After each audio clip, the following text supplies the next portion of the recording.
Hello, welcome folks. Watch my back, literally.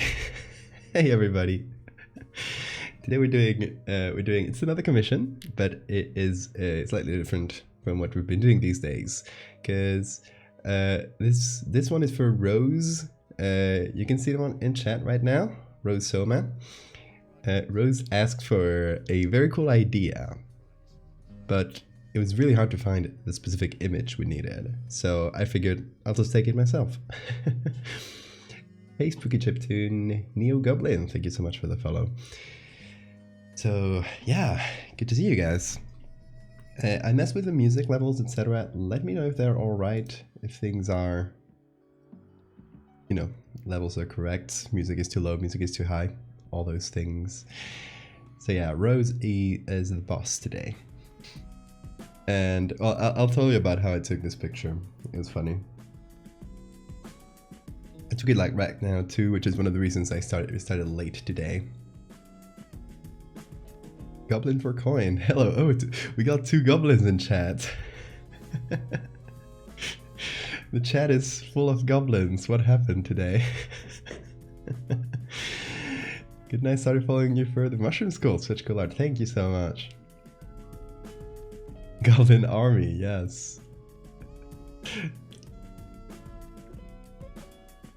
Hello from the Demon Core.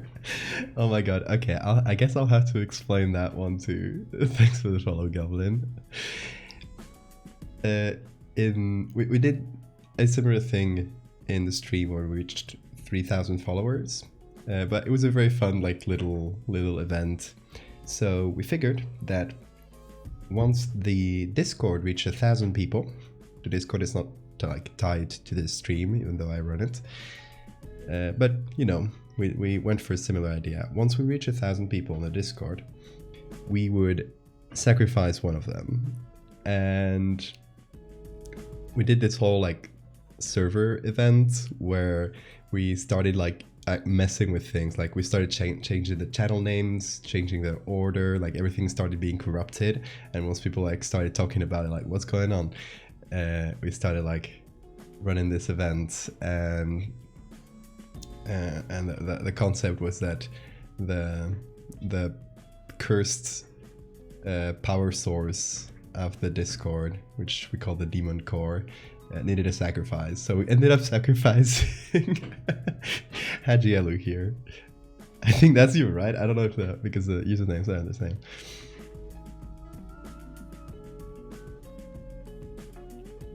So yeah, it was very fun. Join the Discord if you're in there. If you're out there, it's a very fun community.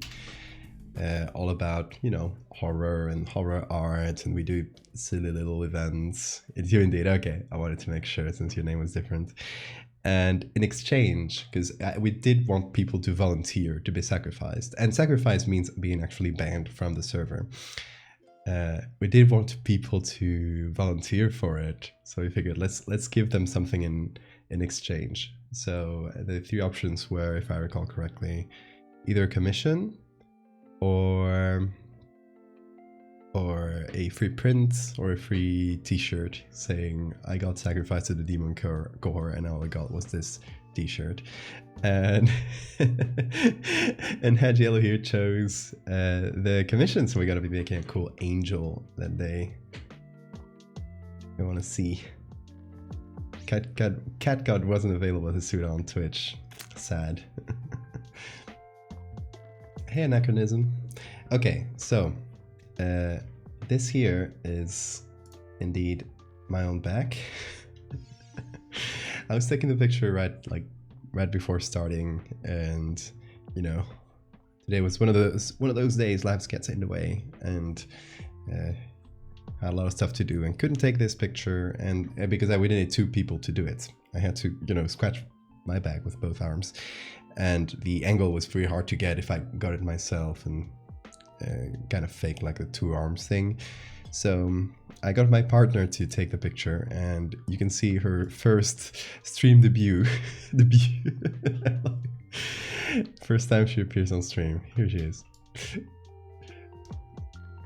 So the idea is I Took this picture in front of the mirror, kind of scratching my back. I tried to make the mirror foggy, but by the time we took this specific pictures, because it was one of the last ones, it wasn't that foggy anymore, but we do have some foggy parts, and we can add some for effect later. And we do have some foggy areas, like I just came out of the shower or something, and we're going to be adding bugs crawling in the skin. So first we're going to clear out the skin a little bit. I got a lot going on here. I got, how do you call those? Don't know the name of these in English right now. I know it's lunares in Spanish, but I don't think it's the same in English. Hand reveal and camera reveal. That is a Fujifilm X-T30. It's my camera. I've had it for years. It's a very good one. Moles, thank you. Got a lot of moles in my skin. So just to make the edit smoother, we're going to be clearing out the skin a little bit, because, you know, we're going to be adding bugs creeping under it. So any mole, any like disturbance in the skin is just going to make the whole thing harder. So I think let's kind of clear the slate a little bit. I was thinking, I don't know, because there's like a little window right behind here. I couldn't get an angle of this where the window didn't appear. So we could potentially get rid of it, or I don't know if it's that important, or at least maybe remove the things on the other side of the window. Those are like some cleaning things, I think. Yeah, moles, freckles. I got this very big freckle spot, I guess. I don't know, it's like a spot with a lot of freckles, and yeah. So today we got a hand reveal for my partner and back reveal for me. I guess you've never seen my back. You always see me from the front.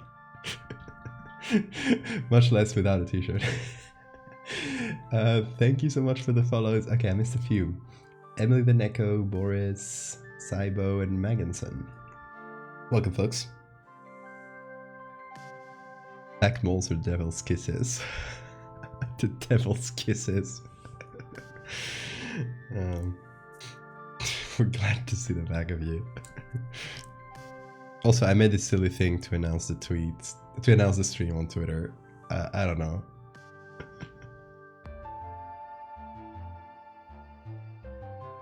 Even have some of them on the inside of my hands. I have some on the other side of my hands, very small ones in the back. But yeah, I'm essentially, I don't know, the camera doesn't really pick it up, I think, because it's, well, I don't know, it might pick it up a little, but yeah, I'm essentially full of moles. So let's do a little bit of cleanup.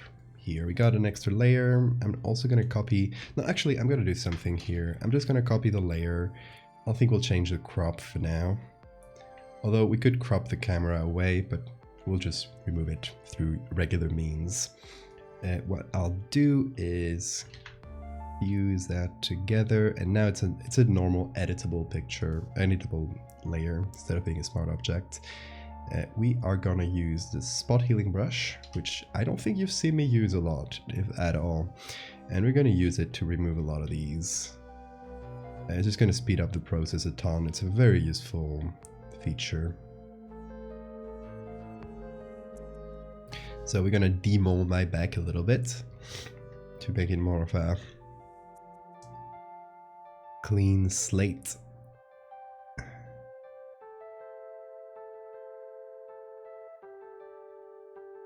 There might also be little hairs, but I don't think the camera picked those up too well, so it's good. So will the googly eyes be on every single mole? Imagine.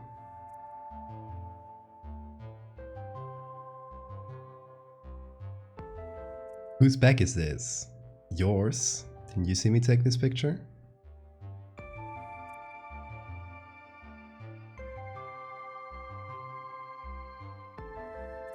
Nick, I thought you remembered.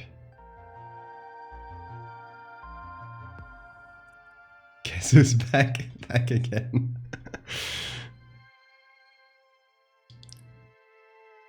I am really removing my moles, yes. Now if you look at my back, they won't be there anymore.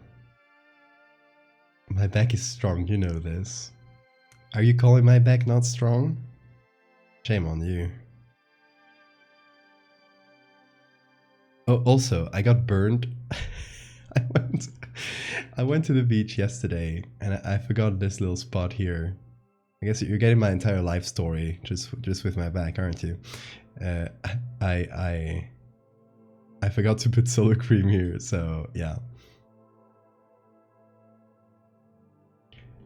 As you can see, I am extremely white, so yeah, I get burned really easy. And if I forget a little spot, well, that's it for me.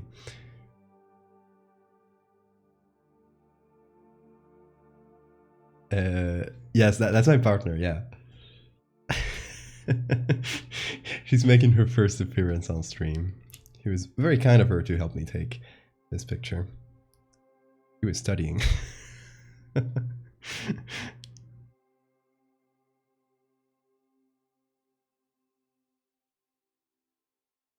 Partner hand reveal. Yes.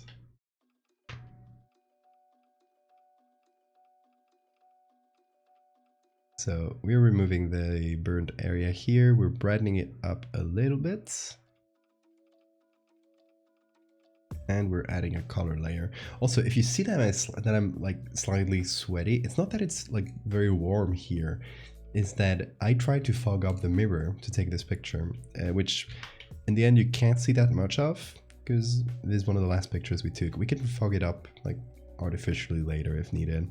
I want it to feel like, you know, I'm just coming out of the shower or something like that. And yeah, I essentially like put a bunch of, I boiled some water. I put the pot of boiling water in the sink, like right in front of the mirror. Left it there for a while, closed the door, closed the window. And when I came back, the mirror was indeed foggy, or at least it managed to be foggy for a while. But it was very, very warm in there. So I am now like still suffering the after effects of that. Yes, you're getting a lot of Valdevia lore today. It would be deeply foolish for me to stay awake to watch this. I've been awake 20 hours. Go to sleep, Jaguar.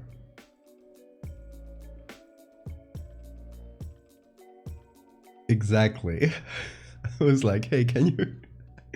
I literally told her that and she was like, yeah, sure, let's go. No questions asked. I do adjust my internal clock so I'm not a complete wreck when I fly to UK on Wednesday. See, that's the responsible thing for people who have regular internal clocks.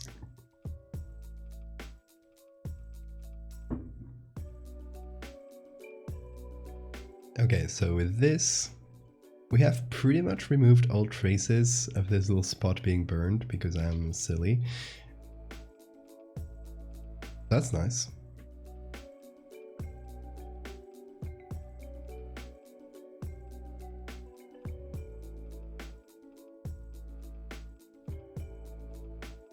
Totally normal marriage request.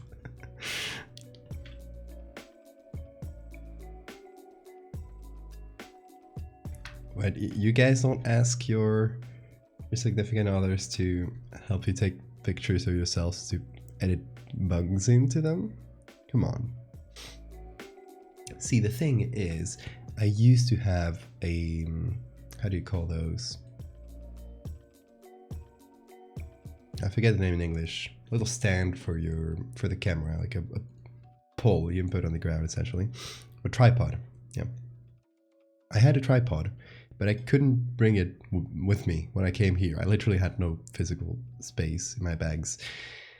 I eventually want to bring it there. It is currently, as with some other things I left over there, it is currently my parents' house. So whenever I come back to visit, I'll probably bring it back with me because it's very useful to take pictures and to, you know, like I've used it every time I've done a self-portrait, including the, you know, my profile picture, all those.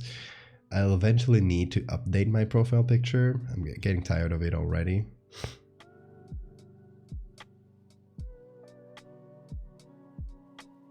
Facebook kick. Also, I missed a few follows again.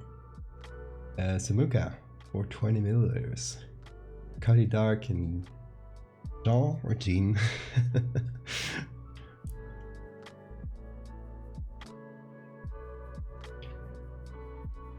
Okay, so for those coming in wondering what the hell is going on, I am currently removing moles from my back because I want to make it into more of a clean slate to put bugs under it. What I don't think I'll touch is this little spot here, because it's more of an area thing. Just a little spot with freckles.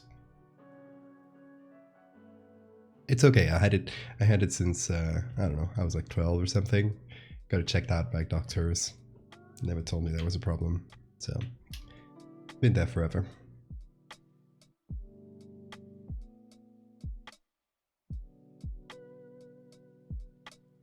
There's also like a little bit of redness in some areas, but I don't think that'll matter too much because we'll end up flattening the colors a little bit. What I could do is a separate layer, maybe color, maybe overlay, where we get some reds. Miss Little Meru, thank you for the follow.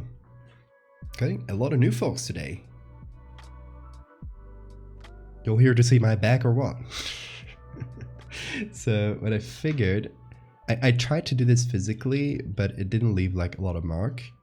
I tried to leave like a little scratch, see if it would be noticeable in the camera. But you can see here a little, I think it's like very, very slightly visible. I didn't scratch myself hard, like just a little to leave a red mark, but I guess it didn't end up being too noticeable.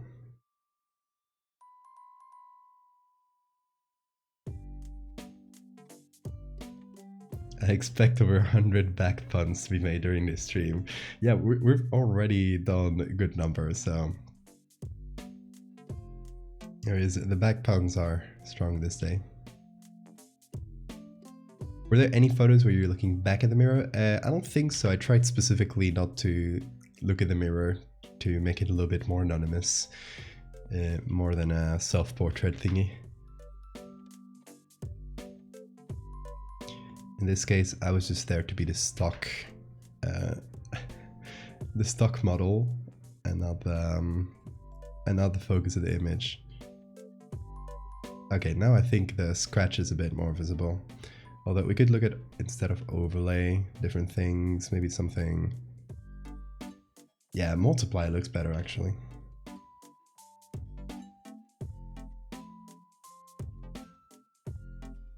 There you go, makes it feel a bit more painful. I'm actually like scratching through there. Could sign this one using reddened fingernail scratch marks. That's good. Yeah, I like that. Yeah, maybe we can have some extra marks on the other side. Kind of like, you know, I've been scratching myself. It's not...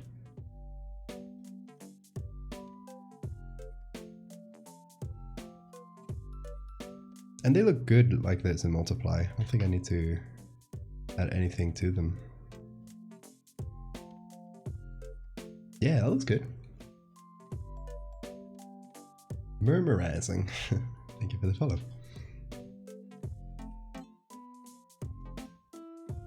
I love people that have fun names with puns and reading them out and finding out the pun as they read through it.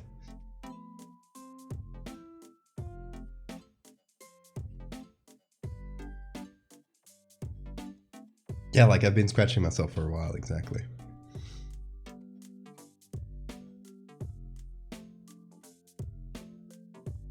And yeah, the signature could totally be there.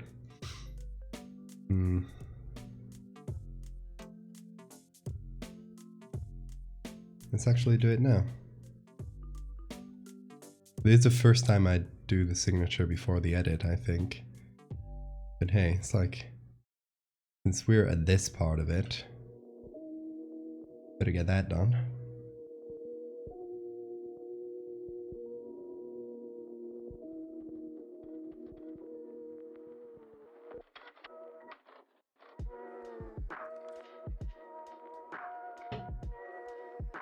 English is isn't my first language, so thanks for appreciating that. Hey. No problem.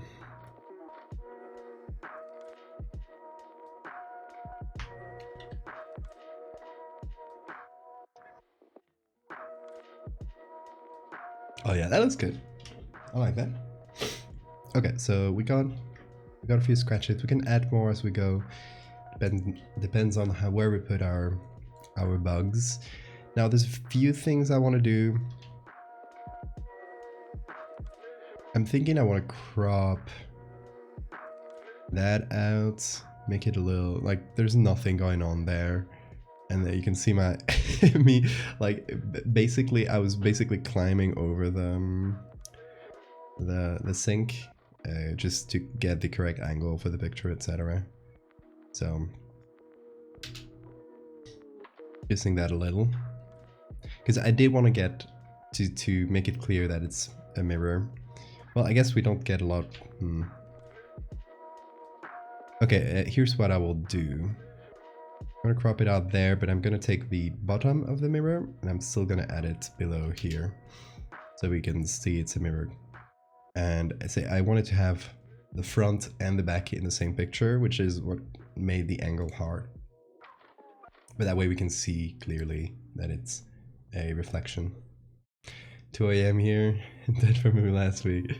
Okay, going to the Demon Core. Thanks for coming.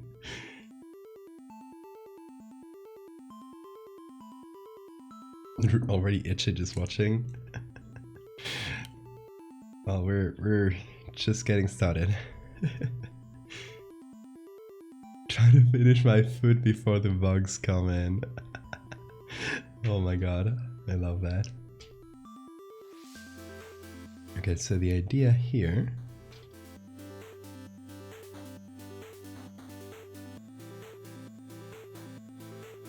oh, we're gonna have my arm there. Gonna have to make a little fix there.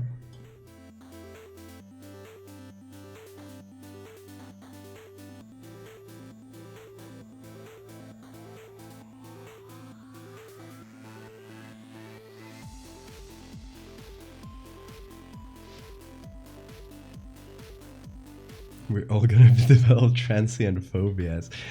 Really like the concept of a transient phobia.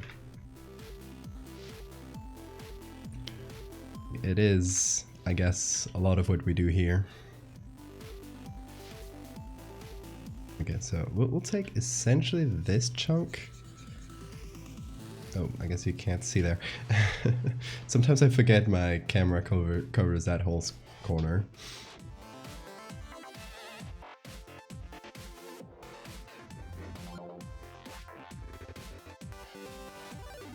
Okay, we can crop it a little bit further. Like so. That might help. Oh. Wrong key.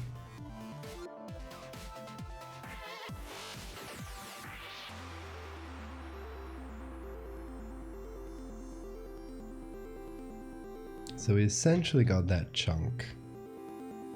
I'm gonna put it over here.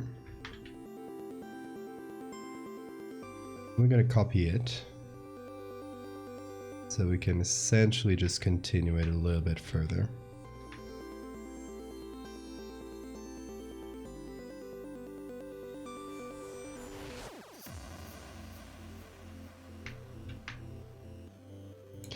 So let's see, let's match that. A little bit lower down.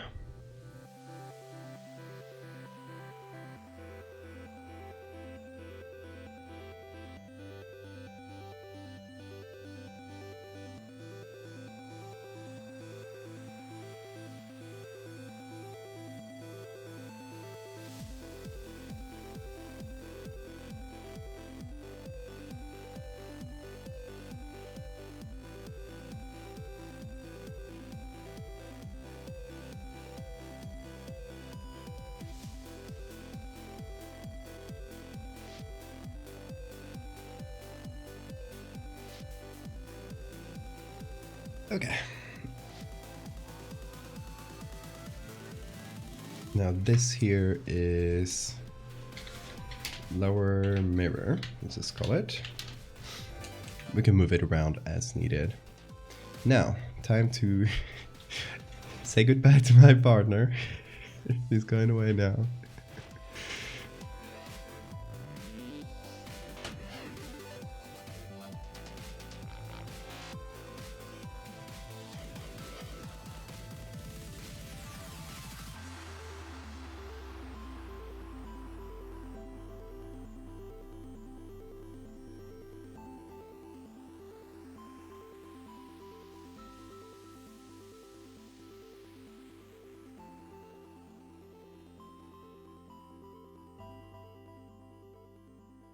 I'm just gonna do some clone stamping. I might mix it up with some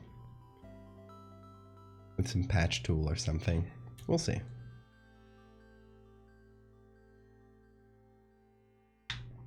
Okay, now I'm kind of curious, after what Stephanie said, has anyone actually developed, let's call it a transient phobia, because it's a very cool term.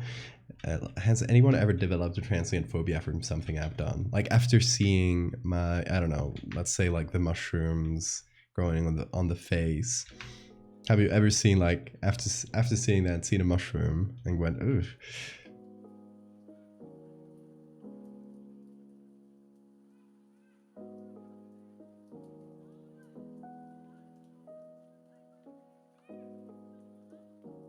For me, it's kind of the opposite, but I guess, yeah, I'm the one making them, so.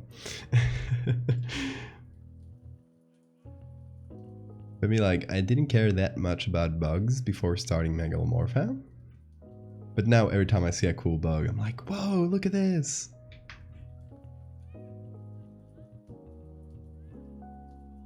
So I guess it's ironically had the opposite effect.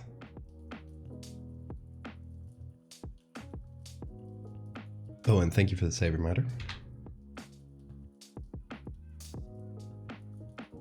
Dental ones definitely squeak me out, but they're my favorites. Yeah, we need to do some more teeth horror.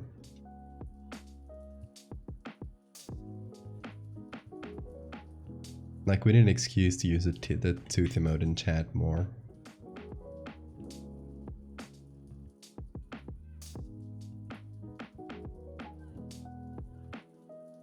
I used to believe that would happen if you breathe in mushroom spores.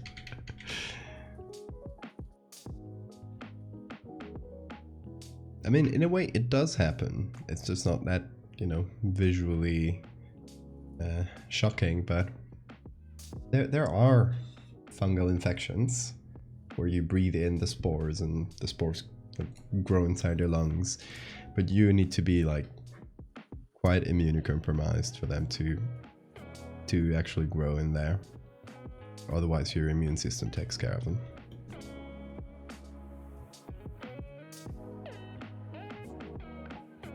So there you go, new phobia for y'all.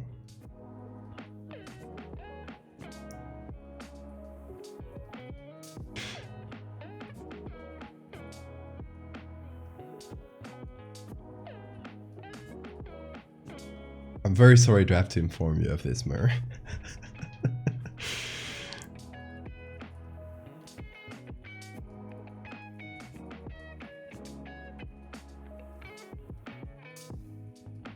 New fear unlocked.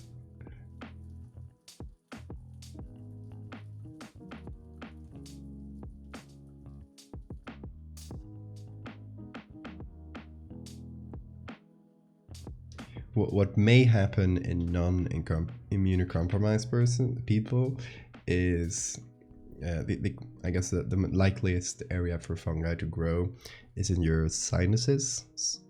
Sinuses, right? I don't know if the plural is different, but yeah, your sinuses are pretty good areas because they're kind of closed off in a way. Basically, empty space full of air. It's great for little spores to grow. Doesn't create like mushrooms or anything. It's more of the, you know, very microscopic type of fungi. So yeah, free phobia for you. as a thank you for coming into this stream.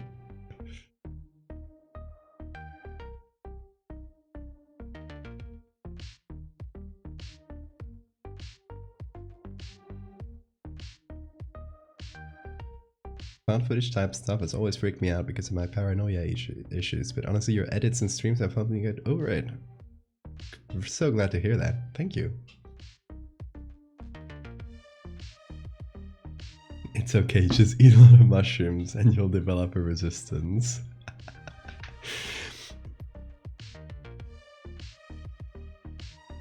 You know, it's not true, but do eat a lot of mushrooms. They're a good source of protein. It can be grown sustainably.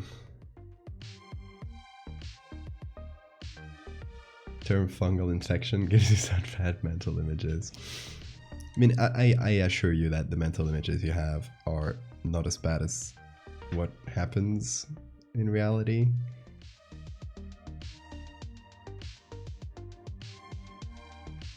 Like the biggest, possibly like the biggest or most shocking version in real life of fungal infection is, don't know how it's pronounced, mycetoma. It's when a little ball of kind of like a you know, those rolling plants, a tiny version of it, a tiny rolling ball of fungus that gets into a cavity of your lungs. So if your lungs have a cavity naturally or through previous infections, it could just like kind of freeload there and grow into this little ball. And you actually notice it because you can see, if depending on how the patient is lying when doing the scan, you see it, it'll be on the lower part of the cavity. So if this is a cavity, it kind of just rolls around. One of those, you know, one of those rolling plants that you see in Western movies. Or, I mean, yes, there's mucormycosis, which I definitely, this is not a joke to make you Google it. I'm telling you not to Google it, because it is very, very bad. I'm serious, by the way, do not Google it.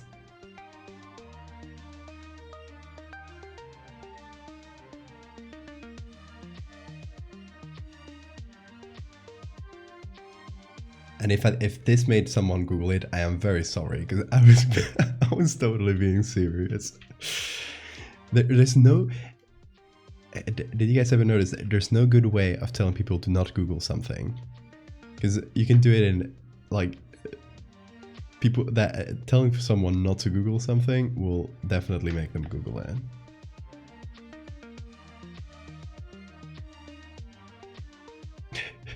See, Spooky Chipton should have listened.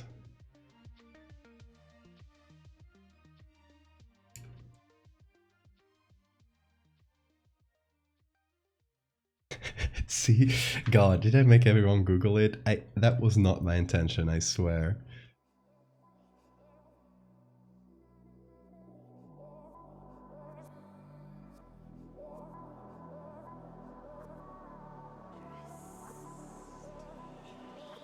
Yeah, the images are a sight to see, I guess. I learned about it, like it's a very common question in the medical entrance exam, so you end up learning about it through that. Like the residency exam.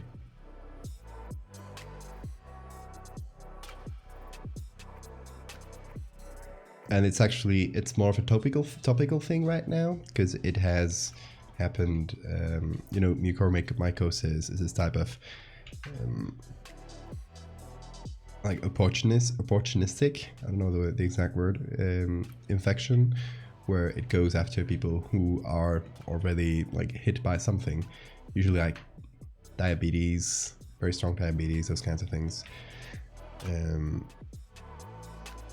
So it's actually happened more to patients with COVID, especially towards the beginning of the pandemic, when it was hard to control.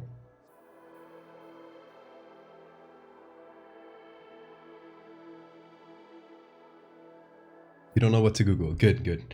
Don't Google. Should have posted the name. It's fine, don't worry.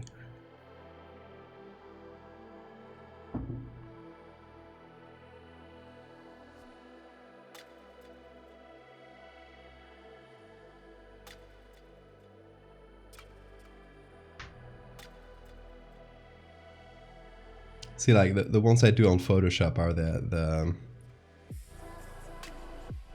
pretty looking versions of fungal face infections.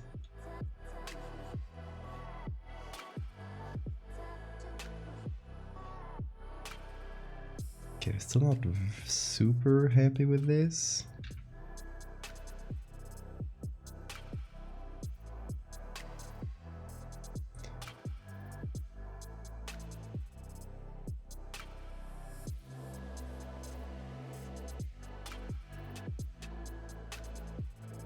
Gotta make a little, no, not levels. Gotta make a soft light.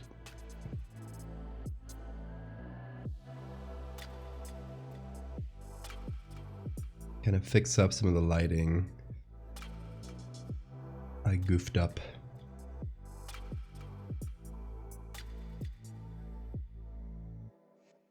Technically there shouldn't be reflection here, because there's only one light, but yeah.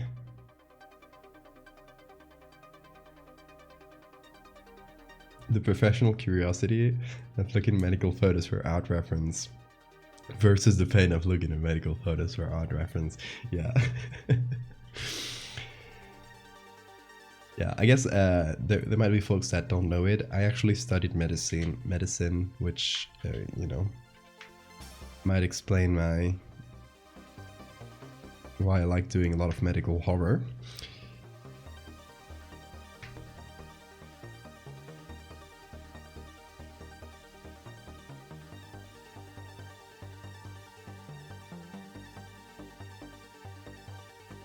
Okay, that's fixed up. Anything else we need to remove? Sandra, thank you so much for the follow. Me quickly.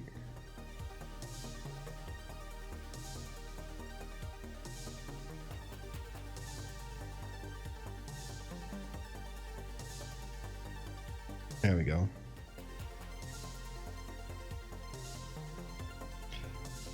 Fixing up my underwear live on stream.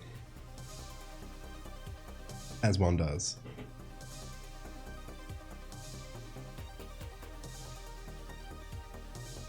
Also, yeah, I guess if anyone missed it, this is actually my back.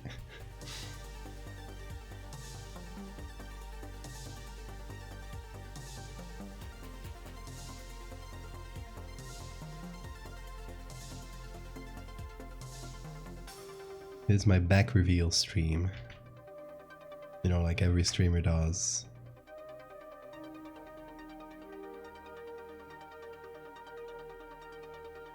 I figured... Oh, I was wondering if those were... No, but those aren't stretch marks. I have some in the front, but I think those are the foggy mirror. Me wiping the foggy mirror, which left some straight marks like this.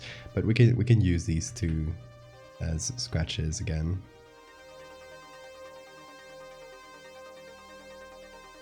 Okay, now I hope whoever it was, I think it's Spooky, who was eating before the bugs appeared.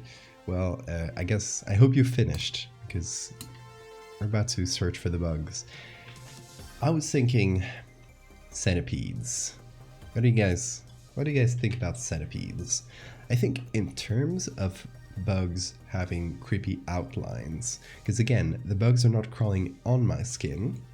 They are, as this handy graphic indicates, they are under the skin. Hey Raj.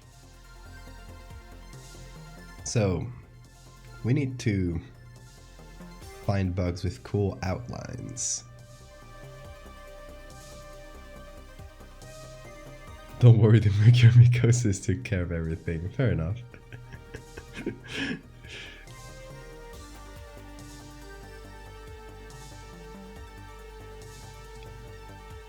So, which are the bugs? Oh no, bugs on the skin. Yep.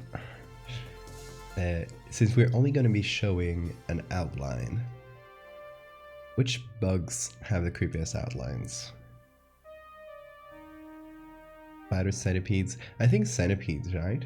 I think for consistency, we should keep it to like one species.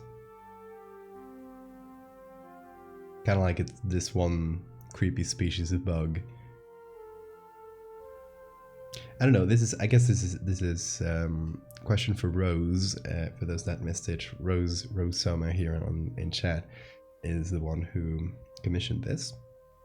So, question for Rose: what route should we go with this? Should we go the medical horror route of giving this a fake medical name and an explanation that feels plausible, or should we just like post it with oh god there are bugs under my skin or something similar like that? Daniel, thank you so much for the follow, by the way.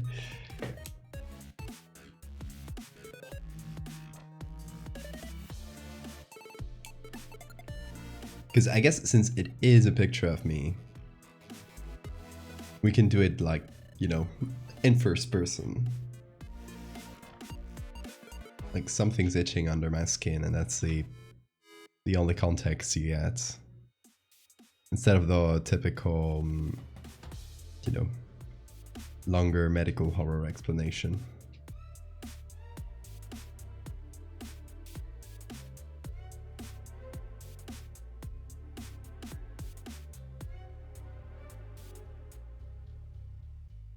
You had like a whole ecosystem inside the skin? You mean you had in mind, or you actually in real life had 3 species under your skin? Because that's a pretty important distinction. Am I the only one touching their skin?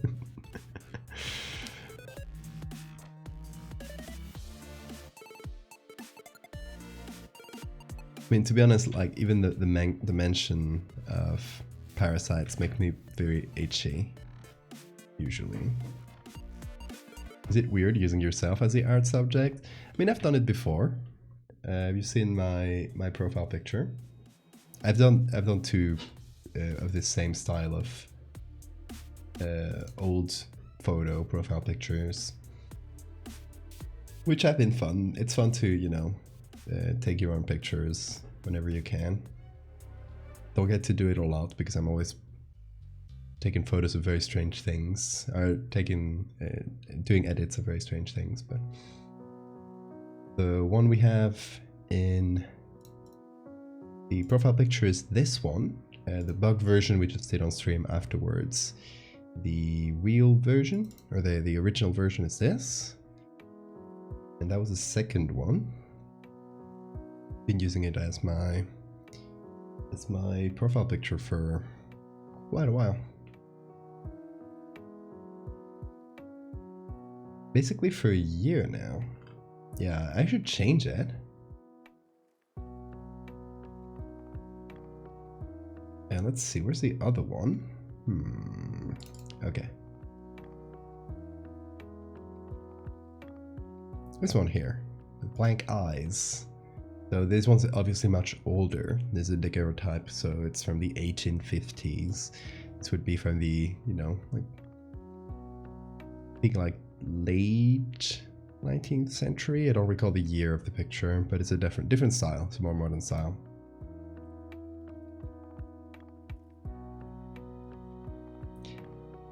This idea is a creepy visualization of formication. Oh yeah. Or literal disease. Today I learned your profile picture is actually you. It is me, yes.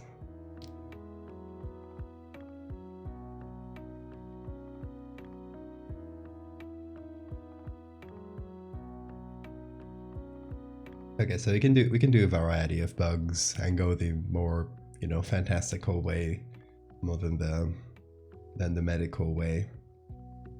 So let's go to the browser. Let me load it up. There it is. And where will we find the best bugs? I'm gonna go with let's go to iNaturalist. But I guess we first, I'm gonna put it in English here. For some reason it always loads up in Spanish. Okay, so first we need to find what's the scientific name for centipedes and their whole family. Centipede. Chilopoda. Sounds good. So you look that up here. Centipedes class Chilopoda.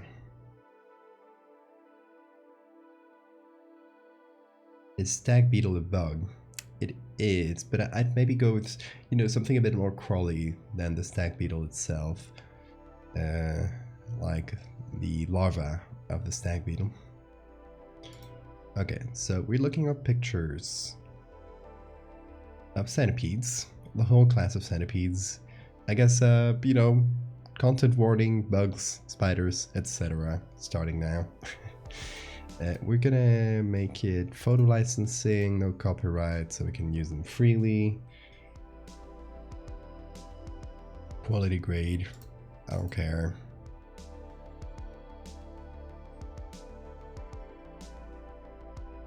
Beetle grubs are very cool.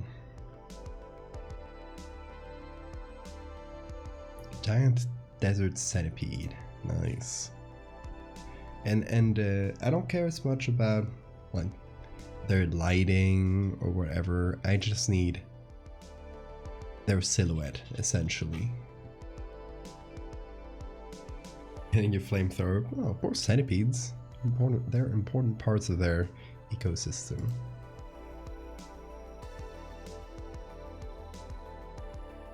Also, PSA: don't kill bugs because they look creepy. Even if you get little centipedes in your home, those guys, they are extremely efficient killers of other bugs. So those like little house centipedes that you can get in some areas, they're actually clearing out your house of pretty much any other bug. So if you don't mind them, let them go, because they're doing you a favor. It's like spiders, you know?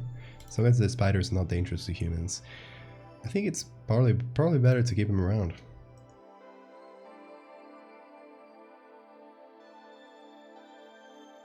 Or leave them outside if they creep you out.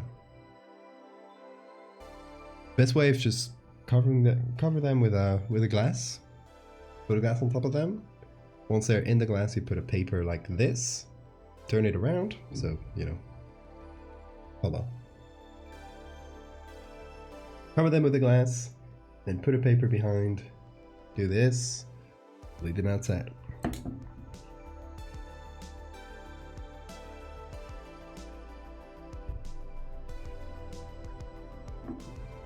Is it grubs or snails that you get rid of with beer? I haven't heard of that.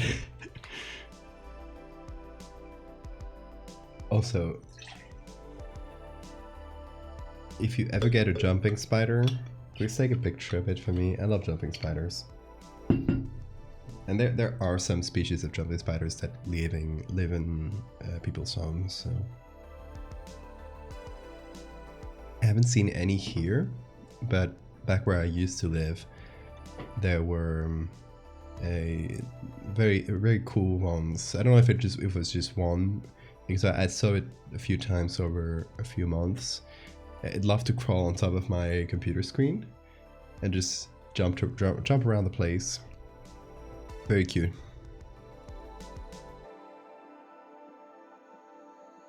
And they weren't scared of you at all. This one's really good.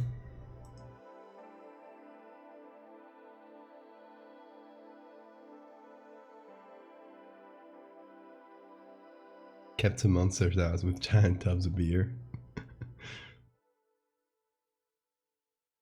Oh, these ones are cool. Oh, that's one of those house centipedes. So if you see those in your house, leave them be.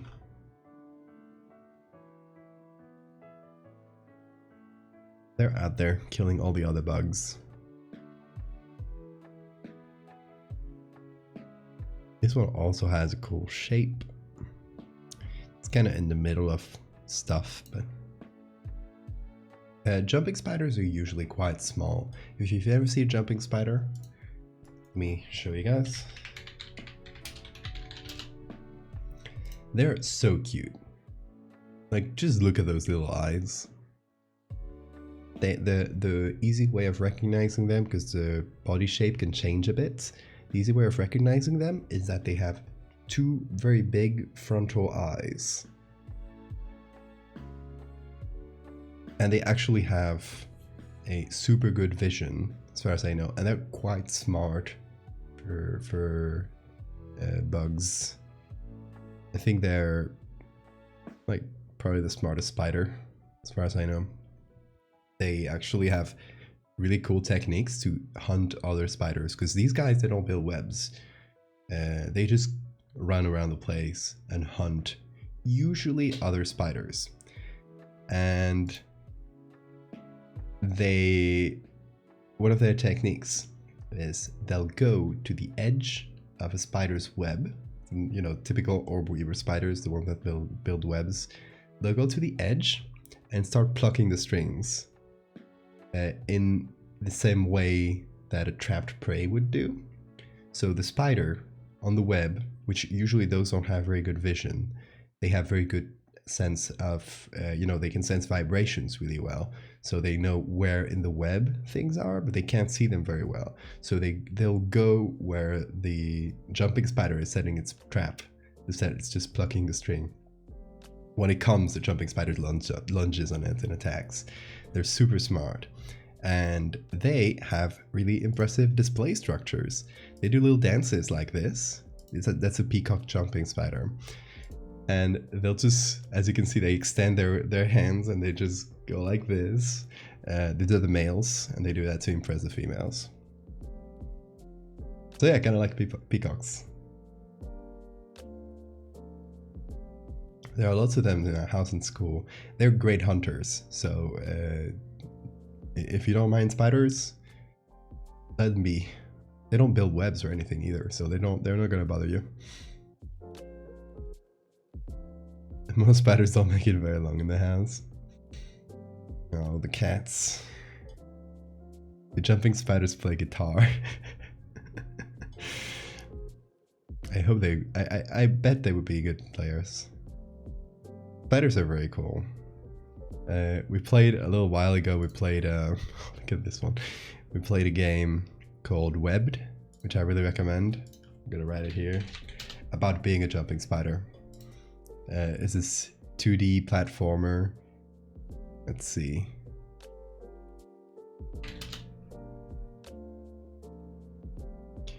Little 2D platformer in which you are this little spider, and you can use your webs to fly around, kind of like Spider-Man, or build little webs and jump around. It's really cute. Loon, how you doing?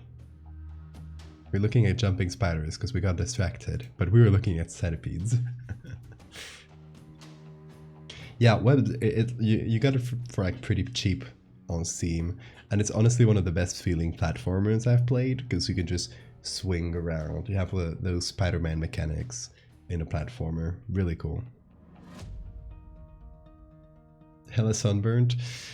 So I got a little bit of sunburn, which we're editing my own back today. I managed to cover it. It's here. Sunburn is gone. Ever played Hollow Knight? Yes, I love it. Can't wait for Silksong. I saw the latest trailer, but there was no release date yet. I will be patient though. Oh, this one's cool. See, I'm looking mostly for cool silhouettes.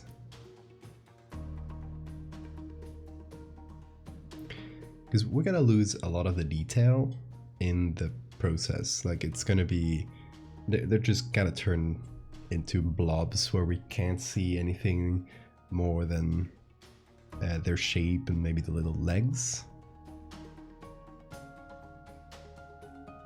Is this one attacking? Oh my god, the attack.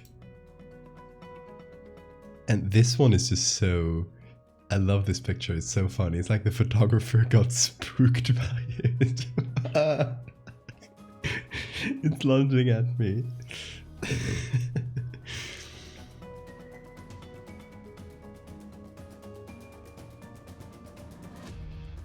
Oh, this one.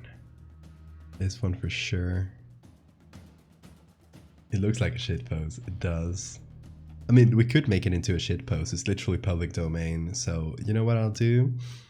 I will take the link of this photo. I will put it in chat. And I will gift it to all of you. So you can have it whenever the occasion is appropriate. Go forth, make memes.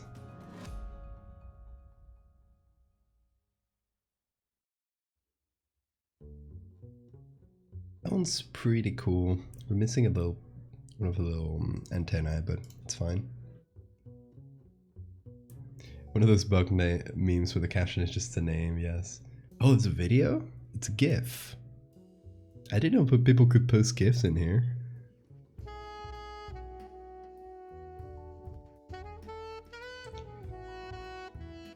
Meme Ghost. Welcome.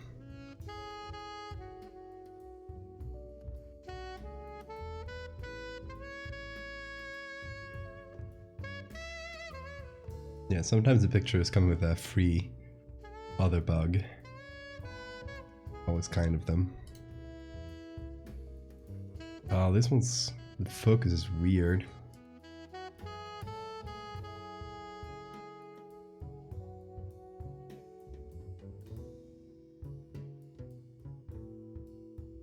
Okay, this one has a cool shape. Some nice legs, long legs.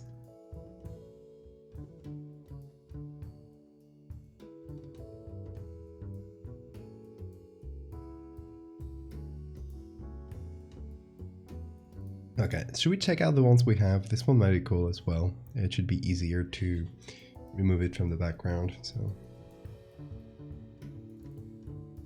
let's see, let's choose the best ones. This one's very good.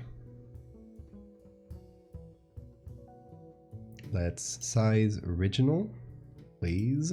Thank you.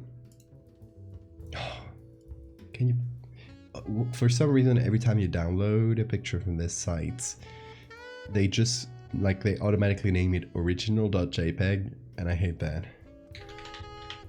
You have to name them all individually.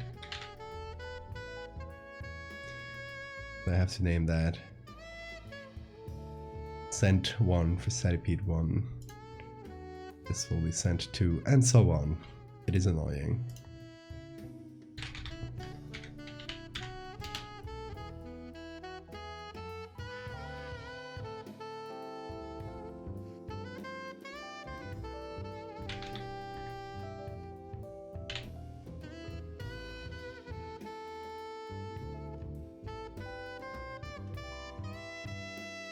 Worst feeling is picking up a bug in your house with toilet paper and you can feel it squirming.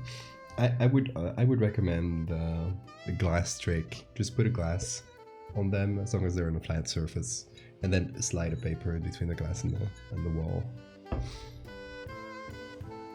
then just put it outside.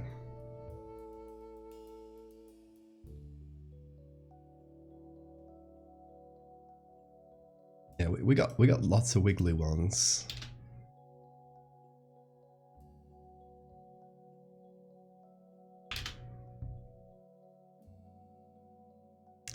This one might not be as good because it has a very long body, but the legs are so small. This one's better.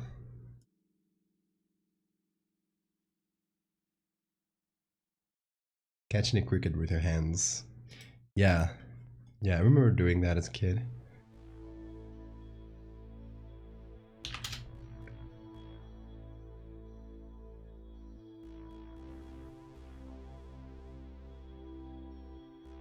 I remember I have this very clear memory as a kid. I don't know how old I was, but I must have been pretty young. And I was messing around in a field and I found a mantis. So the only time I've seen a like mantis up close, and it was just really still, you know, doing what they do, staying very still. It was green in a green field, so it was really hard to notice. So I was like stuck to it, just watching as close as I could without like actually threatening it or anything, and just watching it for a while because I knew that the moment I left and went to call someone to check it out, I would not find it again because it was a green thing in a green field, needle in a haystack. So I just stayed watching that mantis for God knows how long.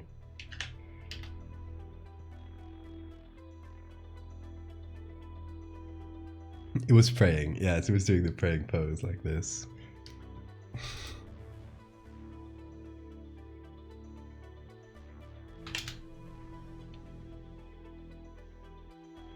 It was very cool.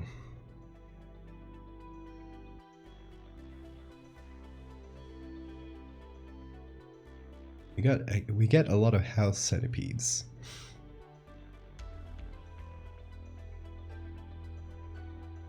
Headless mantis body. Ooh. Guess you caught it right after right after fucking, didn't you?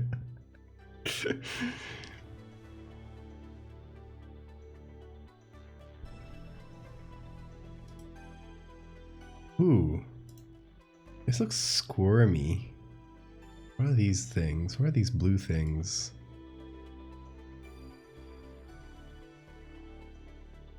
I have no idea. They're blue. How strange.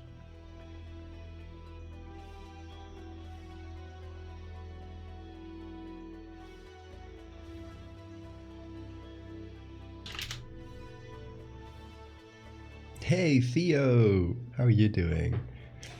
Just in time for the bugs. New Shen Comics drops? Nice.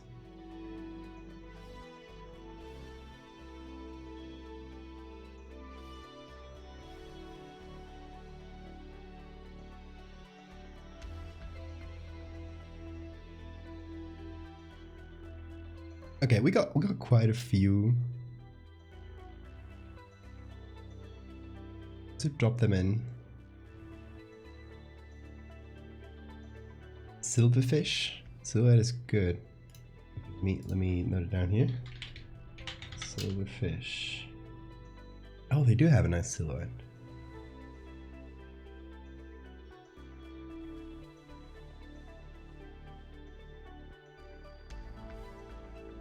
Let's see. Well, before doing that, let's look for silverfish as well. Because I feel like they also match the centipedes pretty well. They're also fairly, you know, long and have a similar-ish body structure. Silverfish. Alright, let's see if they... Yeah, silverfishes. Order Zygentoma. Zygentoma. I don't know. I don't know how to say it.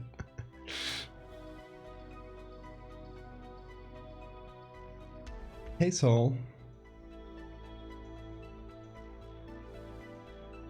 There's a few paper wasp nests in your backyard. Ooh.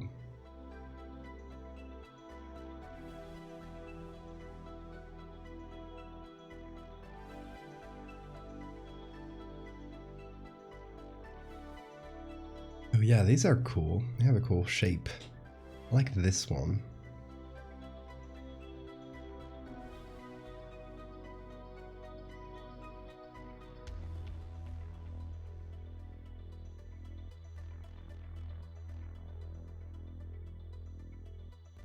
File your legal documents and change your legal name. Yeah, nice.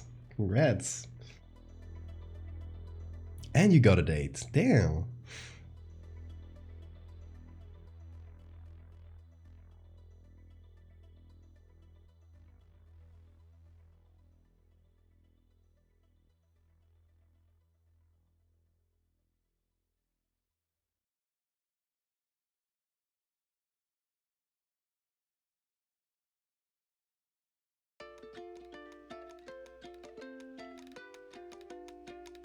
Oh, silverfish are underwater? I don't even know what silverfish are in Spanish. Let me look it up.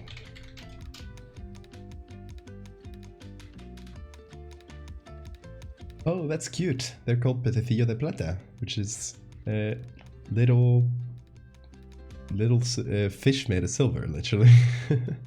It's like silverfish, but separated into words, and with a little.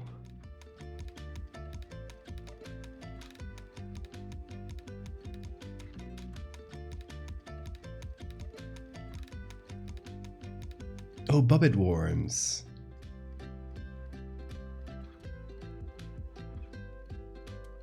Bubbit worms are very creepy.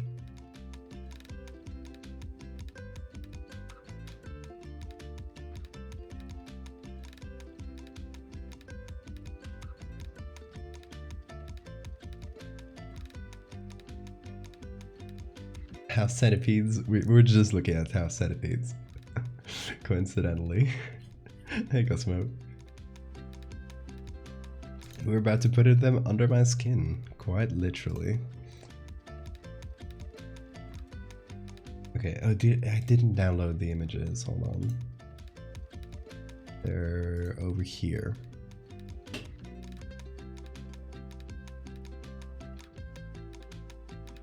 Save that.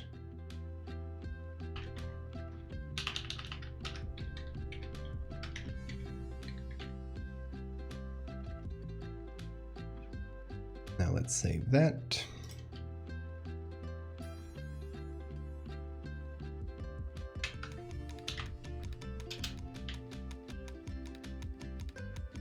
And now let's save that. We got a few fishes made out of silver. Pretty cool.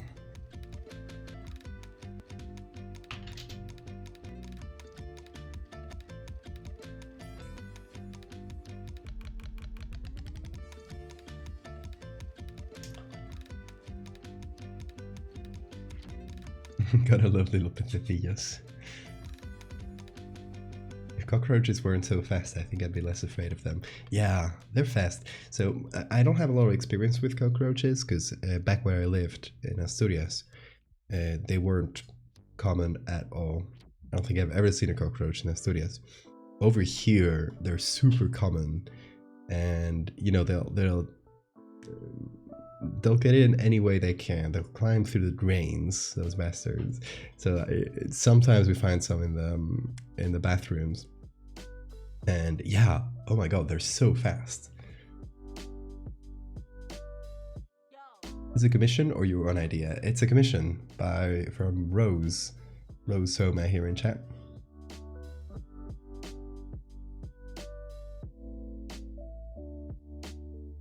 Did you see that they have discovered a single bacterium that is the size and shape of an eyelash? You're kidding. A single one.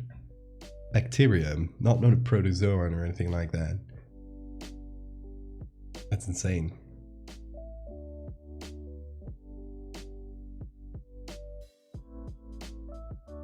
Everyone mask till the roach starts flying.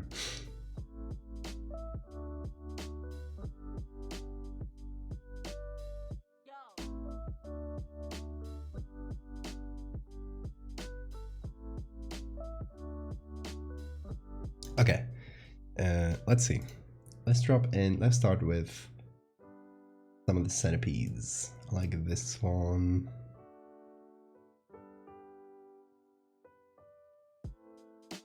Okay, let's see, this one's a bit better quality. Be easier to pick out from the background, so. It's okay if that bacterium is single. It doesn't have to be in a relationship. Tio Margarita. That's a very cute name. Magnifica. Oh my god.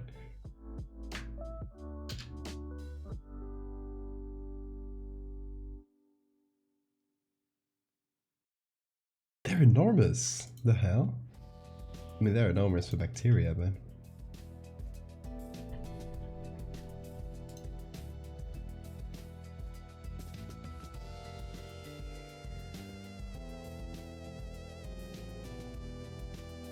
Okay, let's see here. Let's try object selection.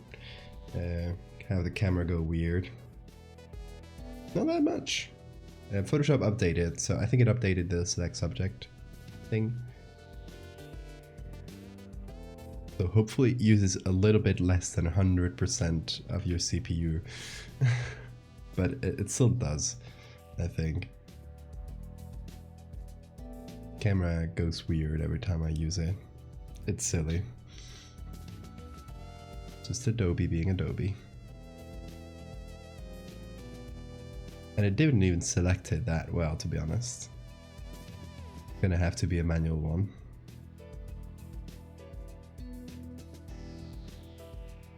The eyelash mode, yes.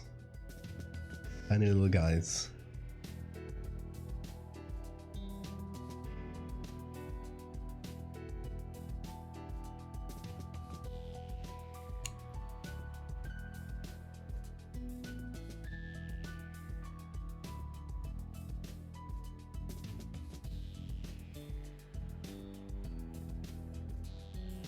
Yeah, the AI selection thing is kind of a lifesaver. It saves so much time, but it's not good at these little things like, you know,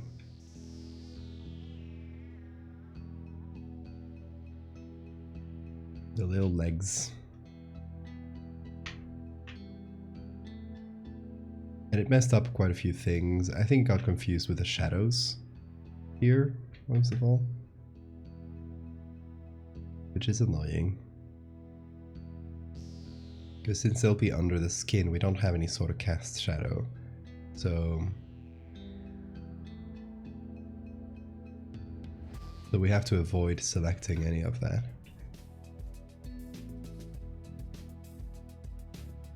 And it seems like the entire lower area is selected.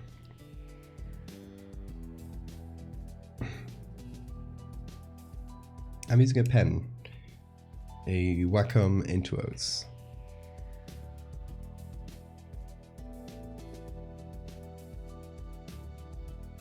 Yeah, I don't think I could edit in a mouse. It would take me twice as long.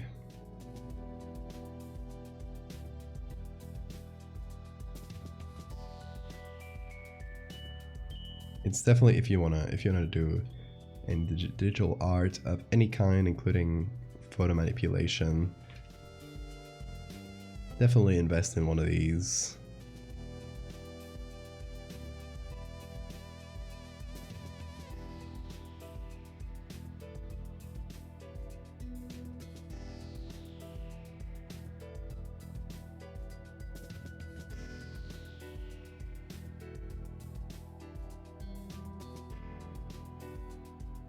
Yeah, the shadows really confuse the poor little algorithm here.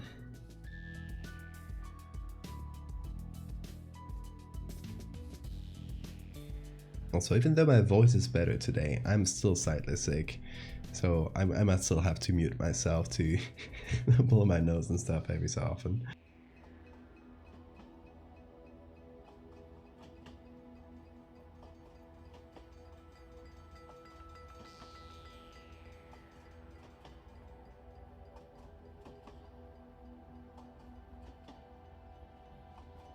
Like right now.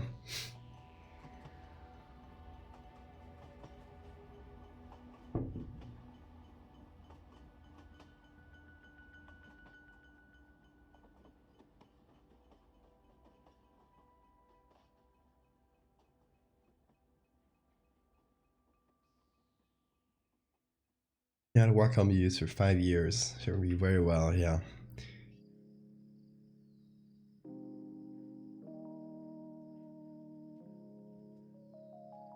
You're pretty much a necessity. Hey, Rayo.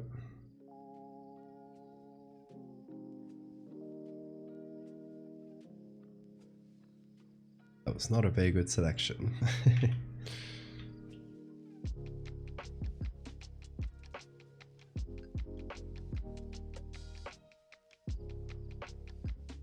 Oh my god, having to manually select all of these. I'm sorry if the camera goes weird for a while, but I'm gonna use gonna use this tool because it's gonna speed things up, I hope. Yeah, it selects, if you select an individual leg, it does well. Oh, that was definitely the wrong tool.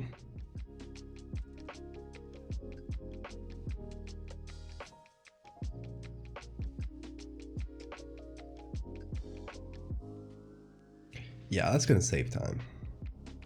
Okay, I'm first gonna remove every shadow, I hope.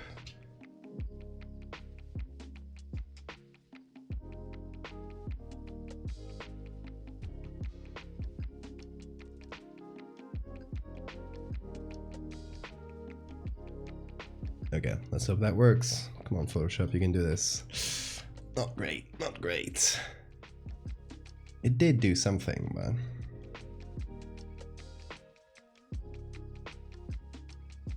there are a lot of legs.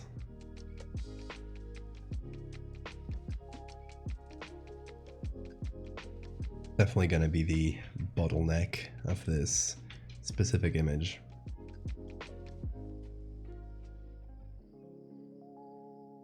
Mighty Mariposa, welcome.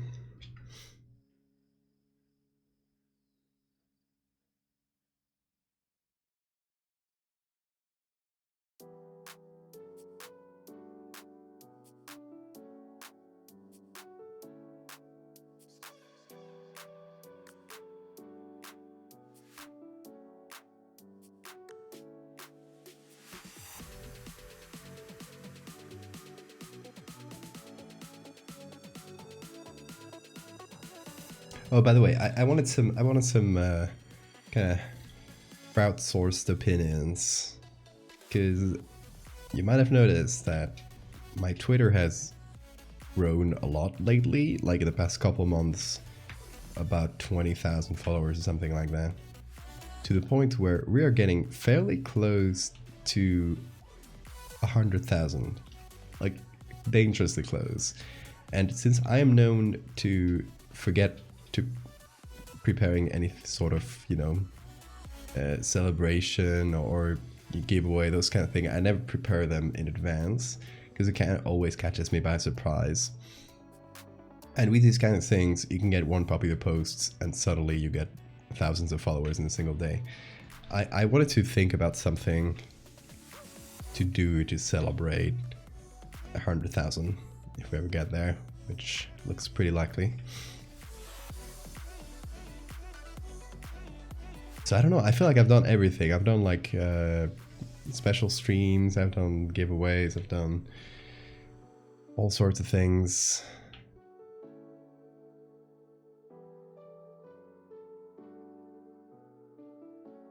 That's you IRL, hey Rounder. So I don't know, do you guys, for people you follow, do you guys remember any specific, you know, milestone celebrations that worked well?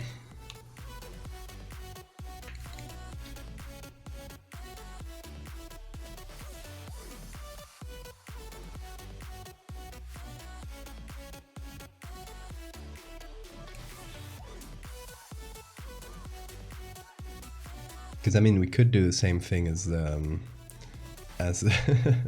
Discord and sacrifice someone, but that's already been done here and on Discord.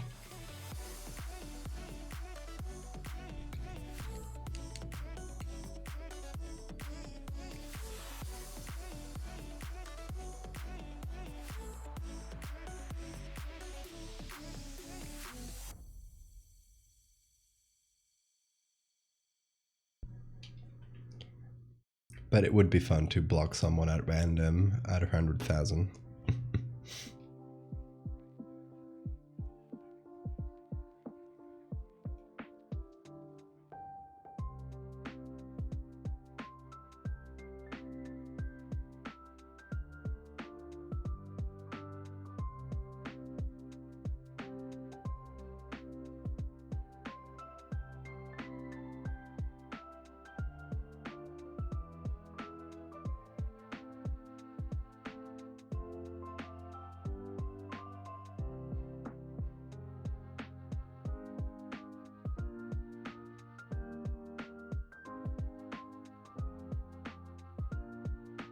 Also, I want to know if someone here signed up for the sacrifice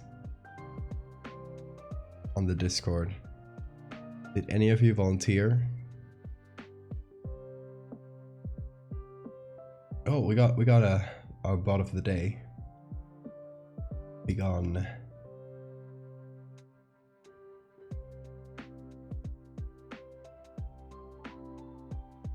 Midjourney application was accepted. Nice.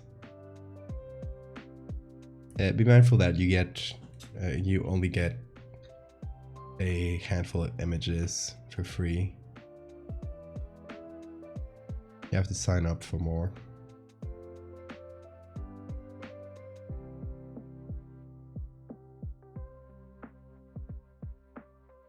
Another sacrifice. We did a sacrifice on the Discord. Kinda inspired by the one we did here on stream.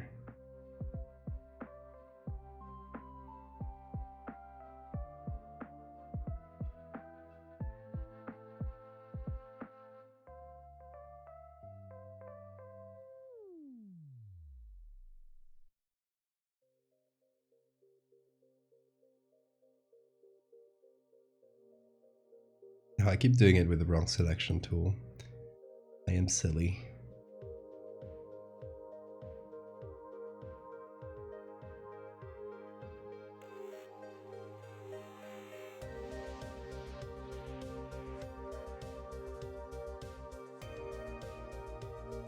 Create a picture using googly eyes exclusively.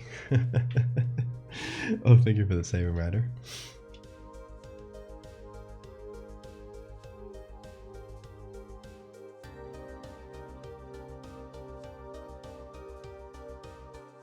Oh yeah, the demon core. To be honest, that was like pretty like improvised in terms of the lore for the thing. Like, oh, the demon core is about to explode. We need to sacrifice someone. That was pretty much just improvisation from a part of me and the mods. But there was a demon core in real life.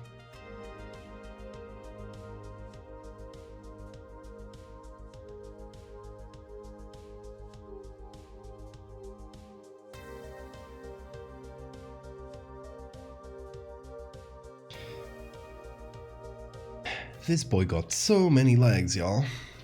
Why did we choose a centipede instead of, you know, a spider? We would be done with the spider hours ago.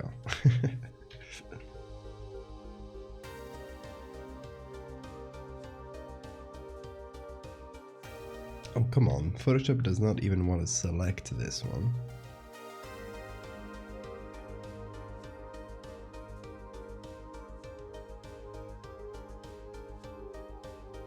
You have many legs? How many?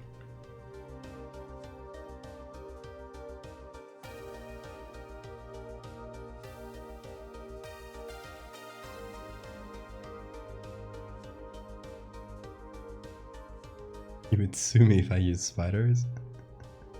Well, I might.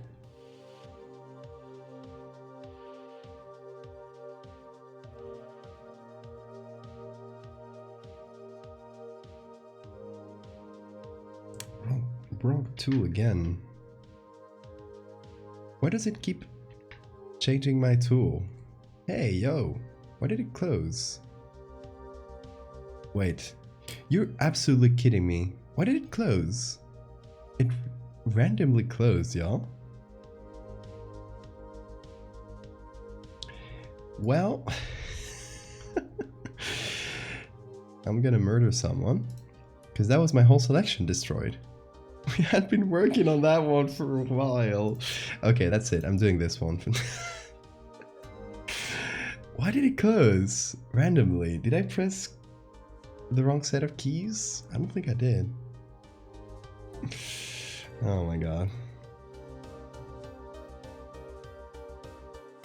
Can't remember if I've shown you my centipede guy. I've seen it. I don't know if you've shown me. But I've seen it around. I chose the worst bug.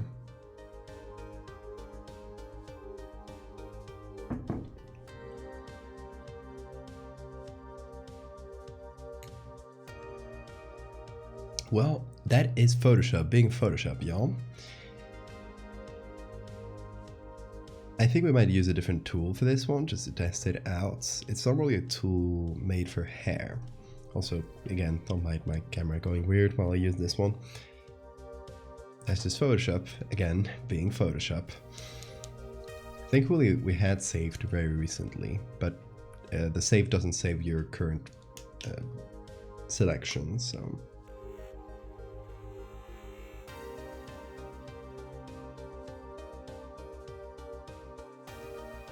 It's a software bug. Am I sick too? A little bit. Still a little bit.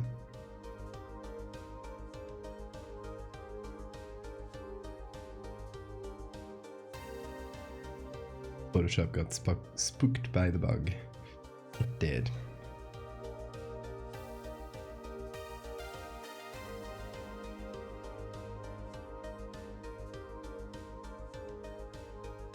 There's a bug going around.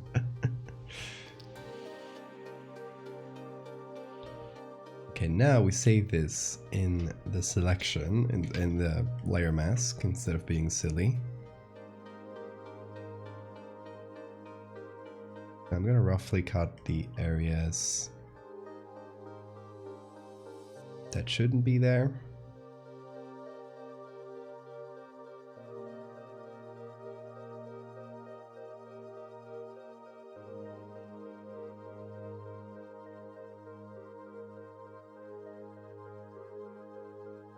And then let's go into the select and mask menu and see if this detects legs. I mean, it's not the best. It tries though.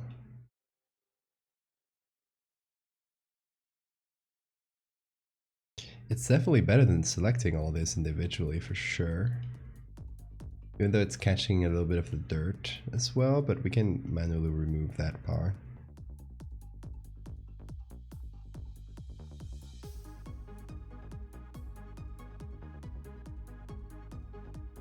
So that'll definitely be some help.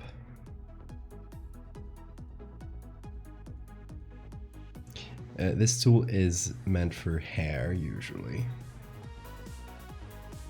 which is why it doesn't do the best job here. But since we're only gonna need the silhouette, we'll be good.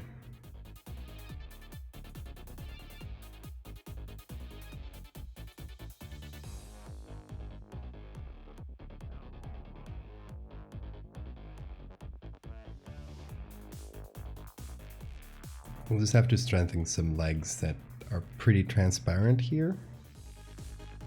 Remove some of the dirt. Let me see. View here. Let's do onion skin. See if we missed any chunks of legs. I think that's mostly all of them.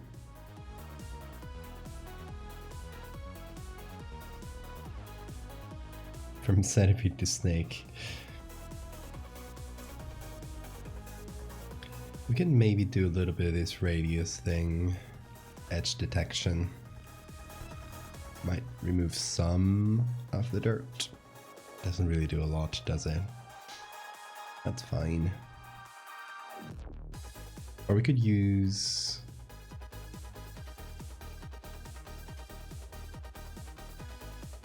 maybe object aware instead of color aware. No, object aware is better in this case. Okay, is it okay here?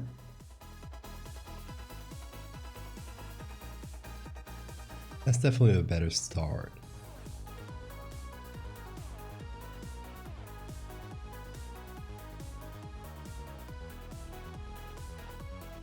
Now, as you can see, this is what it's selected.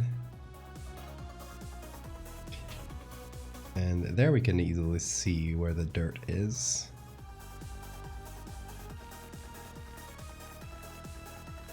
And we can actually do some trickery. We can do some maybe overlay.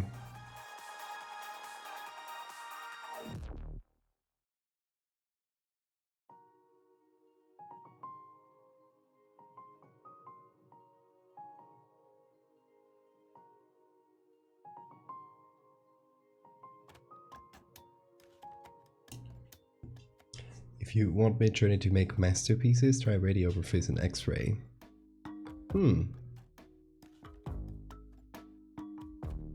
I tried. So one of the things I did with Midjourney at first to test out the limits was I input descriptions of my own edits and see what it generated, just for fun. And I tried the one with the X-rays of the teeth, of the hand with the teeth growing. And it didn't do that well. Usually the best results I get is when I put volumetric lighting or some other 3D rendering buzzwords. Because then it tries to emulate a 3D rendering, always gives it cool lighting, etc. Putting realistic photography can also really help with textures. Just posted in Mechanical Cathedral, let me see.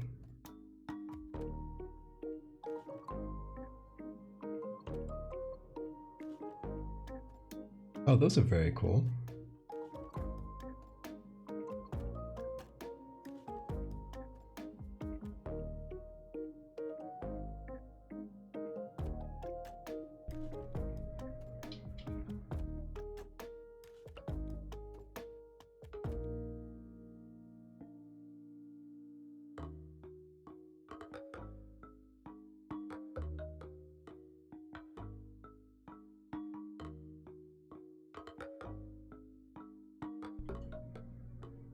Also, I guess Mechanical Cathedral, for those unaware, is a channel on the Discord where we post AI stuff. And we got a bot that gives you writing prompts created by an AI.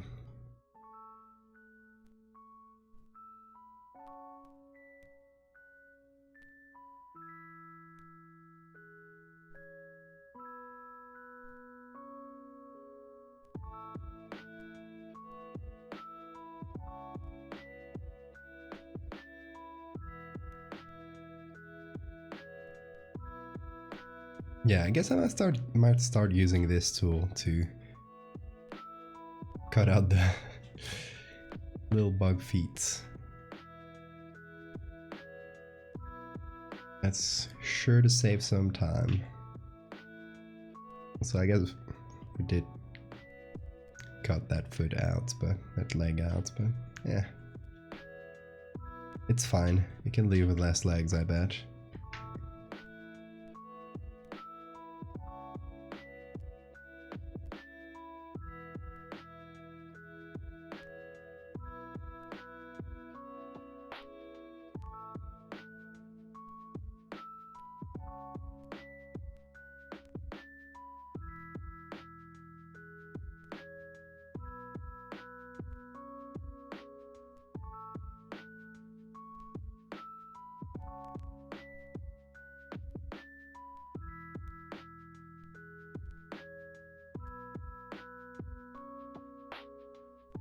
Now it's all about fixing up this little area and removing whatever's left of dirt and grime. And once we have a clean selection, we will put that under the skin. Oh god, not the creepy crawlies. Hey Gus Hunter.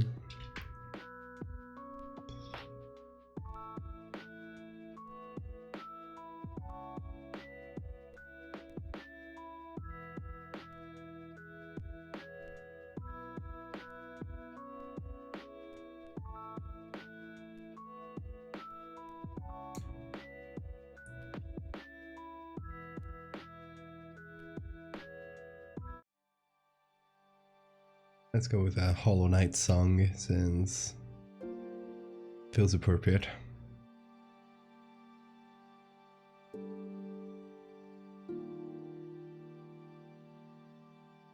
Doing good, thank you.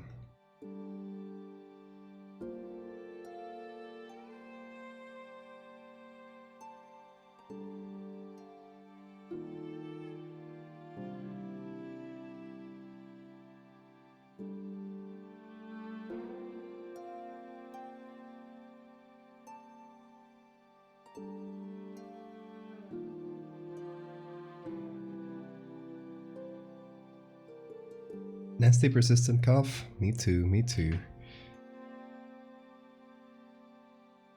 I feel like it might be one of the newer strains of COVID that's going around.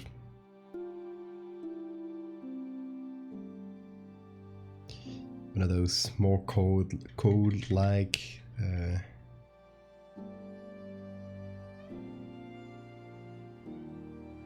like more infectious but less dangerous. Kind of the general trend of COVID. But yeah, I've had a bit of a cough for 2 weeks now, so could be that for me as well. Even though tests came negative, I can't do a PCR tests, so can't know for sure.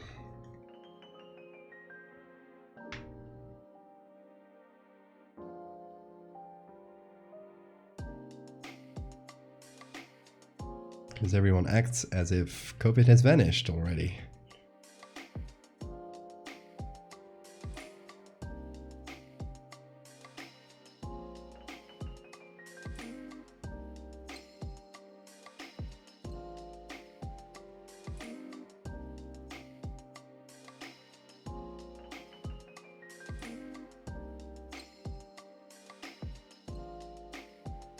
Okay, will that selection be good enough? It's a bit dirty, quite literally, because it was literally in dirt. But we can add a bit of contrast.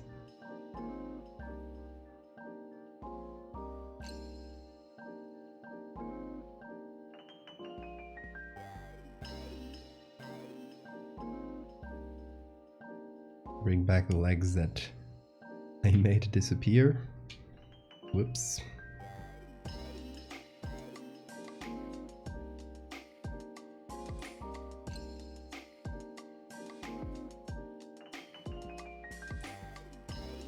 But yeah, just a couple days. Probably cold.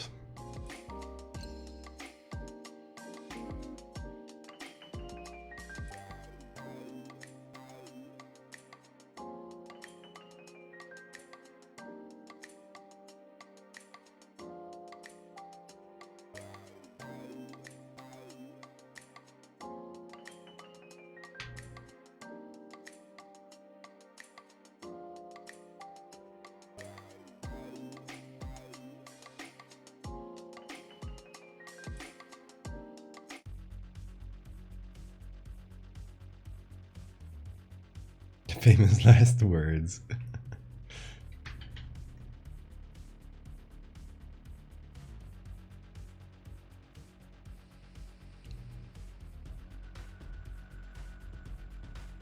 Yeah, in the grocery store, same.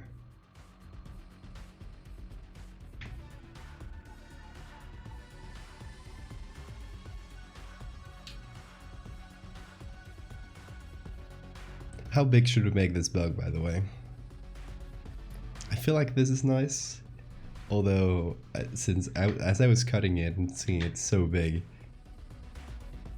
I felt like it. But we do need to add more bugs. But imagine this.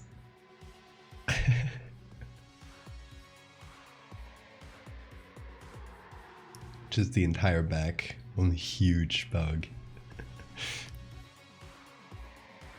I kind of like the idea, but the commission was a lot of bugs, so I felt like we need to go with that. As a Wikipedia list of last words, and you'd think that'd be creepy as hell, but it's actually hilarious. Because half of them are like, I'm fine, dead man short-lived before dying. Oh, that's fantastic. Maybe a big bug with a few small bugs, true.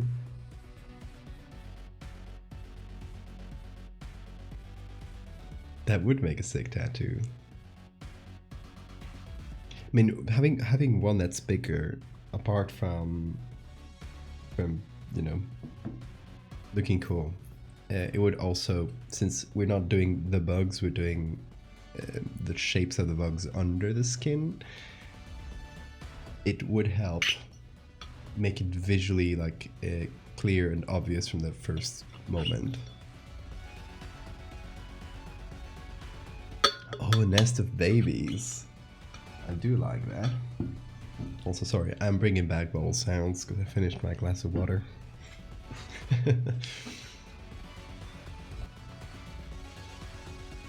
The ones that carry their babies on their backs, yes. I've seen those. Okay, so first thing we can do, put this in a soft light overlay, something like that. That'll give us a better idea.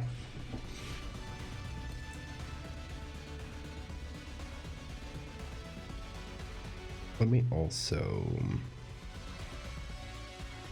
make a copy and make that into its own smart object. That'll make things a bit easier to work with.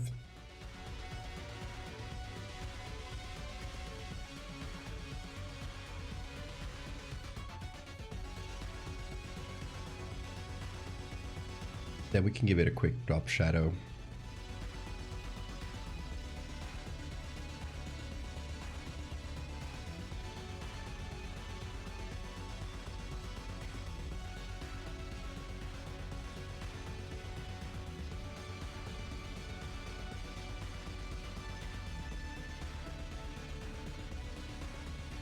To give ourselves a quick idea what that will look like. So I'm kind of leaning towards a big one like this, and then a few smaller ones running around. Because if we're going for more fantastical, might as well go all the way in, right? So just to do a couple variations. I'm just using the same one as an example, but just to give ourselves an idea of what that might look like. This could be if we did a few.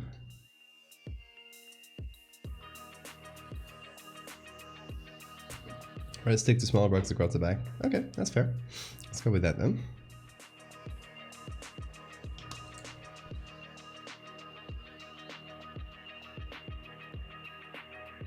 The boy with the centipede tattoo.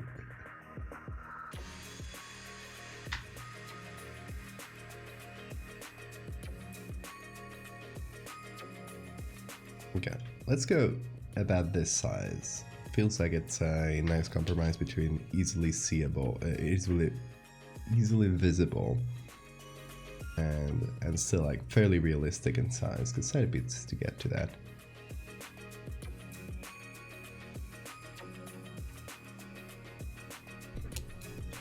Okay, I feel like to make it feel more like it's under, the first thing we gotta do is blur it.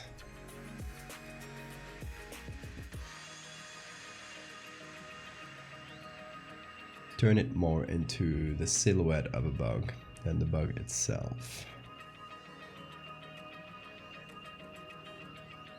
Then I'm gonna remove the drop shadow for now, since that was for the example only.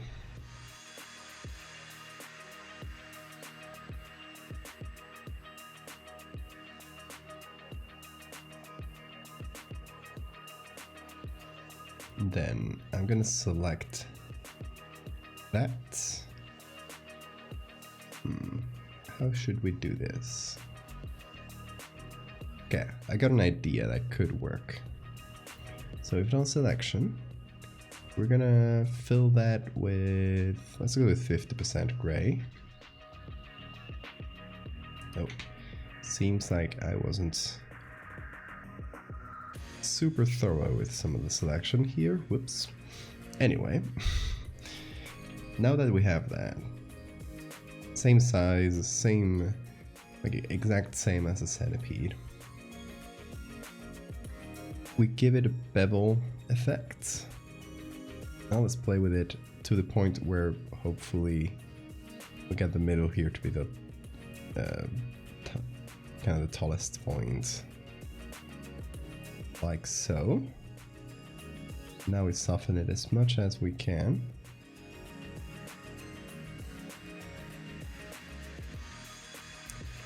And now we press contour here. I don't use the bevel thing too much, so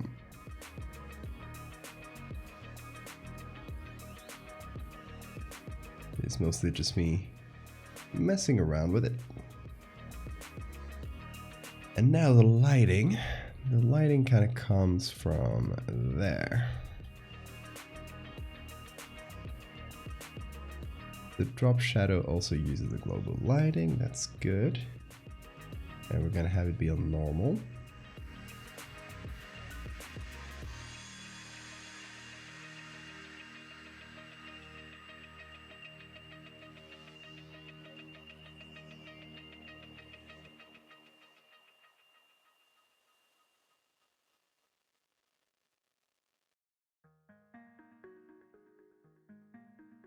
Give it a little bit of a shadow. How long have I been doing horror Photoshop for? I started in early 2020. I've been doing Photoshop itself for 10 years, more or less. But horror stuff specifically started around 2020 with Megalomorpha, which is still ongoing.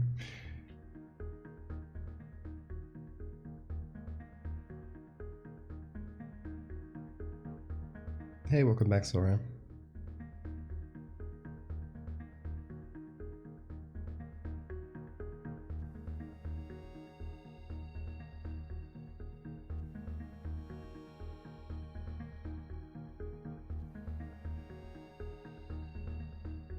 You see the signature? Well spotted. Have you always been a horror fan? Yeah, pretty much.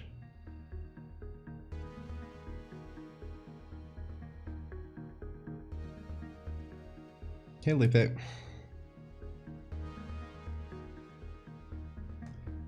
How many bugs will there be under his skin? I still don't know. Let's see how many we can fit.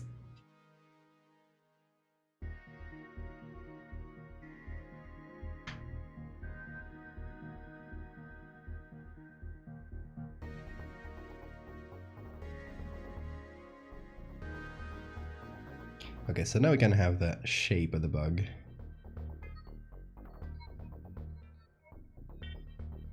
Now, if we just put that by itself as some of the overlay or something like that.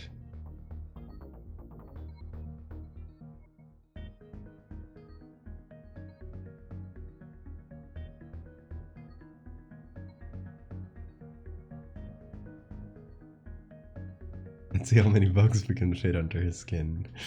What a terrifying thing to hear. Under my skin too, because, okay, for those that don't know, this is my back. I just took this picture. Well, I didn't. My partner took it. But yeah, I was just taking this picture right before starting the stream.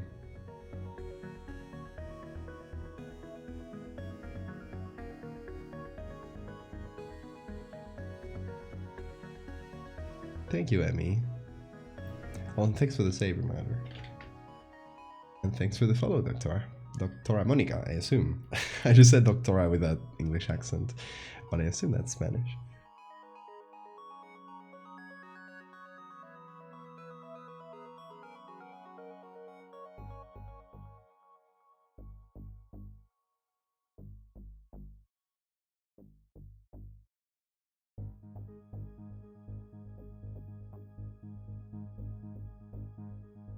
So the fun thing is that we can move this around, now that it just works on its own.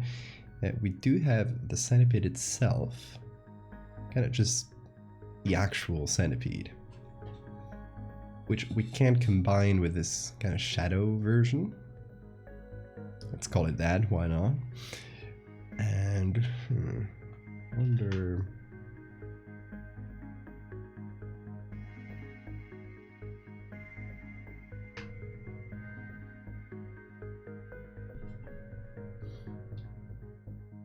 if I mix it together like this, it looks a bit better.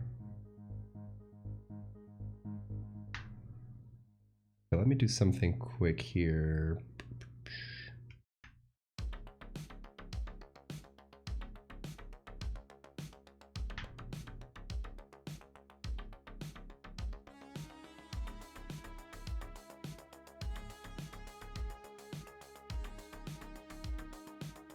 clear layer style.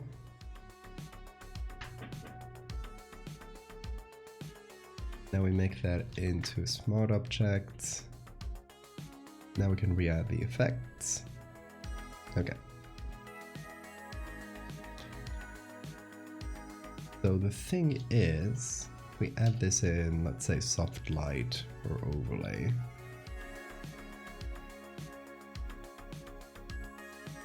Now we can blur it further to make it feel, you know, like it's deeper and deeper into the skin. If we go like this, so if we go super hard like this, now it's just something wiggling below the skin, which it does look, I think, possibly the most realistic, but I do want it to show some of the details of the bug.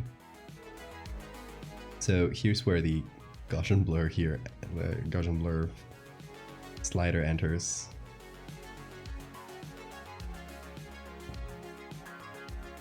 Lighting makes it so scary. Yeah, I tried to go for a bit of a dramatic lighting. Hey, Cubed. Welcome back, Sora. So we can essentially just play around with this slider to make it feel like it's deeper or closer. I assume you do the scratches yourself. Just a very simple multiply layer with red. I just painted them with a soft brush. What do you consider horror? Oh my god, what a question. What do you consider horror? Turning it back on you.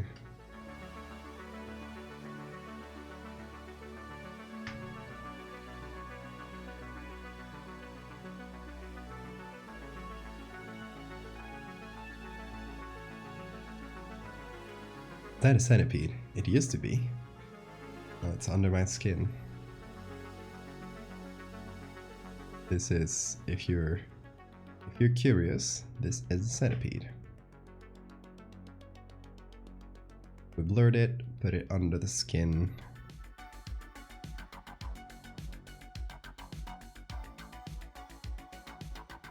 There's a few things that we kind of miss out on detail. That I think with it, just a soft brush, we can hopefully bring back, like the outline of the legs here.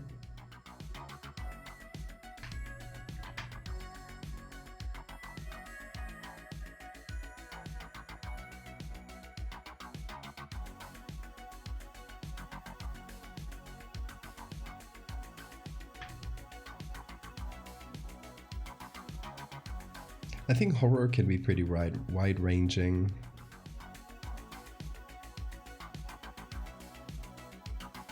Because in general, it's used to talk about media that gives out a sense of any bad sense, from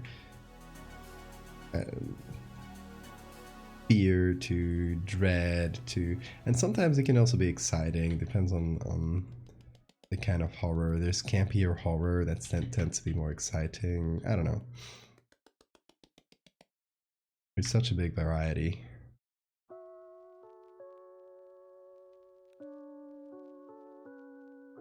Which is a different question, that what scares me.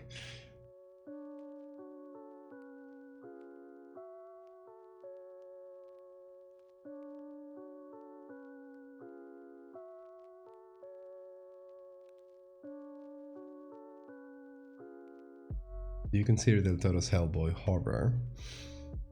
I don't think I would.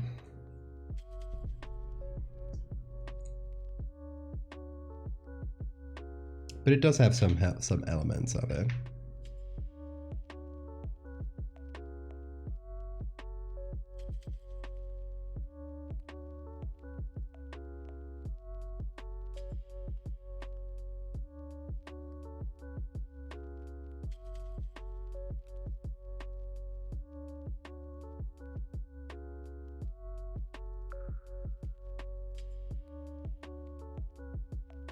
There's a difference between horror and what makes me scared. Yeah.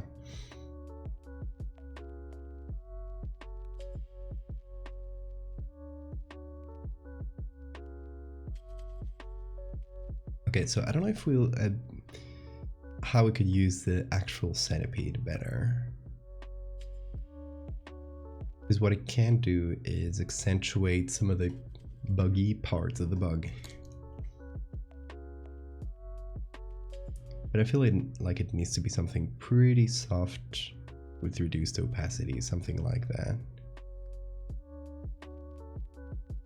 So maybe we can increase the Gaussian blur, make this more into, you know, a little blob, and then use the actual centipede to bring back some detail into it.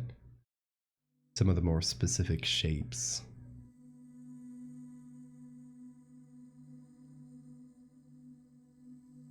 We liked it without the buggy parts. Same, but at the same time we do have to show it's a bug.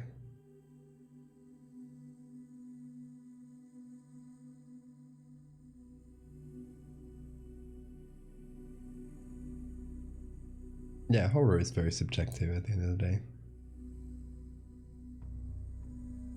Psychological horror, body horror,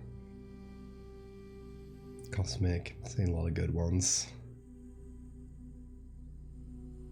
Makes it hard to know that the skin on the back is thicker than any of the other parts of the body. Yeah, it is. Okay, but I think we have a nice template for what the bugs will look like. So let's cut another one. This one is my nemesis. And if you missed it, earlier during the stream, I tried cutting this bug and it absolutely messed me up because I was doing this very intricate selection and it was taking a long time, and suddenly Photoshop randomly closed, or at least it closed this window. So I had to do it all over again. That's why I'm redoing it with a lot of detail here to see if this is an AI selection to start with, so I'm kind of giving it the best head start possible by just drawing the shape very precisely along the corners instead of just roughly cutting around it. And let's see if that helps it a little bit. Photoshop, it literally just, yeah, it just yeeted itself, absolutely. Oh, it didn't do a good job. Oh, Photoshop, okay. Photoshop is not good at centipedes, as we found out today. It's not good at things with a lot of legs. I think it's just scared of them. It just goes, get this out of here. Oh, good night, Theo. Thanks for coming. When did I last save? I just saved. Because I had a memory of the recent event. Oh, and back when it closed, I had also just saved, but it didn't save the selection, because Photoshop doesn't save selections if you're in the middle of one. So yeah. Once again, we're back to my old nemesis, the legs.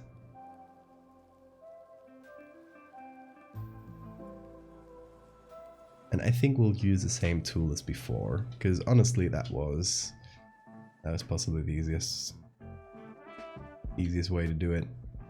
And we're not going to need a lot of precision out of the legs, because they're going to be blurred.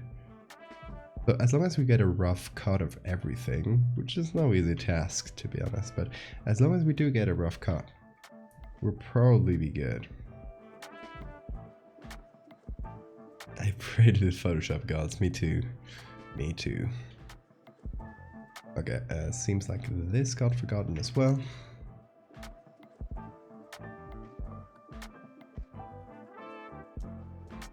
Now, put that into a layer mask. Now it's this legless centipede, which is a strange thing to think about. And now let's see. Maybe I'll use object aware this time. And can you please... Okay. Will that work? It's better, again, it's better at selecting the shadow than the actual leg, which is very annoying. Might head off as well, but I can't wait to see the finished product. Okay, Emmy, thanks for coming.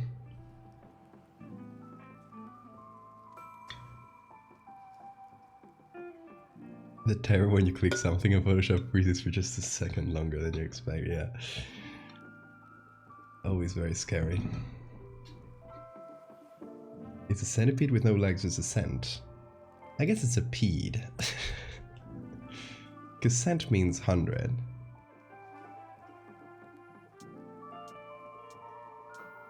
Centipede, I guess for those that don't come from Latin languages, centipede means 100 legs.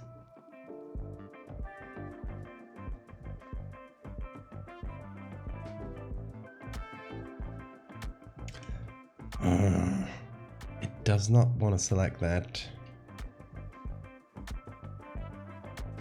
I guess we can do a first approximation with the color aware thing.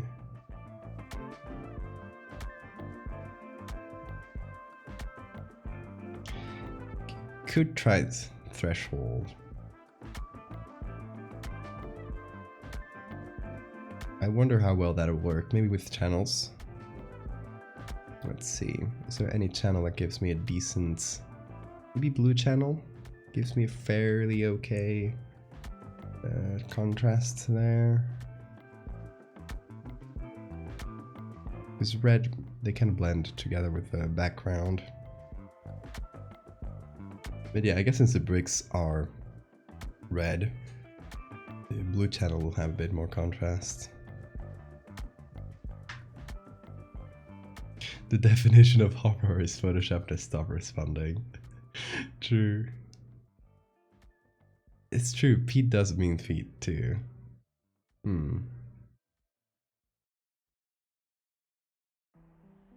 So I guess we gotta figure out how to say no feet in Latin to name our centipede without feet.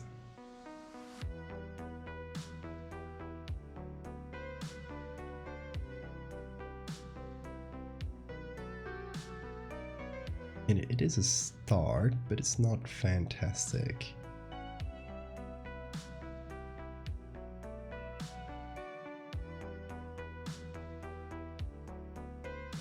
Sorry for that suggestion? No, never be.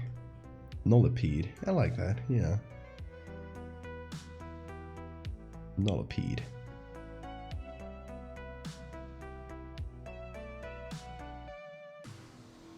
Again, we just need like rough cuts of the legs, so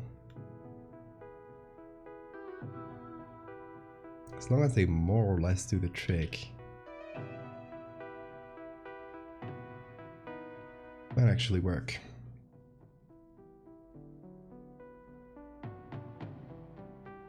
Wouldn't a centipede without feet just be a worm? True, but worms do have specific names for each species, so.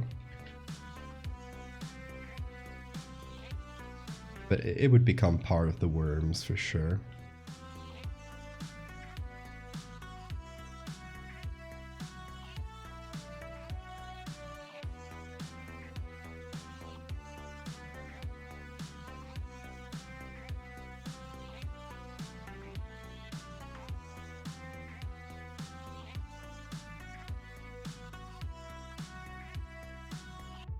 Cent and pede.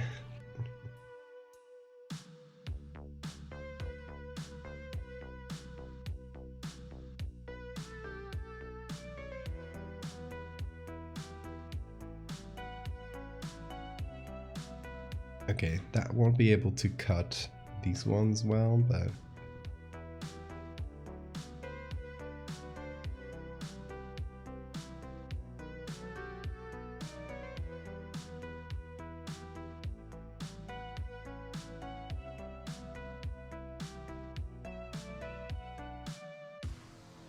favorite horror movies?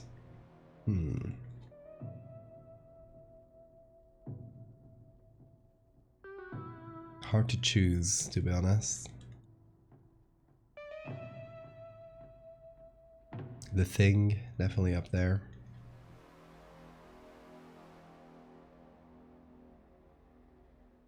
Okay, Goblin, you have a good night. Thanks for coming. Buenas noches.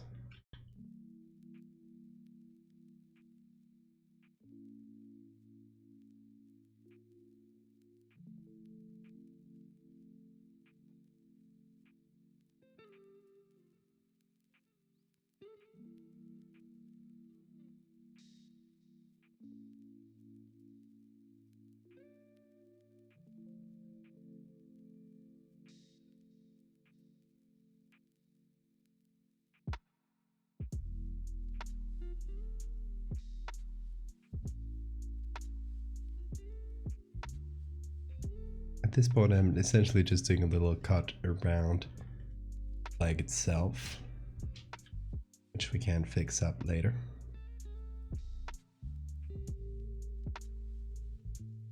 Little time-saving things.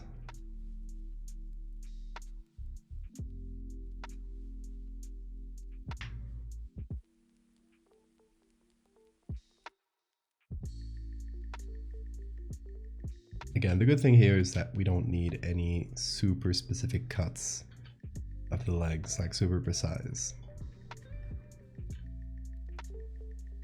They're just going to be outlines.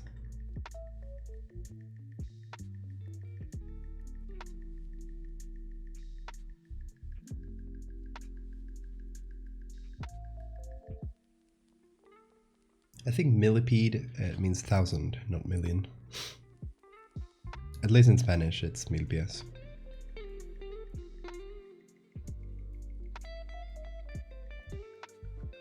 But if it did have 1,000, that would be very scary. Or if it did have 1,000,000.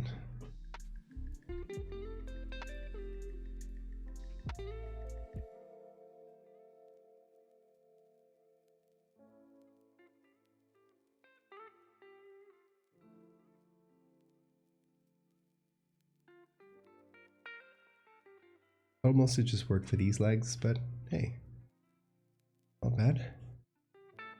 Wait, let me do...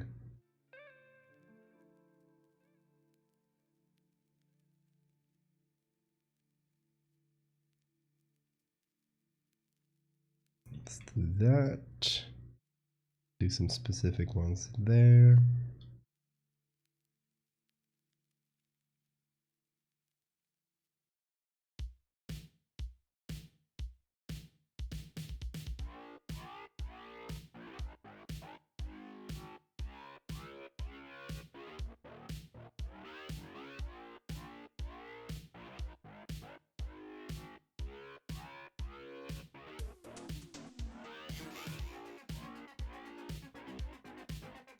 Oh, it's in soft light, normal. There we go.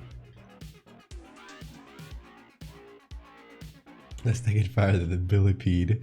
A billion pedes. Love that. Most legs a species has is 750. It's quite good. I doubt anyone who discovered it wanted to count. Fair enough.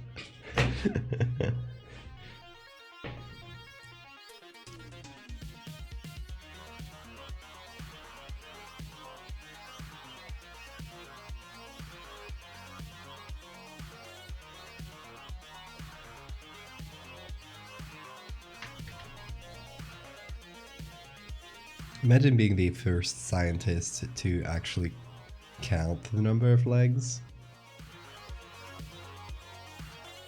Be like, hey, that's not 1,000. Come on. Who counted that?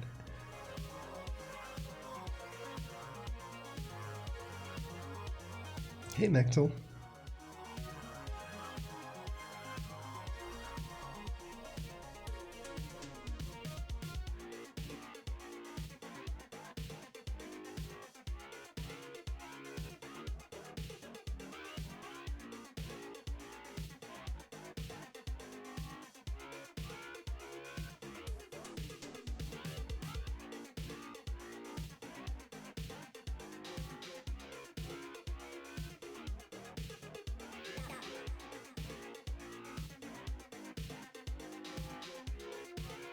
Millipede?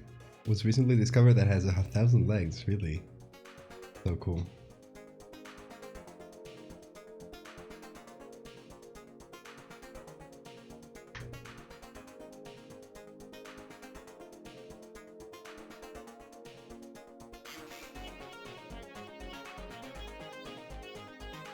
So hey, let's not shade on the person that named them. Maybe the one they counted did have 1,000. Maybe they found that specific species. And they were like, yep, that's 1,000. Back it up. Let's not count any others.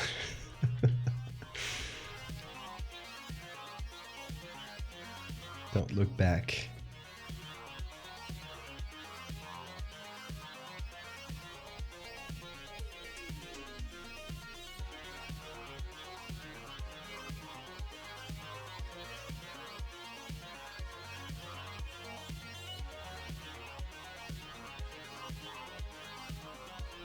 Yeah, I mean, if you've taken the time to count one bug's legs and it was 1,000, that's it. That's my job done for the rest of my life.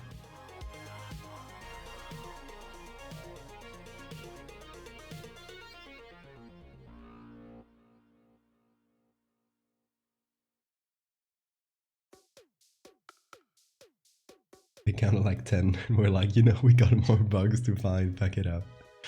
Exactly.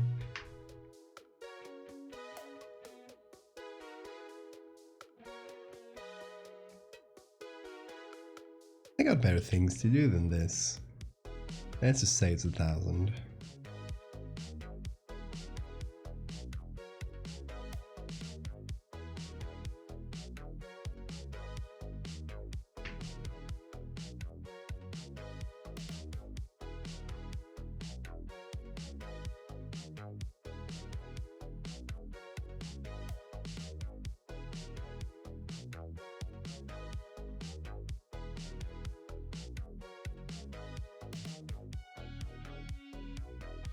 Be the guy who counted a millipede's legs, and then they tell you gotta count another millipede's legs. That feels like one of those AI generated 4chan green texts that have been floating around.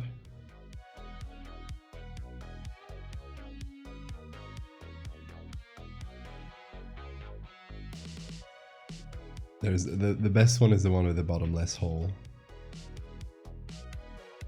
I don't know if you've seen that one.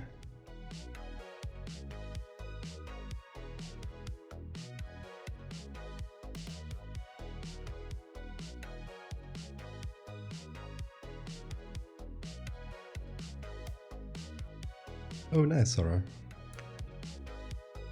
It's very kind of him. We're staying on the job as a millipede supervisor.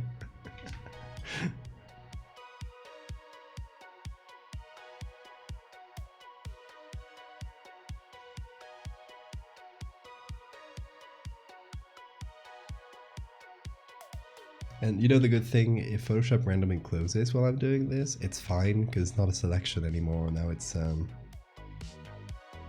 just a layer mask, so that does get saved.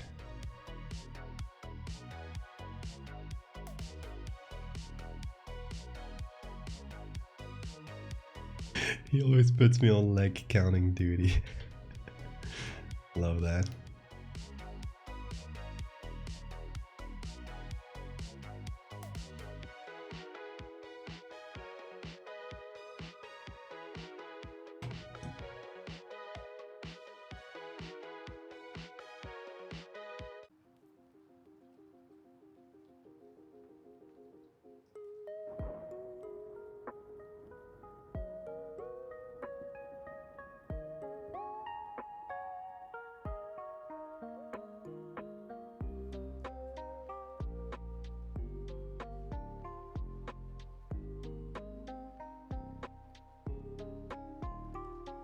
Oh yeah, Sora, let me know whenever you can.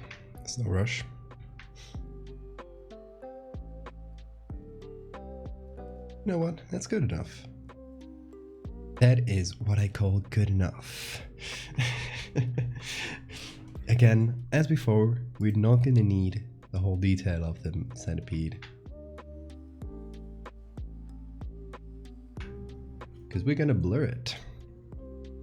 It's gonna be a soft light with some Gaussian blur on it. Make it about the same size as this.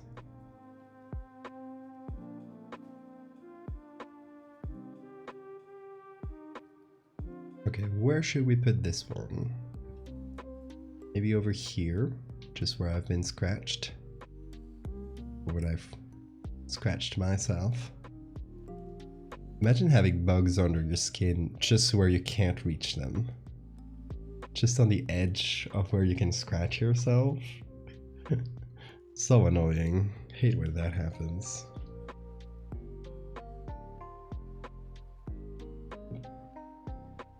Oh, there we go. Let's brighten that up a little. That one's gonna go in soft lights. Maybe a bit hard to notice. But right on your fingertips you feel them squirm. Love that. Ooh, googly eyes. Okay, I'm putting googly eyes on the back of my head.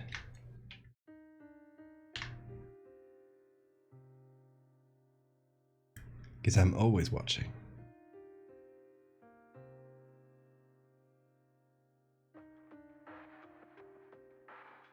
Honey, can you scratch my bug?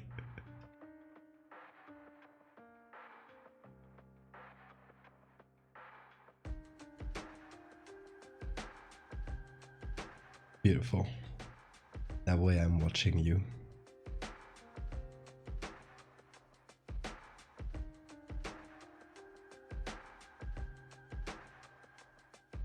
I already get random itchy buggy signals from my brain. I look like a cookie monster.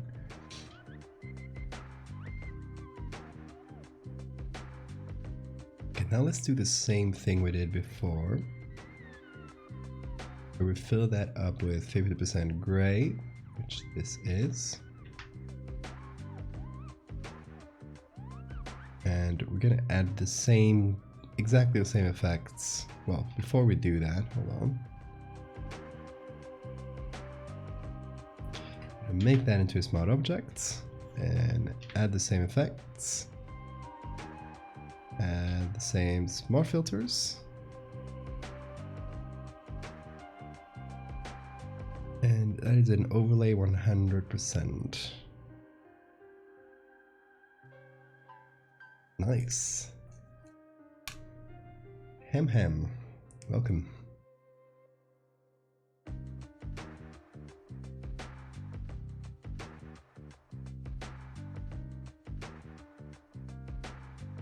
So let's go into the bevel and emboss. See if we can soften that up a little bit more. Maybe in depth here. Yeah.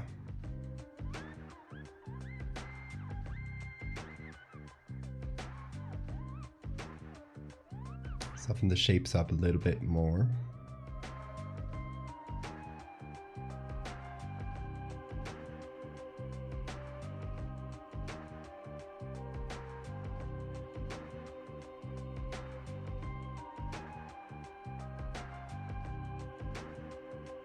Now it feels a bit too flat. I think I overdid it.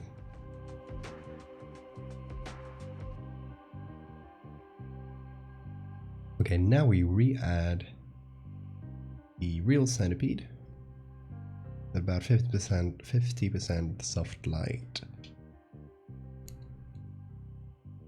There it is. There is our boy. Now we can move them around, which is the fun thing. Like they're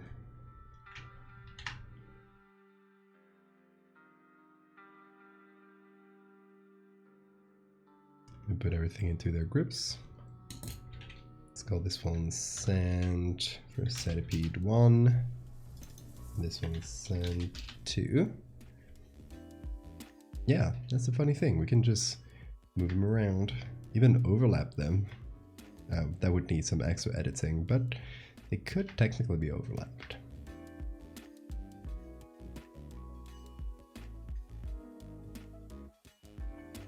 And something we could do, depends on where we put the bugs, how much we fill it up. If there ends up being bugs in, like, let's say under scratches, what we could do is once all the bugs are set up, we'll do a distortion of like the imprint of the bug on the scratch, those kinds of things, so it kind of distorts the skin where it's in.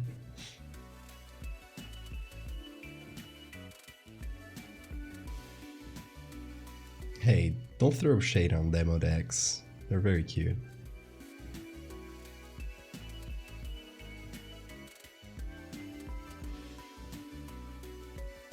But no, never owned any arthropods.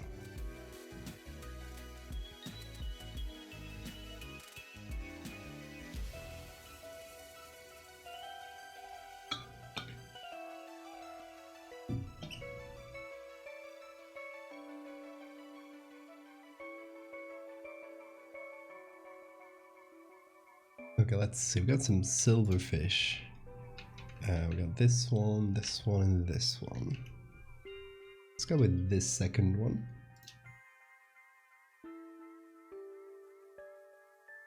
Add some extra species. This one should be fairly easy selection. Let's start with one of these select subject things. It'll probably not select the tips of... Well, color me impressed. It did select the tips of the antenna. It usually doesn't do that very well. But that might be Photoshop's new updates, because I think they updated this algorithm to be able to pick things like hair and stuff better. So that might also apply to our buggy friend.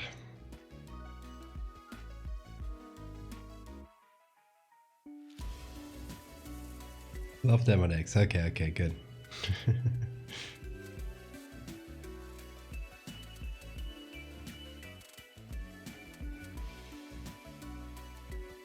The guts of the insect spilling from under the scratch. I mean, only if it intersects with an insect. But I think they would probably be deep enough under the skin that a scratch wouldn't really like cut through the skin and touch the bug, if that makes sense.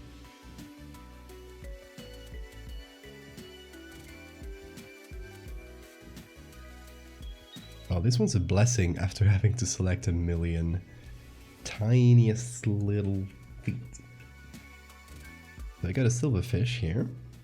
I think that selection will work. We'll run with it for now. And we'll do the same thing as we did with the centipedes.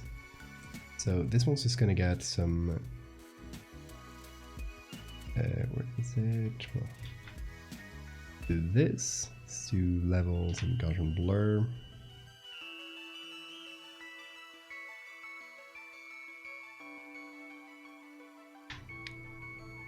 Put that on overlay. Let's see. Where does this little guy go? I feel like we're seeing it slightly from the side, so I feel like it should be near a corner. Here.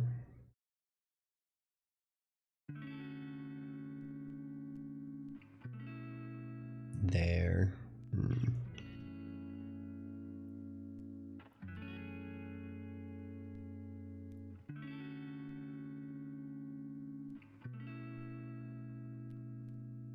Recommend Scutigera coleopad. I don't even know how to pronounce that.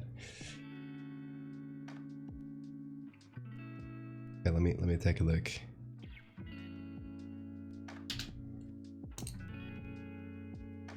Let me just copy paste that, because I'm not gonna even try and spell it. Oh yeah, the house centipedes. They have some nice legs, but the problem with that is they might be a bit hard to... Like, the legs are hard to make them leave any imprints on the skin, so it's a bit harder.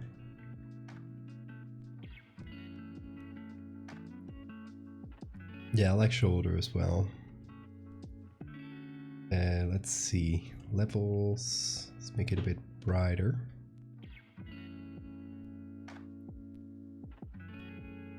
Like this. And now, like before, we do a gray version. And we copy everything. Smart filters and effects.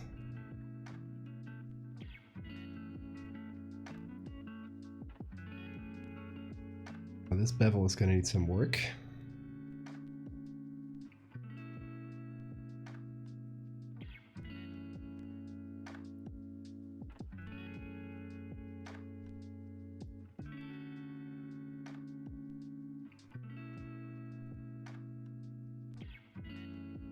Like this, looks better.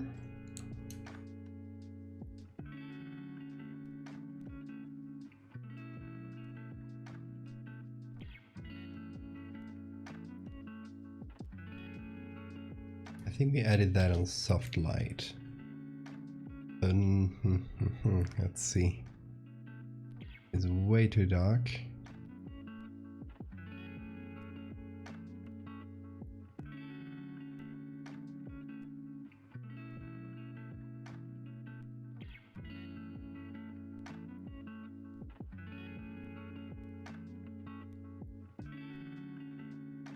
Okay, so this one should be on overlay and this one should be on soft light. Yeah.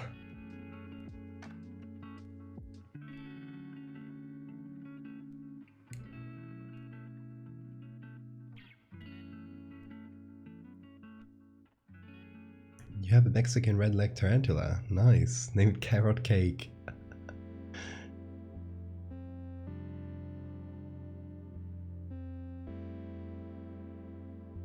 I love Carrot Cake for the spider's name.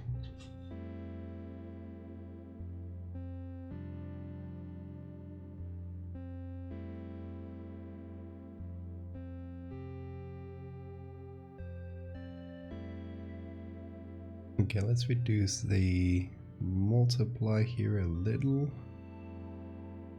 Makes things better.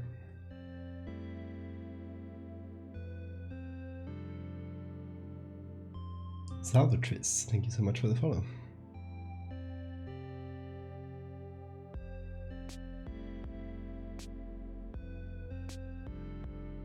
Okay, what do you guys think so far? And what other bugs should we add? Should we add some shorter ones as well, or should we go more into the long ones like centipedes?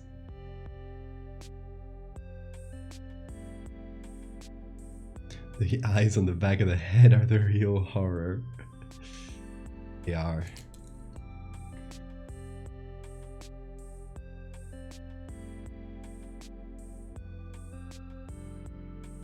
Hey, Yonai. Botfly larvae. I mean, those are creepy because they're real, but in terms of shape, they're just little blobs, you know? They don't have a specific, like, cool shape to show under the skin. Earwigs. Let's see what earwigs are.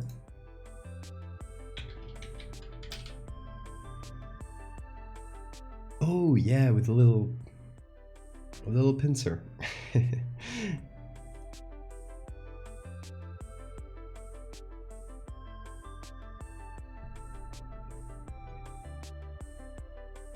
Spiders. Okay, let's go earwig and spider. Let's see. Browser. Let's go here and do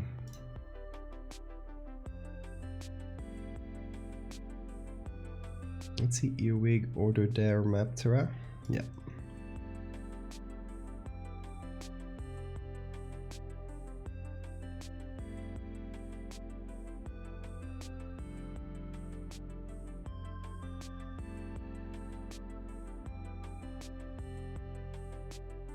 Spiders hunting their prey under the skin environment. Look, this one has a extra millipede. Hey, Spooky.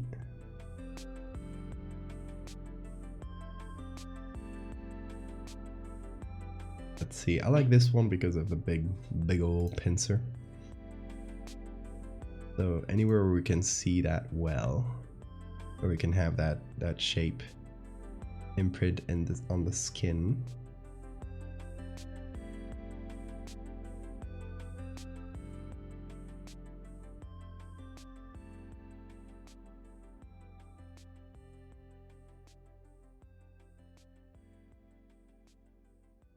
I think this one for sure. It's just such a good quality picture.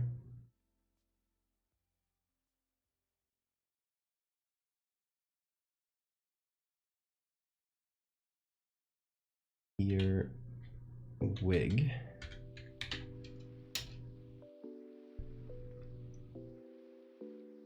I used to think if you touch an earwig, it would find you in your sleep and crawl in your ear and eat your brain. Oh my god. Love that. Let's go. What kind of spiders should we go for? And by the way, from now on, a spider content warning. Kind of spiders. I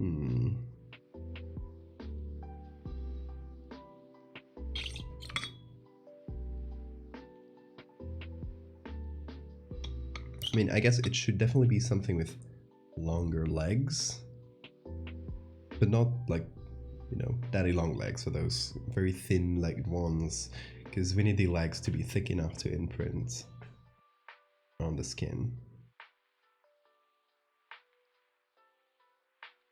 Earwig pincers are for fighting between males. Interesting. Natural selection seems to favor lopsided pincers. Camel spider?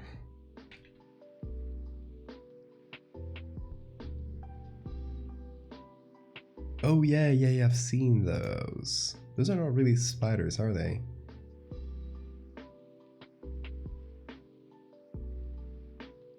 I think they're like not... They're arachnids, but no spiders, I think.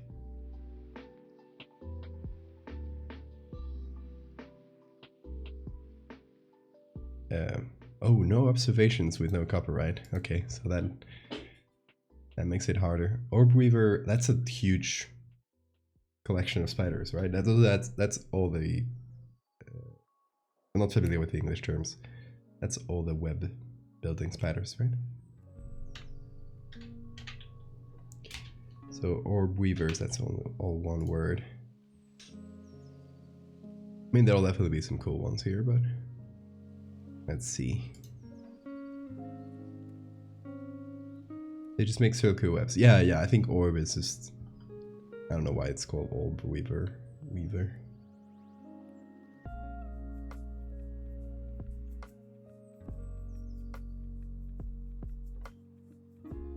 I love the ones that have cool little spikes.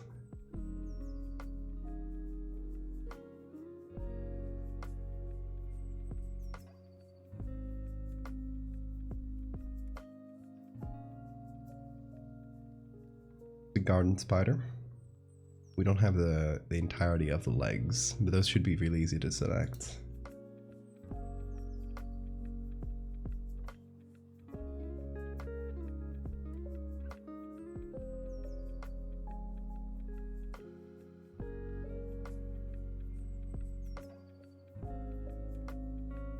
Look at this one. Long-horned orb weaver. I wonder what those horns are for. What those horns do? What bug doesn't show up? What do you mean?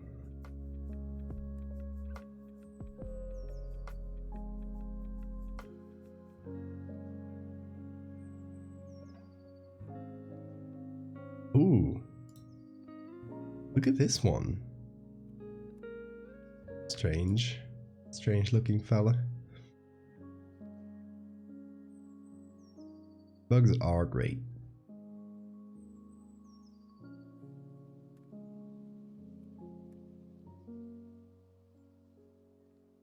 There are so many funky shapes of orb weavers. they're cool. Oh, that was the whip spider. I think. Camel spider, sorry, camel spider. Whip spider is a different one. Did we look for whip spider? Is it the same thing?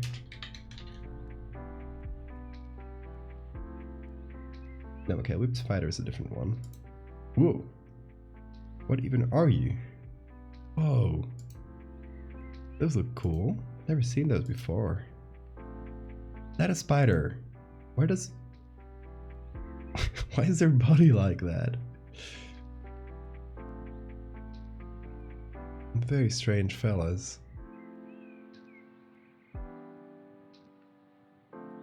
Yeah, solifuge.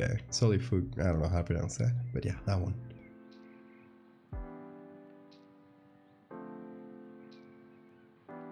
Periscope orb weaver? We definitely gotta check that out. Even this is just to check them out. Also, hold on. Maybe these could be cool. This one specific. Where did...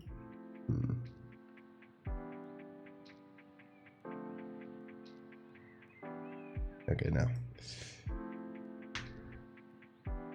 Periscope orb weaver.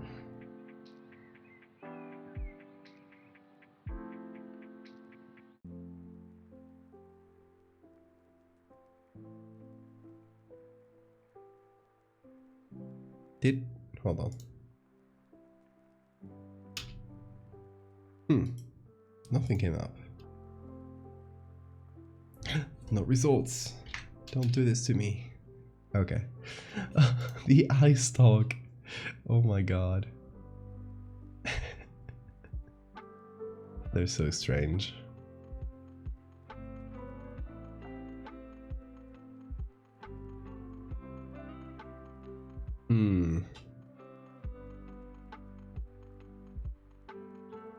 With this one, with the perspective work on the skin, not sure. Everyone is experiencing formication, yes.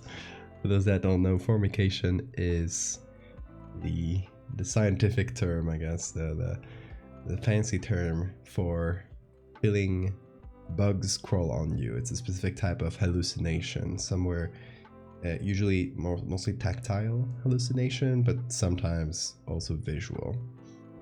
It happens in delirium tremens, which is a acute effect of alcohol withdrawals in very big alcoholics.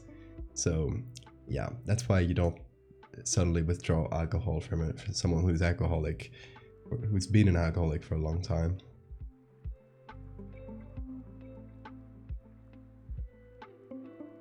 Ooh, oh, this one's very good. That's fantastic. Perfect.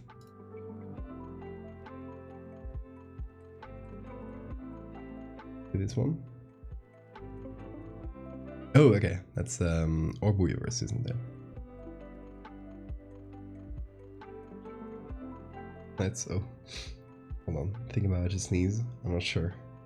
No, I think it passed. You're never sure until it happens.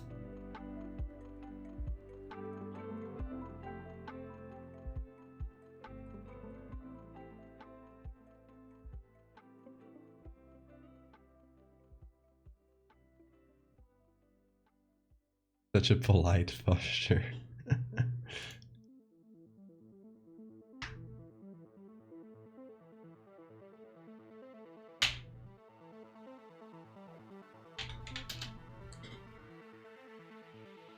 Correct link. Don't worry, I can copy paste it. Ooh, that's a cool one.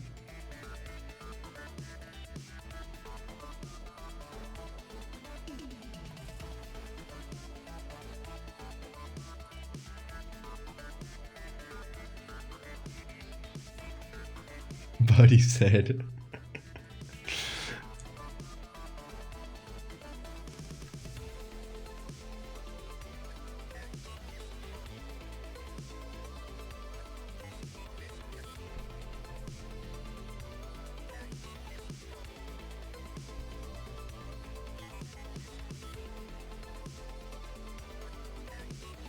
Okay, I'm fixing up the selection a little. Oh, that didn't do anything. Wait.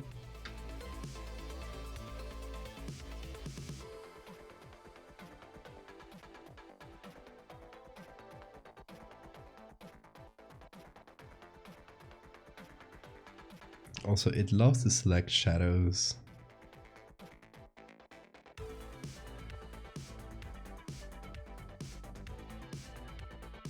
This silly AI.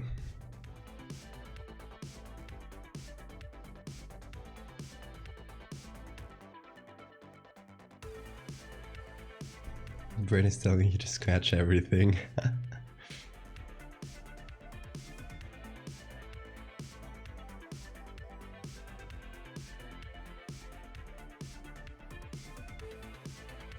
See, a better title for this stream would have been "This stream will make you scratch yourself." Wanna feel itchy? Come to Val's stream.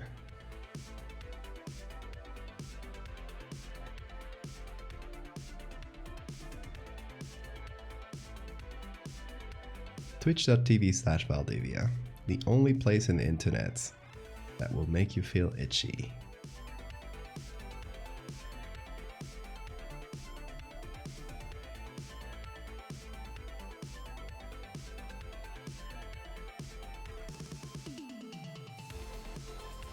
See, the marketing writes itself, y'all.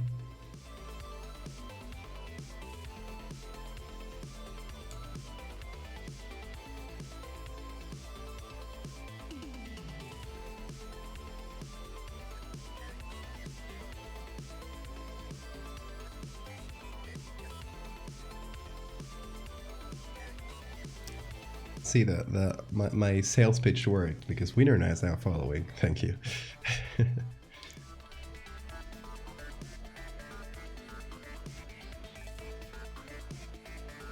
You know, you might ask, who the hell would want to feel itchy on stream? But there is an audience for everything.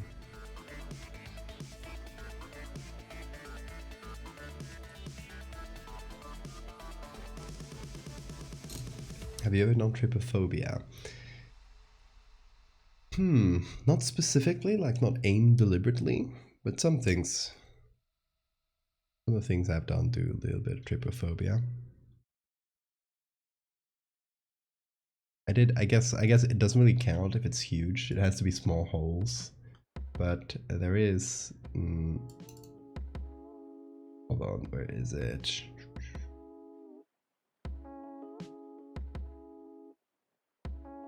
The dead angel here. We use textures from lotus pods to make the holes, which is a very classic trypophobia thing. Thanks for the clip, Sora.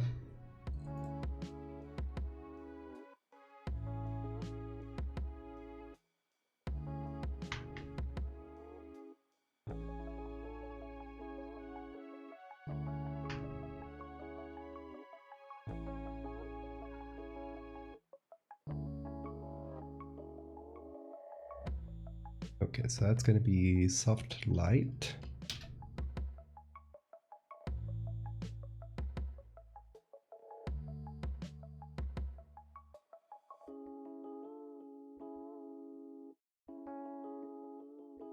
Let's see, where should we put this little spider boy?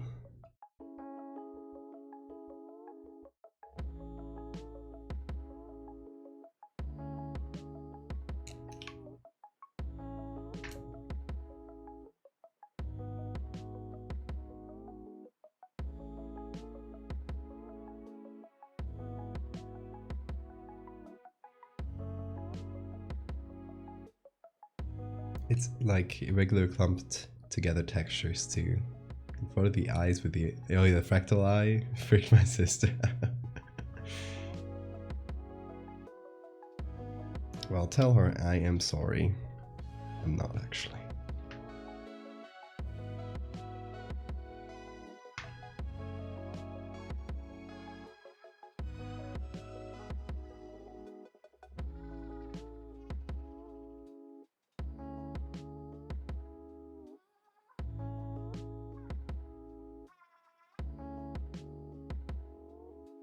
Okay, let's go a bit stronger on the bevel and emboss. Any more bugs before your brain breaks? Take a break. We'll see. If we need more bugs, we'll add them as we go.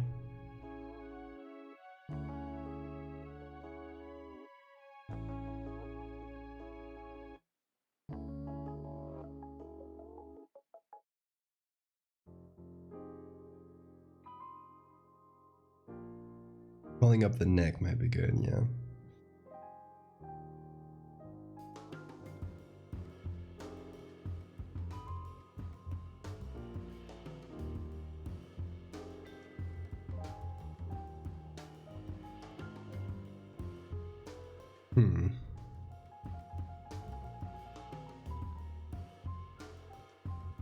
Change the contour.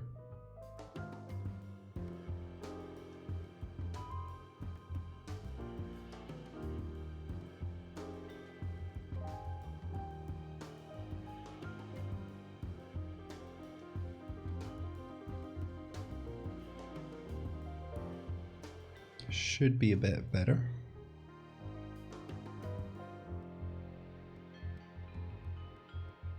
Want to get over my phobia. Not sure if this will help. Yeah, that does actually help.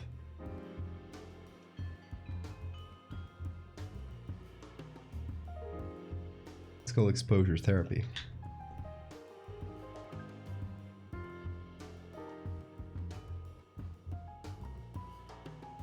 The angle doesn't match very well to make it go out the neck, unfortunately.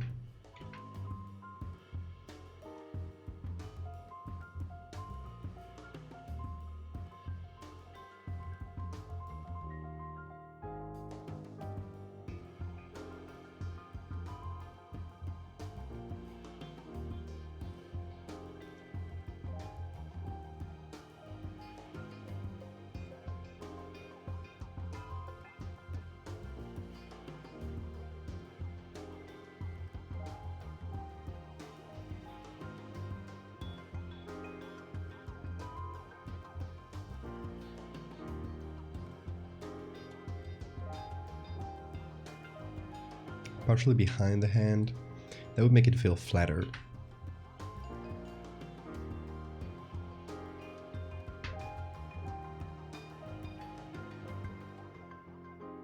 See if I can fix that up.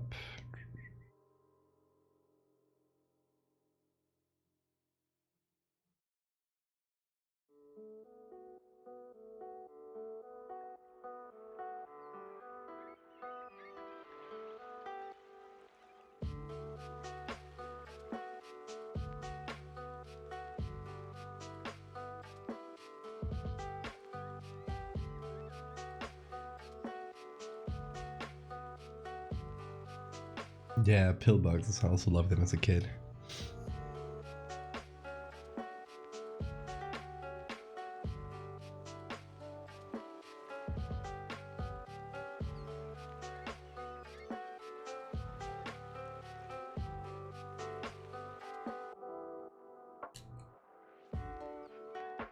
Scientific name is Armadillidae. I love that. Hold on, Armadillidae.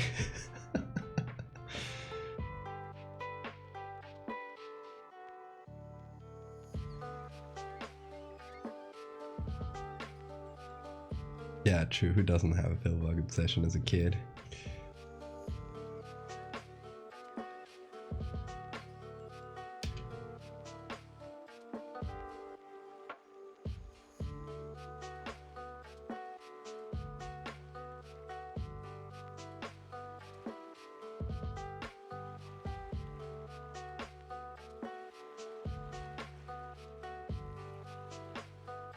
Okay, this one can be right under the finger.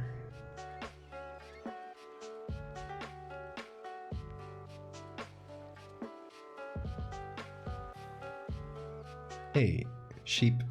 All of these are bugs. So many things are bugs. Depends on the bugs doesn't mean insects. It's been small things, honestly. It's a very broad term. To the point where you can call bacteria bugs.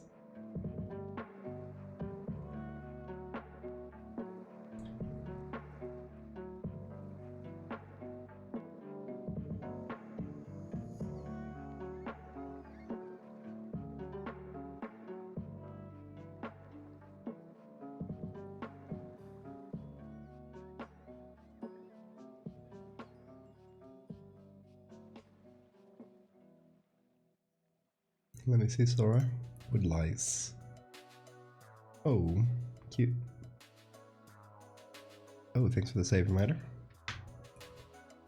Even the googly eyes are bugs, exactly. If you expand your definition.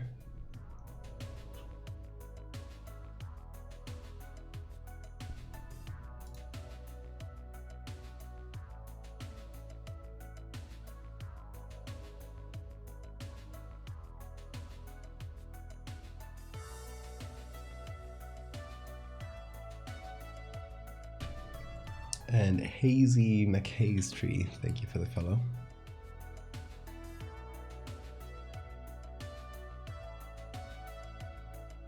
Bug snacks vibes, totally. Oh, the follow notification appeared way later. Weird.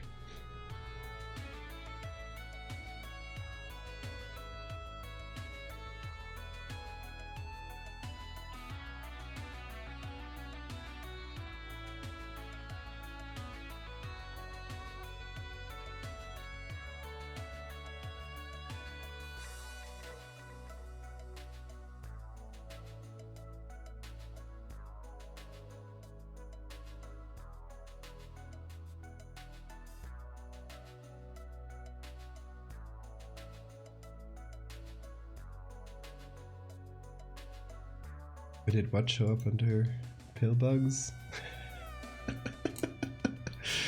Oh my god, okay, hold on. So Sora was looking for pill bugs and they found this. This is Bobo doll.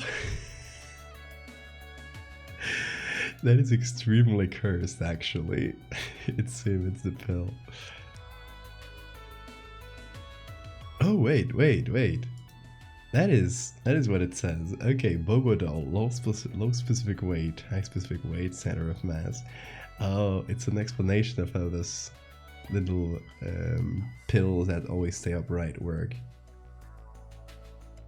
But I love that it was. I don't know what language this is. No idea. Tamil. Okay. Extremely cursed. Thank you very much.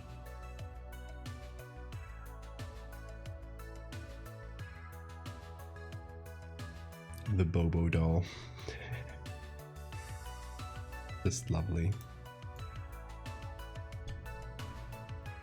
It's not whip spider, it's camel spider.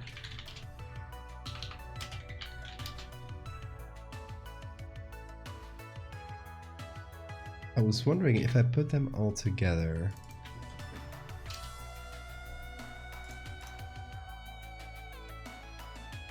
And then I put that into overlay. Compared to what it looks like on normal, it actually adds a little bit more skin tone into it, which makes it feel a bit more natural. So I like that. Let's keep working on that. The Bobo doll is a bug confirmed. Yes, it absolutely is.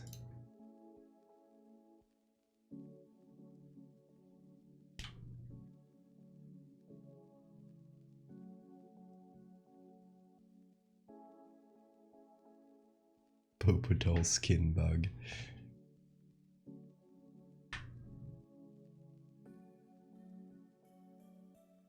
Okay, and the thing is, we can give each of these a little bit of shadow underneath. Just some hand painted stuff to accentuate.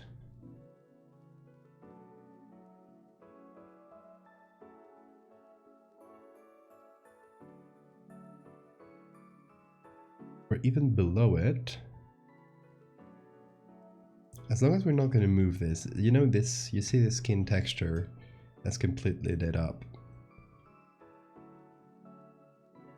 Or you can see the pores.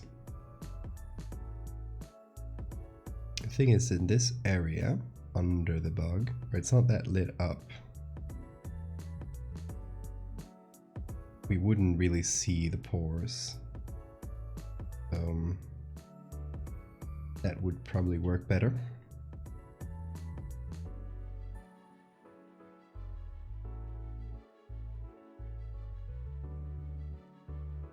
The magic of Wikipedia, you can get to any article from everywhere. Oh yeah, wasn't there a Wikipedia game where they gave you a random article and they put you in a random article and you had to get there in the least clicks possible? It was very fun. And there are a few articles where you can get to from pretty much anywhere. I think like philosophy is one of them, if I recall correctly. Okay, so this is a small thing, but you know, just not having the lit up texture under the bug makes way more sense. And we can add little bits of the lit up texture in the more lit areas of the bug, under the bugs.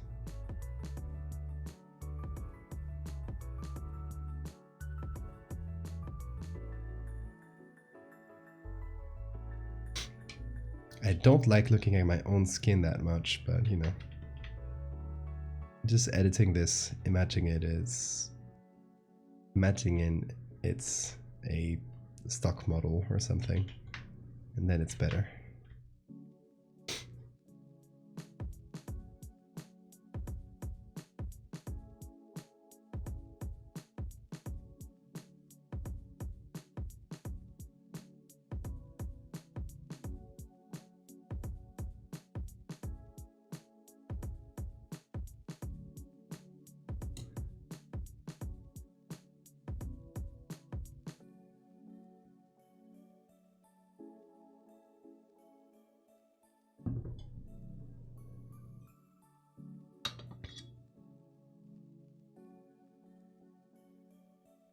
Just got reminded of the Death Head's Hawk Moth. That'd be a good addition if you gave it. Yeah, because we wouldn't really see the Death's Head. We're just seeing the outline. And that's not really a 3D thing, it's just a little splotch.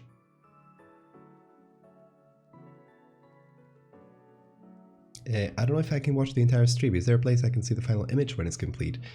Yeah, there's Twitch, there's Twitter. Well, Twitch itself, you can see the VOD, but here are my socials.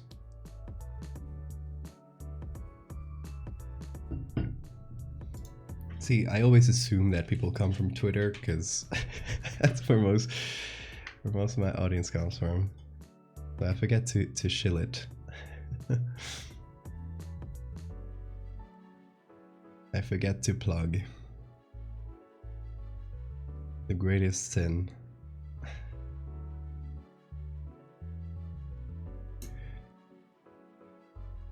Okay, it's a small thing, but I think it helps.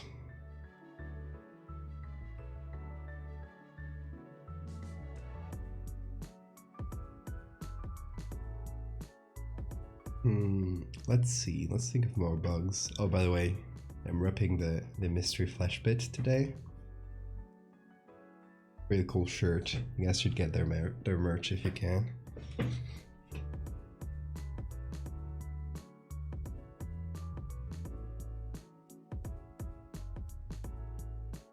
Well, I guess the problem with this little thing I just added is that now if I move the bugs, I'll have to move it as well. I'll have to cut it around, etc., which is annoying, but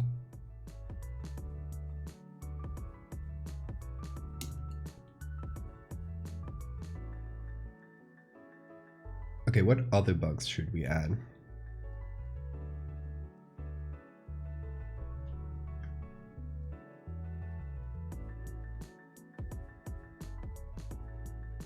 I mean, we could add a bunch of tiny ones that are just painted.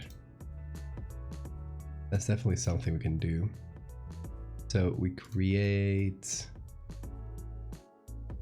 a layer, we give it this effect. Now we take 50% gray.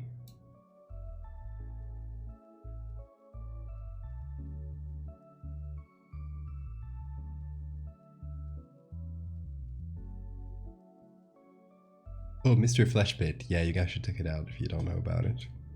Really cool world building project about exactly that, a mystery flesh pit. Yeah, the fun thing is we can paint with this and just have a little thing.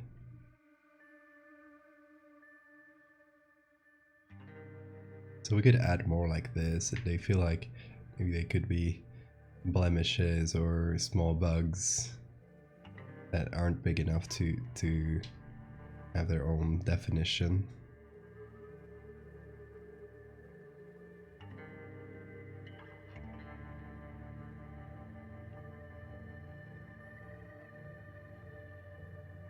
I would say, Sora, that every community has drama every 2 months. That's just humans being humans.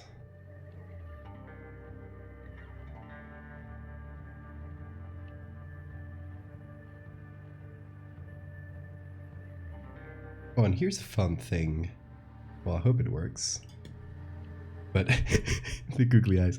Okay, we can have just a print of, or print an imprint of the bugs by themselves, which we can add back on the skin.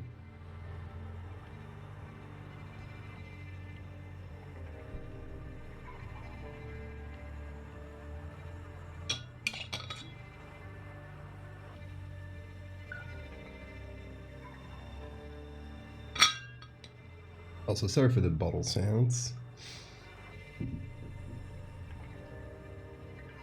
It is a loud bottle that I got.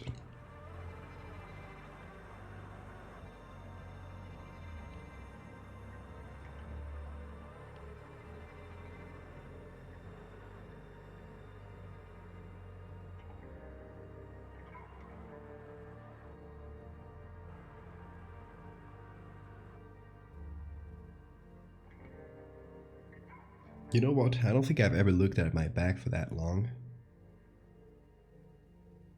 I was seeing if different layer styles here could work. I still think overlay is the best one.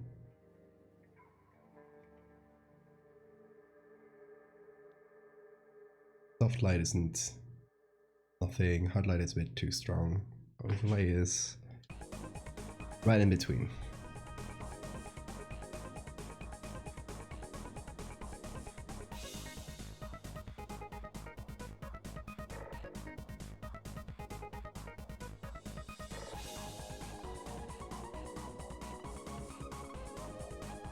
But yeah, I love the squeaking moths, they're very cute. Definitely not what you'd expect.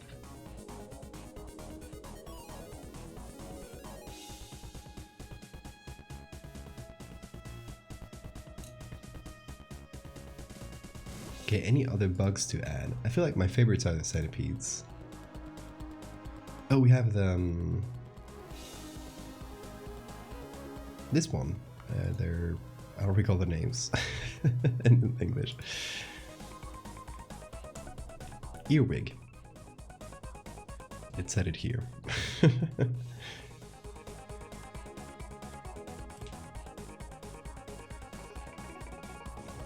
Okay, let's do a select subject here, which should help. That wasn't amazing.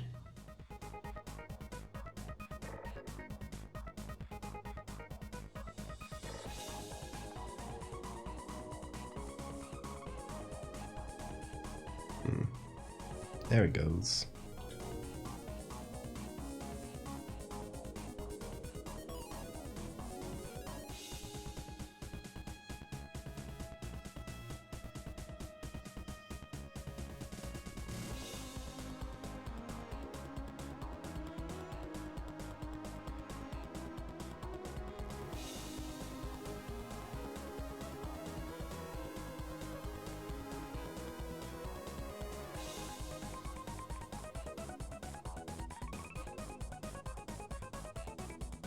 GPU go brr. No, you know the funny thing, these new Photoshop selection tools, they don't actually want to use your GPU.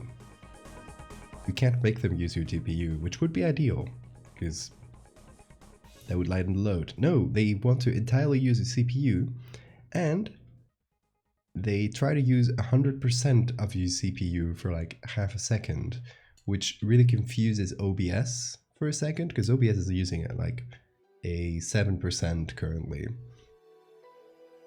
So it freaks OBS out for a second, and it makes my camera go weird. Which is why you might see that every time I use the AI selection tool, as good as it is and as useful as it is, since it's very poorly optimized, it just confuses OBS.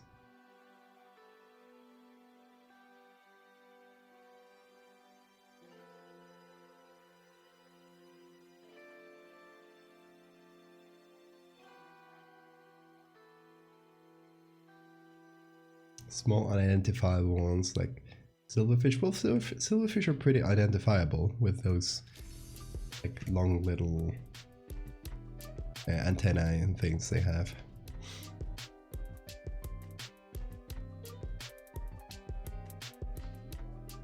Yeah, Adobe is not very good at, you know, fixing stuff. They want to introduce new things all the time, but they're not great at like revisiting it at all. You know, they'll add a shitty 3D thing to Photoshop that they'll then never update or use again, and absolutely nobody uses, to the point where they're just phasing it out now. I think I've used a 3D thing twice, and both times it was to make specifically like old looking 3D logos.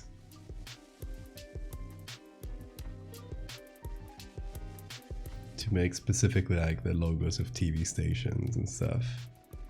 That's the only time I've used the 3D tools.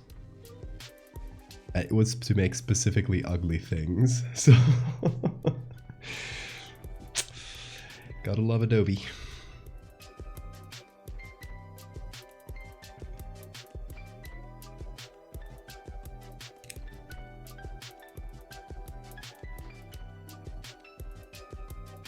And in the meantime, they took like a year to fix a bug that affected everyone that had more than one screen. Oh, that's the wrong tool. It took like a year to fix that bug.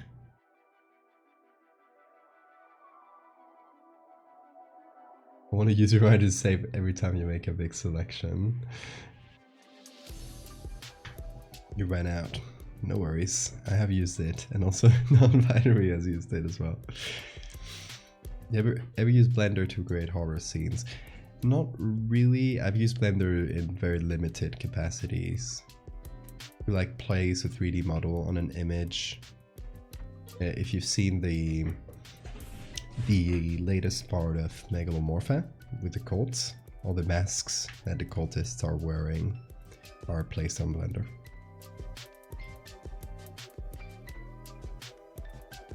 Oh, I lied. There's also a creature that someone gave me a 3D model for, so I posted on Blender, then added it on Photoshop, which was fun.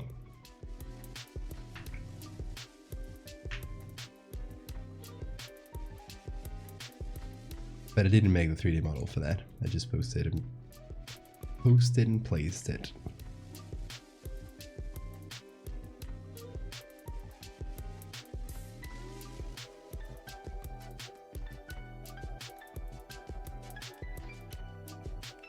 Okay, that is an earwig.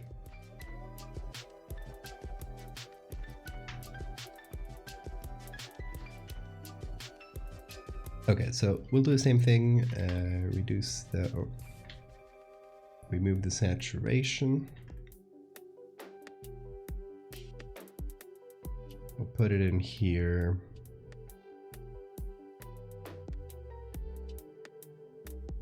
Go with the smart filters.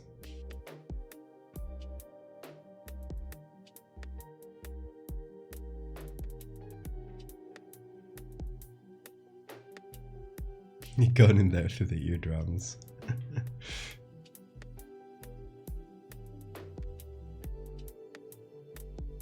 think here is a good place. Got like a nice clear spot. Gonna remove the smaller bog from here. Okay, so we'll do the same thing we've done in the past. We fill that up with, is that 50% gray? It is.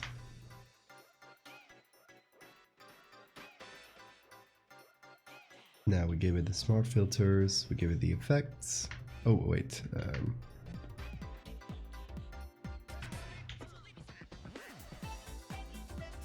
now smart filters, effects, and we put that on overlay and the other one goes on soft light.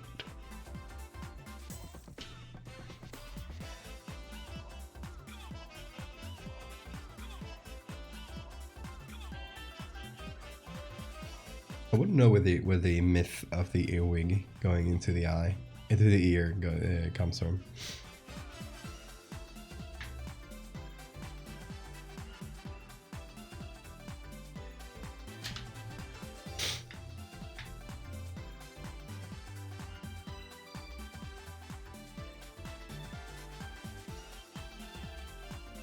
Okay, let's go into the bevel and emboss.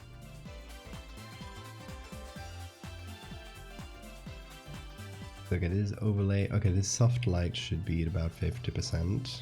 Yeah.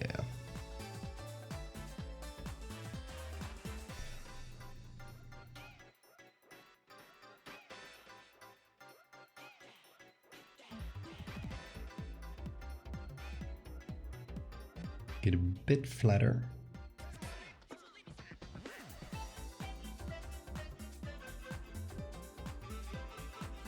And there we go.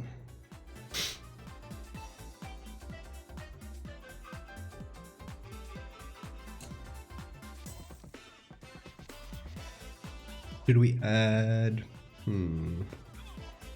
cockroaches? I don't think cockroaches have like that recognizable of a shape. I mean they do, but not at the level we'll, unless we put a huge cockroach where you can actually see the little legs. Just the body itself, it's just kind of teardrop shaped or kind of oval, oblong, whatever you call that.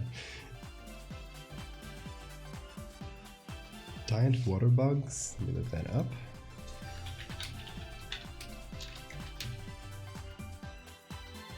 Oh yeah, they're cool. Oh yeah, I recognize those from Animal Crossing of all things. That's that startled me. Oh, Bobo. You silly clown. Get out of here.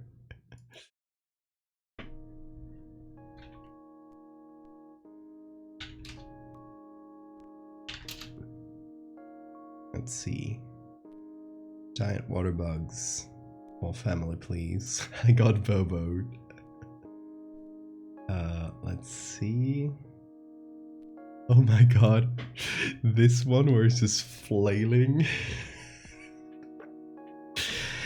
Get me out of here. Release me at once. I absolutely love this image. I'm gonna send it to all of you. You know, like I sent you the centipede one before. I'm sending you this guy in case you want to do anything you want with it. Although I guess, what licensing does it have? Well, it's actually all rights reserved, so I guess don't sell it, but... It is a big bug. I mean, it can be smaller.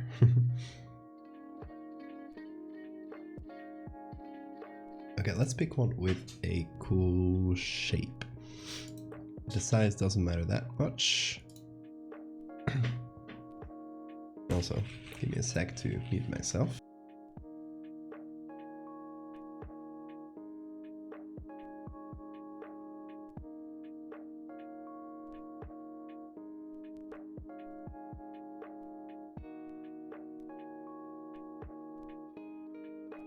We good.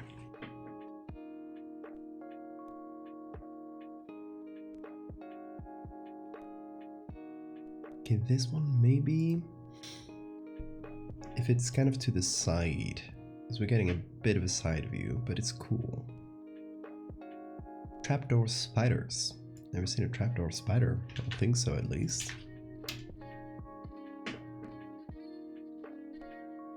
Ooh, oh, yeah, they're the ones that plug the little holes. That's very cool. I don't think we'd be able to get any detail out of that imprint though. So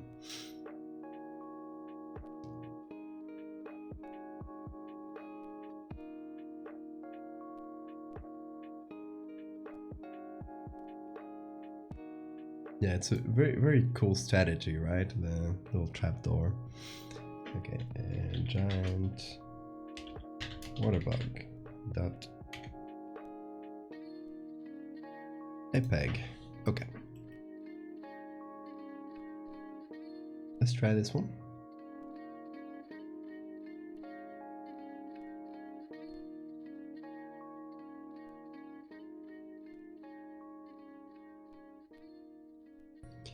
Let's see. Let's make my camera go all weird. Did it? Yeah, it did. Oh, we got the... Yeah, this thing, it loves to get things shadows. It always detects them as part of the object. Oh, imagine feeling the cicada buzz under your skin. That would be creepy.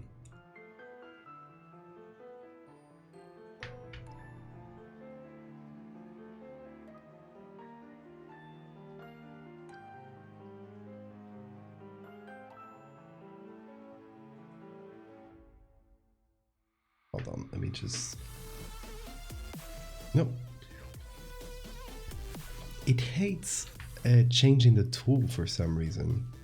I think that might be a new thing. New bug found. Yay.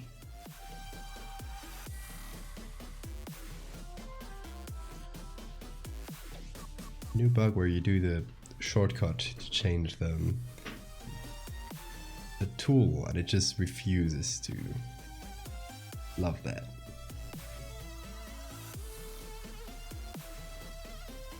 Do you think humans invented manholes from looking at trapdoor spiders? That would be a fun story to write.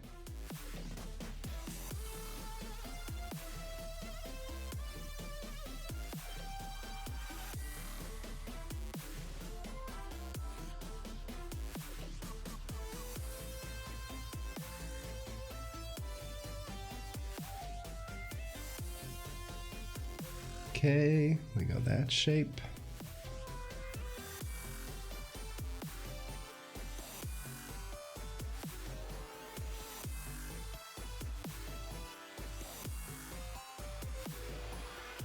Humans evolved from insects. Well, that is slanderous. Don't slander the names of insects like that.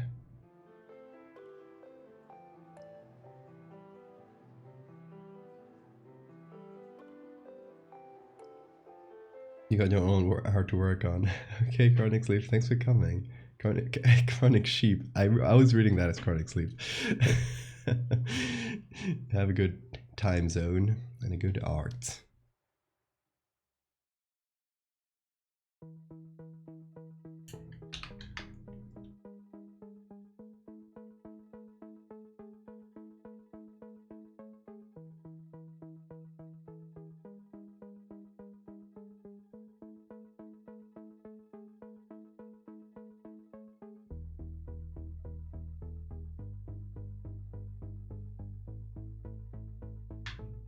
Okay, let's see. Do the same process we've done before.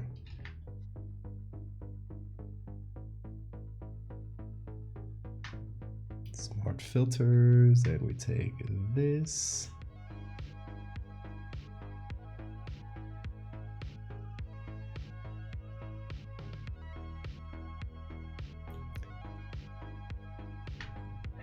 And we add everything. Again, smart filters, effects on there. Put that on overlay. And now we move it. I was thinking here, since it's kind of sideways already.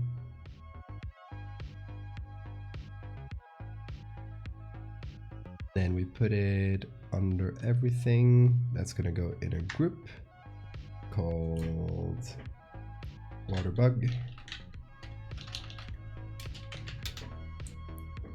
We don't get as much of a recognizable shape here. It's a bit smaller, and because it's in the shadow. But just due to its the angle we're looking at it, the angle we're looking at it from.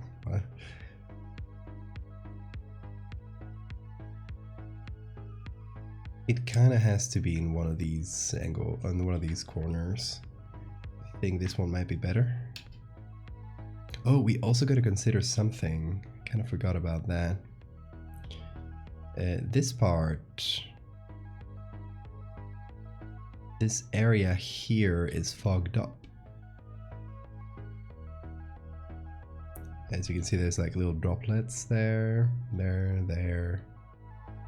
And it's just kind of blurrier in that area.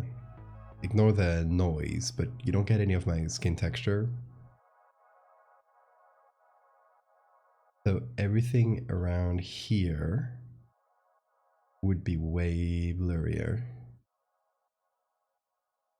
Like we basically just get an outline or a small blob, which is annoying.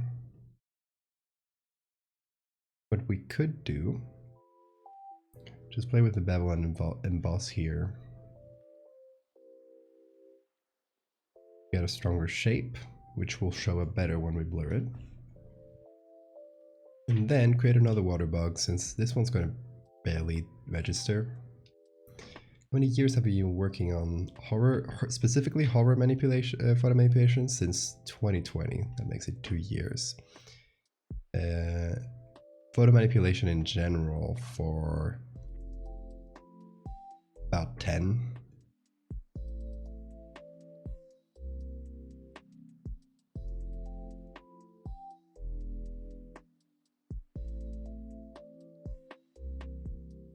Hey Rounder, thank you.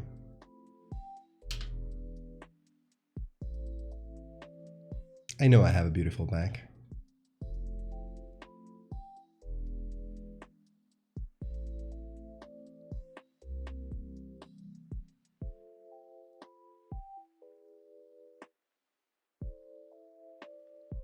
Came for you putting bugs on your own skin. Got exactly what I was expecting. See, I don't lie.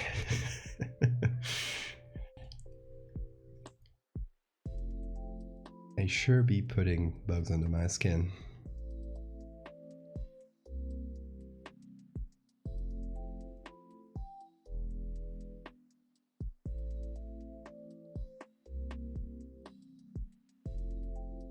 Okay, it's nice because we can use essentially 2 different bugs and use them twice without it feeling like it's copy pasted, which is nice.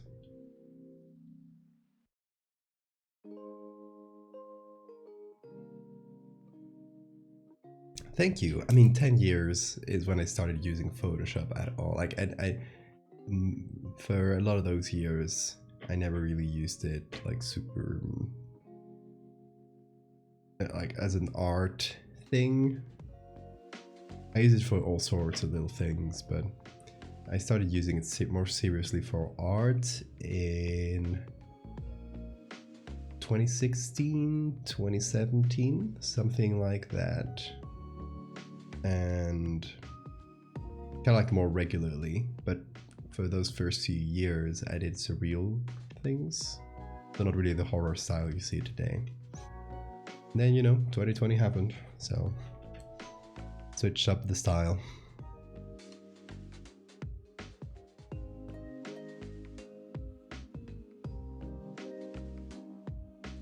Okay, you know what I was thinking? We got Centipede 2 here, which is quite nice.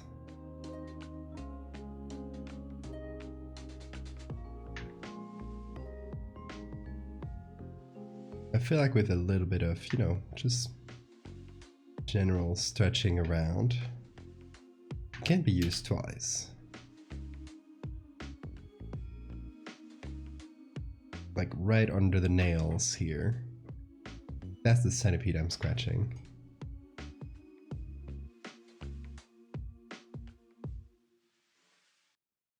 And then we can move these little ones around.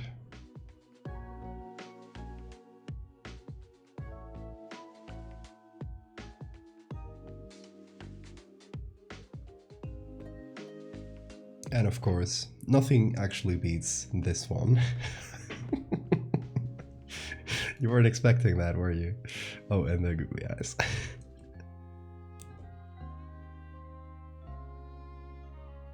You hate that? Thank you, thank you.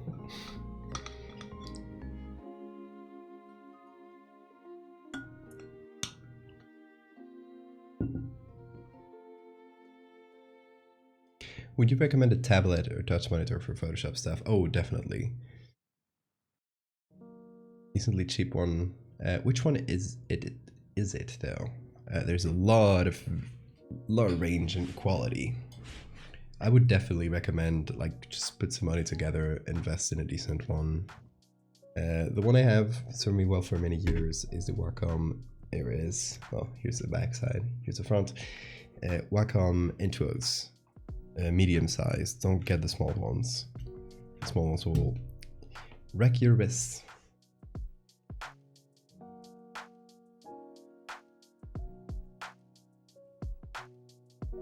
People are going to be grossed out by this. I sure hope so. Okay, here's the thing we should do now, though. Now we take this without the googlies. We're gonna save it. Saved. And this is a map, essentially, of the distortion these things create. So we can take a layer that's essentially the whole background. We're just going to put everything together here. That's just a layer with all the, you know, scratches I've painted, etc. Gonna go filter, distort, displace.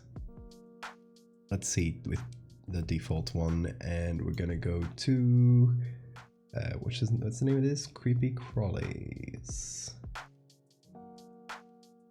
Here it is. Okay, did that do anything? Not a lot. Oh. Did do a little.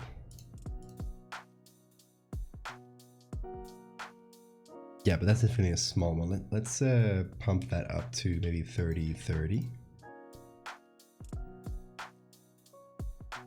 Go back again to Creepy Crawlies. Okay, now there's more distortion to the point where it's breaking a little in some parts.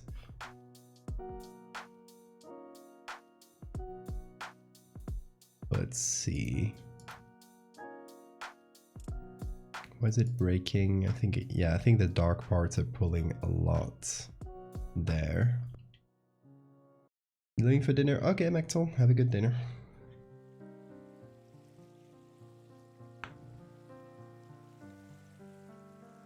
Which of the church shot of everyone filling the pews with the light going down. Oh yeah, that Megalomorpha one. That is part of a whole series about huge bugs. So if you like bugs, you might like those.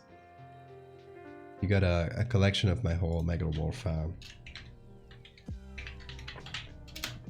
in the link in the bot message I was just sent in chat. Okay, still not a huge fan of the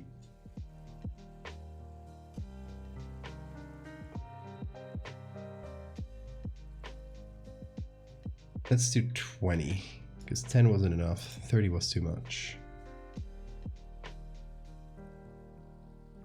I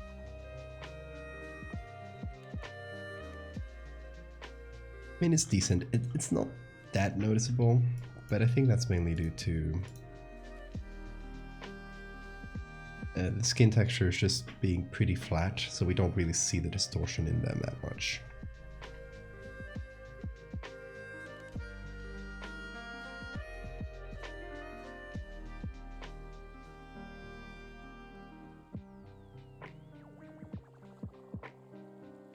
Okay, I want to put everything together and see what some final touches look like.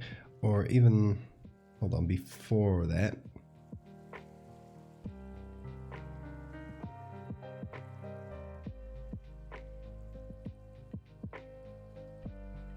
This soft light layer here, I'm gonna keep working with that.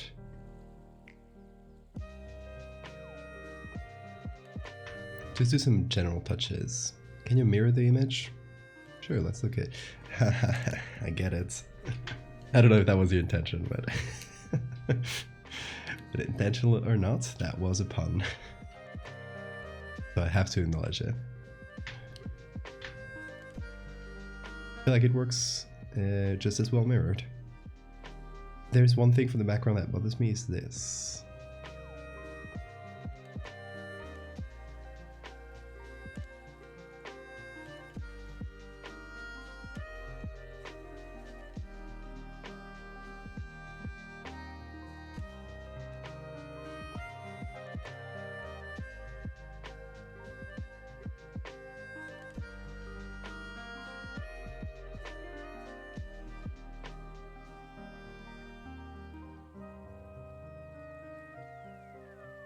Let's see. I know it's not a huge thing and change a lot, but it's bothering me.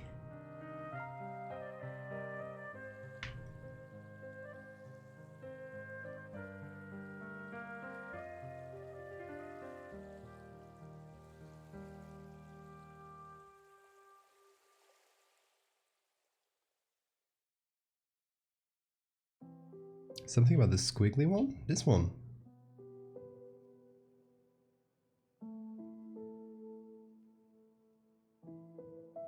We will see what we can do.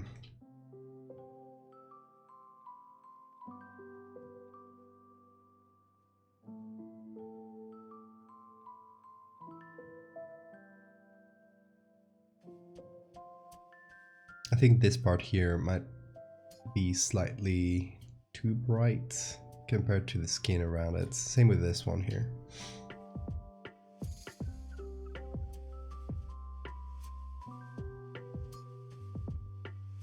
So let's fix that up. Let's see if that works.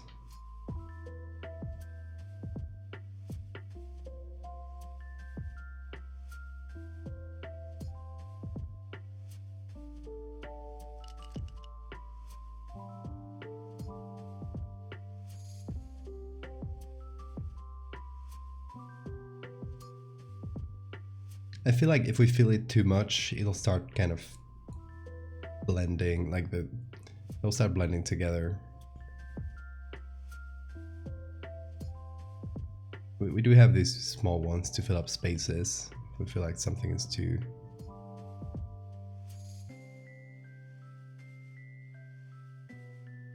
not covered enough.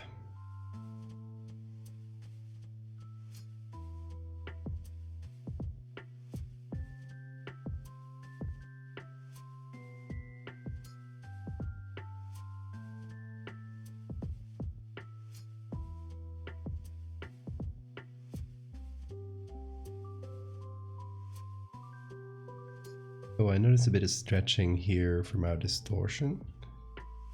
That shouldn't be a problem once we add our own noise at the end. That'll smooth that out. Also, I'm making them legs here thicker.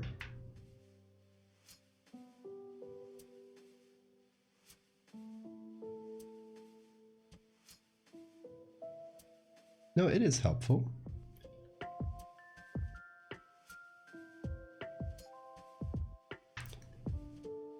For me, it's like that a lot of the time as well. Like, you know, there's something that feels off, but you don't know exactly what it is. But sometimes you just kind of try a few things till it works. So just knowing that it feels off is quite helpful, actually.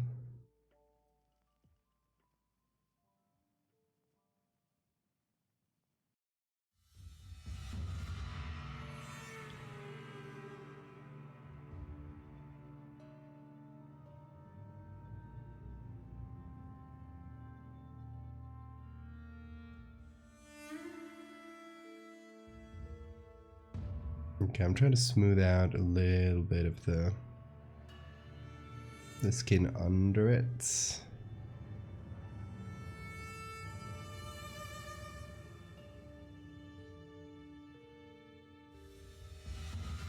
Which should hopefully help make it feel a bit more integrated into the skin instead of, you know, on top of.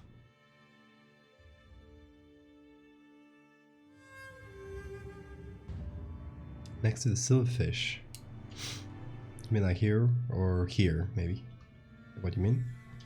Maybe we can have a little one here. Probably 50%.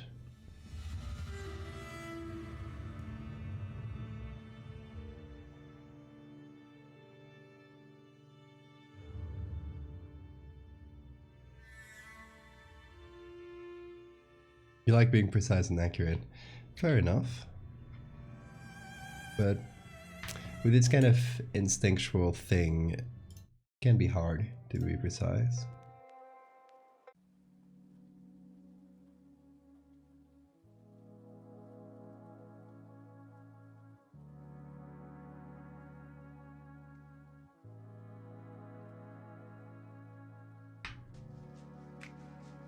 Which is why Photoshop critique is often more like, this feels okay, this something doesn't feel right. It can be hard. Exactly, because you're working through instinct. Like things like, I don't know, composition, the things that are closer to more traditional art, you can analyze it through that lens. But then there's like the realism of it, which is sometimes very hard to put into words. The vibes are off, exactly. Sometimes the vibes is off.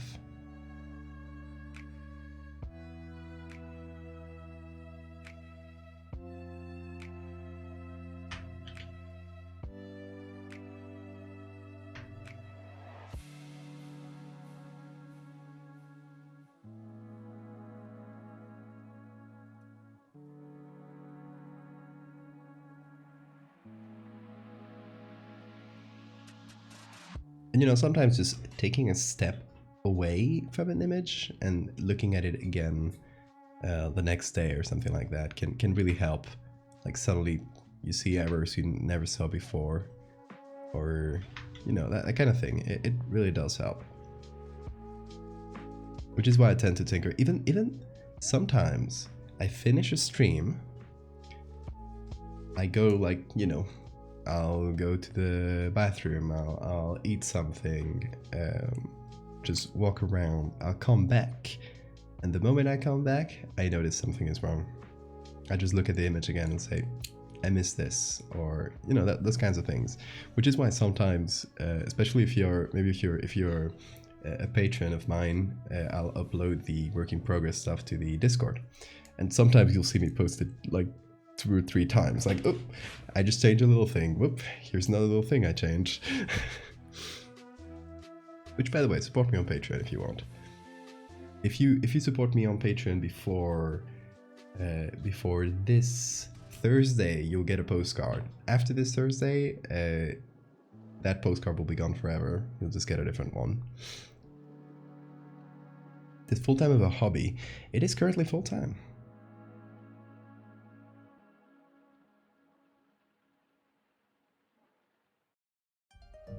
As a frequent commissioner, I'm used to your DMs. Yeah, I can be annoying. Thanks for the plug, Sora.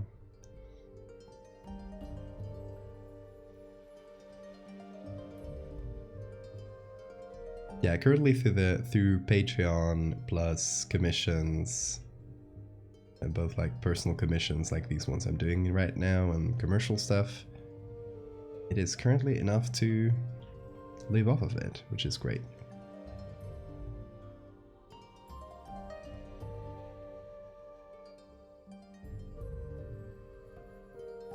Like just enough, but you know, it gets a bit better every month, so.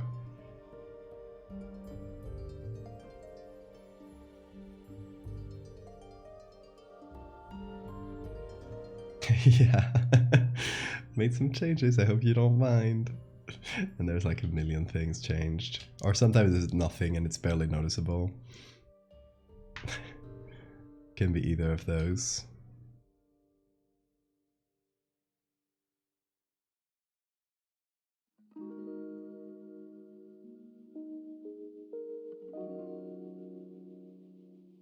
Okay, I wonder if I take all of this, let's make a copy of everything.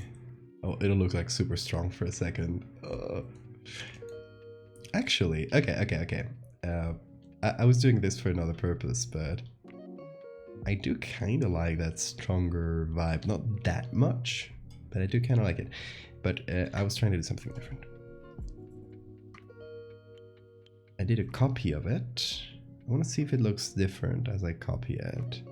No, it looks exactly the same. Perfect. So what I wanted to do is take the parts that are under the foggy part of the mirror, here, here. I'm just gonna select those areas.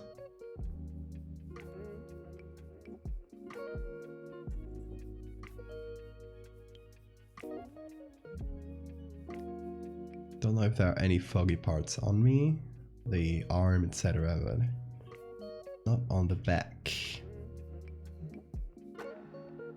So I will take that and I will do a Gaussian blur on it to, you know, make it be under the foggy mirror. Now I will take that edge, blur it as well.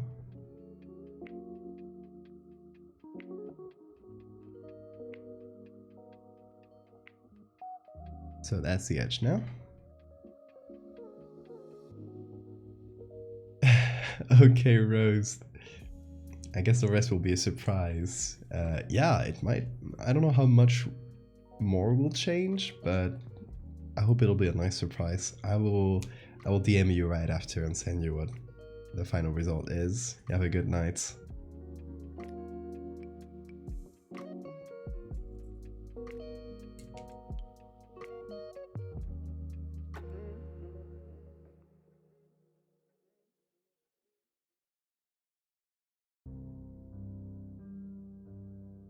Okay, now the blurring is correct. Now is when I want to put everything together.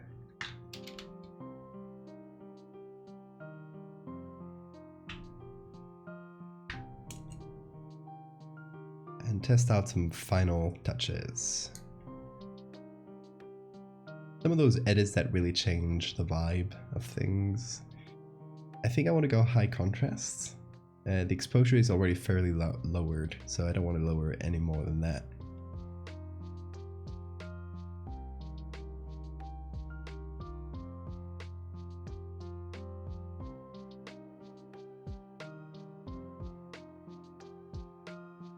Let's see, we definitely need to add our own grain, because when I distorted things, it messed up the grain a little bit.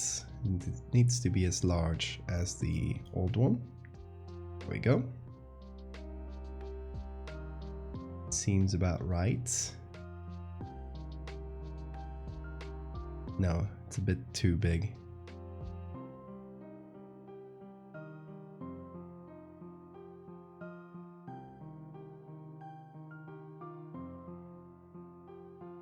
Add something creepy on the walls. Make it one of those images where the more you look, the creepier the things you'll find.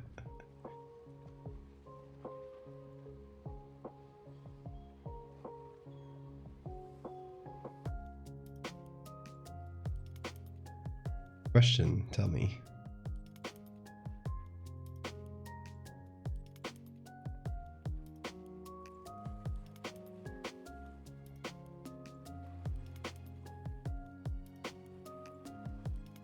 Would it be overkill to add a bug on your shoulder? like on top of the shoulder, like under.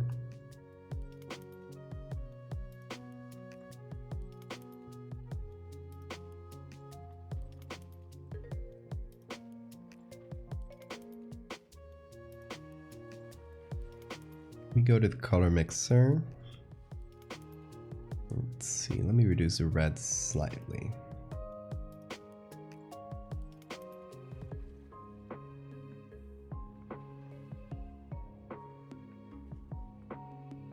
Also on top of the skin. Oh, this part. Oh, okay, like in below the skin, but here. Is that what you mean? That could be a cool detail.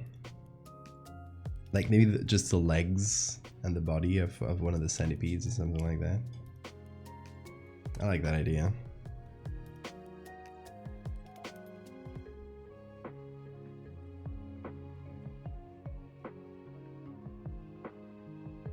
Should we go with greens?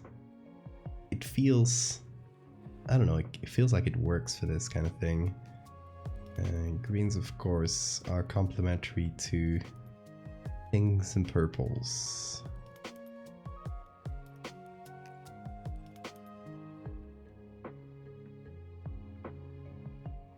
Save? Yeah, I'll save, no worries.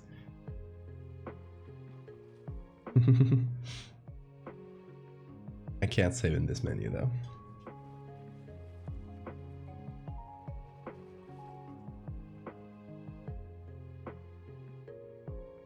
It's so much like Lightroom. Yeah, that's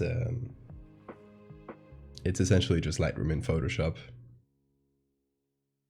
You do your edits in Lightroom, then switch to Photoshop just to add a subtract detail. I honestly like pretty much never open Lightroom unless I'm like batch editing photos from like a trip or something, and you just want to quickly copy some of the settings from one to the other, because Lightroom is better for that, or Lightroom Classic at least. But apart from that, I basically never use it.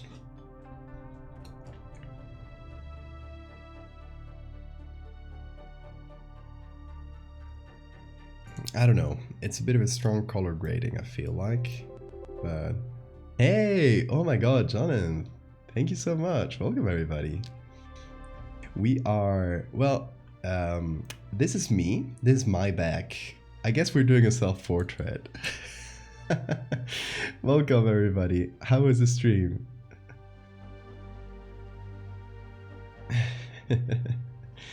2 Pound Dumb, thank you so much for the follow. Kume Monster, thank you too. So, I guess, welcome if you've never seen me before, because I know Jonathan's rated a few times before, but if it's the first time here, we do hover Photoshop edits, so I guess content warning for bugs. Hello. Jedi! Says you are a handsome man and fancy. I know, thank you. Thank you so much, Jedi.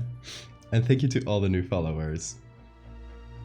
Yes, I guess my back with all the bugs is very handsome currently, but yeah, we here we love to do Photoshop horror essentially. We just edit things and add creepy stuff, and then we post it to Twitter, and then sometimes it blows up and people start believing it and thinking it's for real, and then we just laugh a lot.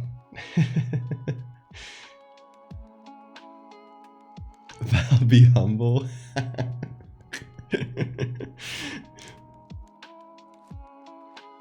I was just watching you before his stream. Hell, welcome back. Why did you leave? I'm kidding. Oh yeah, Raiders, do you like mushrooms? I can show you some mushrooms. And then I'll show you how I edited this so far. So, let's see. Let me show you some recent stuff so you can get a feel. Where's the mushroom? Oh yeah, here's my scariest thing. Brace yourselves. Okay. This is one I did for Sora here in chat, who's my mod as well. Hi Sora. Mushroom face. This is one of the ones that blew up and people started believing.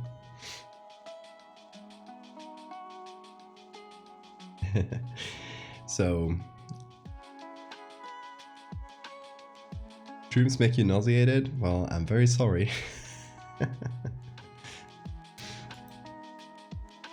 So we do all sorts of, from the silly to the serious, but we do all sorts of Photoshop edits. Let's see, also I guess it's Pride month, so I did some found footage Pride flags. That's a thing. Well, it's a thing I made up. Here's a story. A TERF wrote me a message on Twitter, and it was just a message saying, hey, I got a creepy picture, can you edit it for me?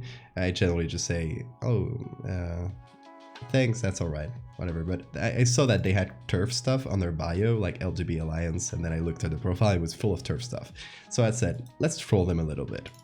They sent me this picture of some pretty regular woods and said, oh, feel free to add creepy stuff to it. So I went like, yeah, sure, I'll add creepy stuff. And I did a transplant flag. And it made her really angry, and I celebrated that by making a bunch of pride flags. That was fun. There's a pan flag. There's the bi kaiju, or the baiju if you want. There's gender fluid, just zooming along. There's the ace ghosts. There's the intersex flag crawling in the attic. That's a lesbian flag. I did a bunch. The baiju, yes. So yeah, that was fun. We definitely spooked the TERF. It was really funny. Thank you, folks. Stuart Wolf, thank you for the follow. Well, thank you everybody. There's so many follows that I've missed. Just gonna say a blanket thank you. Can I share the videos David made? Yeah, if you got the link, share them. Okay, let me close all those images. So today we are making some creepy bugs under the skin. This is a commission by Rose, who was just here, but they left to sleep, so Rose can't say hi. This is the original picture, right there. That's me. That's actually me. See, I usually work with either stock photos that people have sent me. You know, I'll try to mix different stuff. Lately, I'm mixing some AI stuff and throwing that into the mix as well.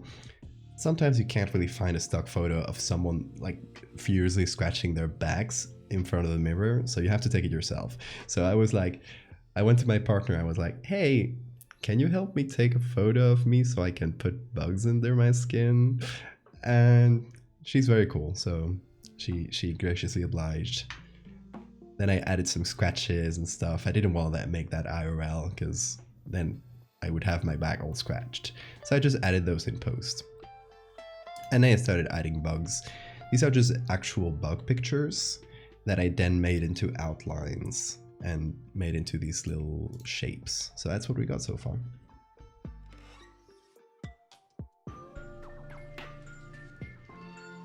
Where's the camera? The camera was right there, as you could see. Sometimes you make them yourself, exactly. Yeah, I love, every time I can, I like taking my own pictures, but you know, if you do a mushroom person in the year 1850, you kind of have to use whatever you find on archives. I work a lot with archive photos. And yeah, so we were, oh, and then we have googly eyes. Those are very important. Those are, people can request those using channel points, and we just add googly eyes for a while.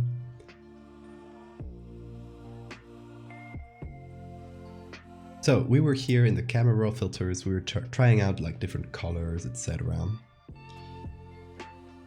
So we're doing color grading. For some reason I felt like some greens here in the shadows would work, just a touch of greens.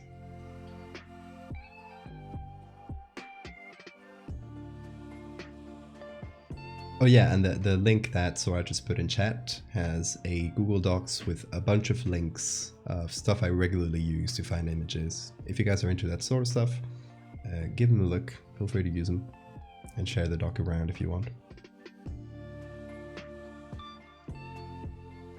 It was wonderful to pop in and see that you're the scary pride flag guy. That's me. Thank you so much, Upsy Turvy. Thanks for coming.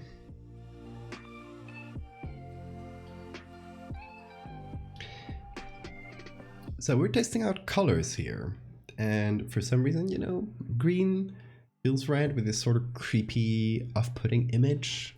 Green tones usually work well with that. So we currently have some green, purple, and yellow. Since those make a nice little triangle. Seems silly, but that actually is color theory. There's some thought behind that. Well, there might be.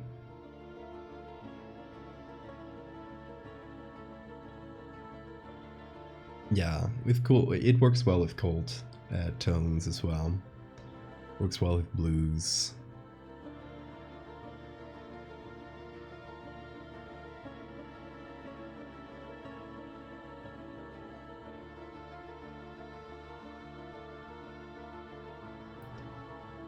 I don't know exactly. We could go more monochrome and go with blues, green to blue or something like that.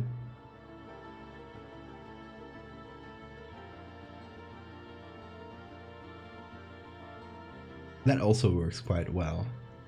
It does remove a lot of the skin tone. It makes the skin looks a bit paler, but you know, that kind of works with a sickly, sickly thing. Does this piece have a name? Not currently. I don't tend to name my pieces, but I tend to give them a little story though.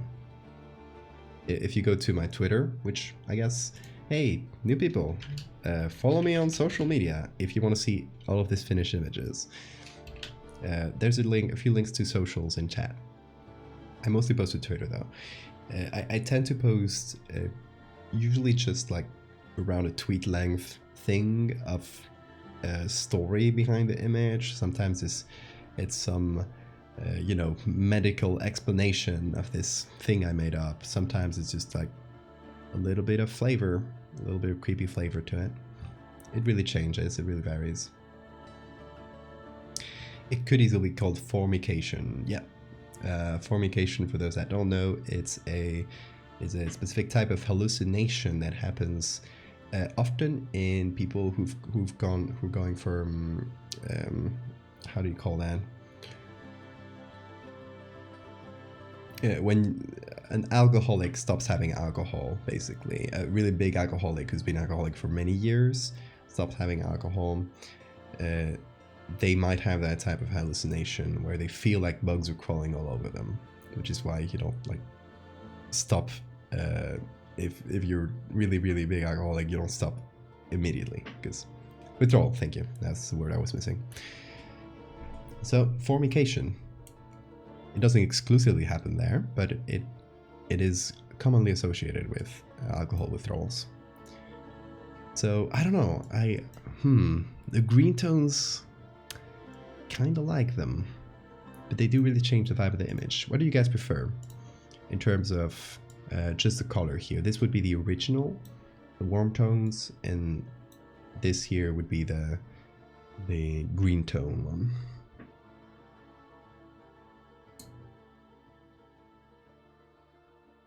Gotta go to bed. Okay, Sophie. Thanks for coming. Have a good night.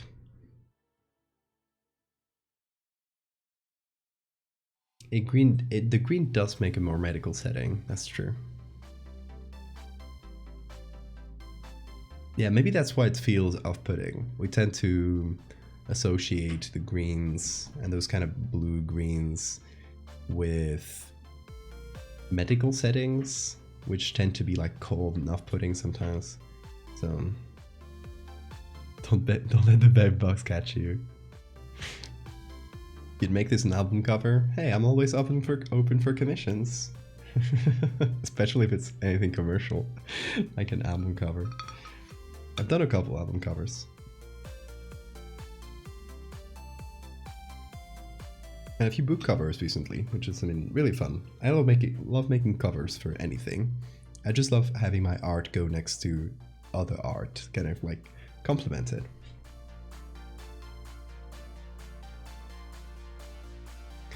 The red does make it a little bit irritated. Yeah, that's true.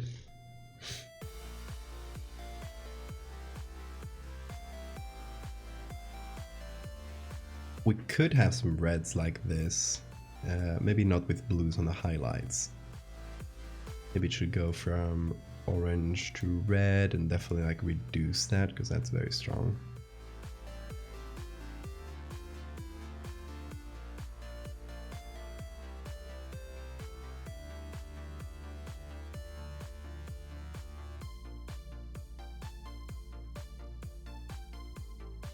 Okay, so that way we do have green in the background, but we don't lose them. We don't lose the warm skin tones, which is true that do point to irritation a little bit.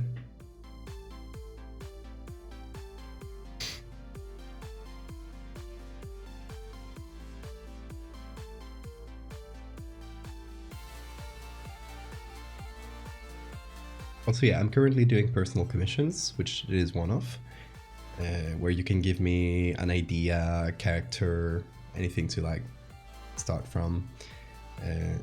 They're currently closed, but look out on the Twitter for when they open again. Because I tend to open them in little batches.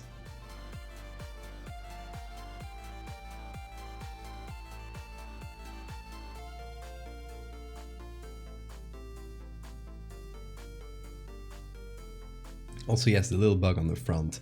I feel like we should add one of them. Let's see, Centipede 1, the big old crawly one. This guy.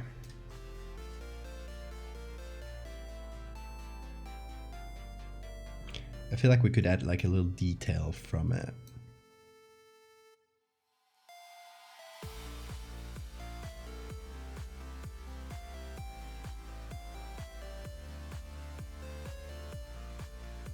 Something like this. Something crawling just out of view. It's very close to you.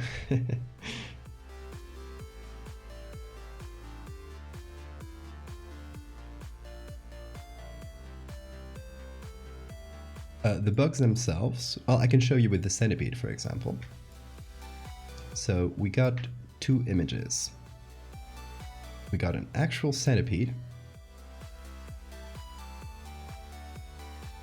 which has been roughly cut. Like you can see, the cut is not perfect, but you don't need something perfect if you're gonna blur it to hell, like here. So we got this, the full centipede. Then we put it in black and white. We set that on overlay, which is what you can see here. And under it, I just took an outline of the same bug, put it in 50% gray, and applied a bevel and emboss filter, which essentially just creates this you know, fake shape where it puts some lighting on top and some shadow on the background, or shadow below. So it's a bit of a combination, and that outline thing is on overlay as well. So we can go here to the bevel and emboss, for example, go to contour, or no, here. And we can change the size, depth, and essentially, or I'm gonna hide that.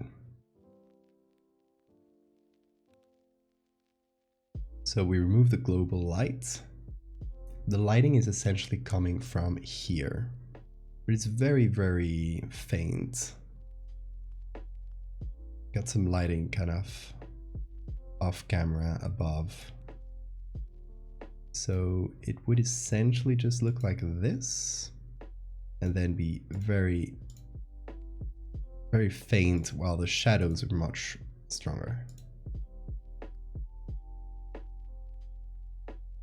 Does that, wait, why do the shadows not show up?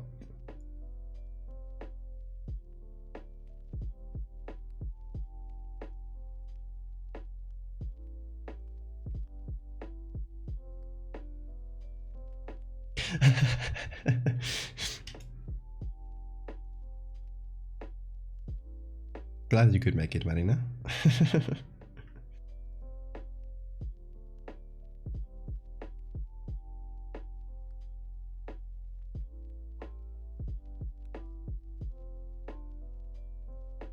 It's strange how it doesn't... Oh, there it is. Okay, what's the angle here?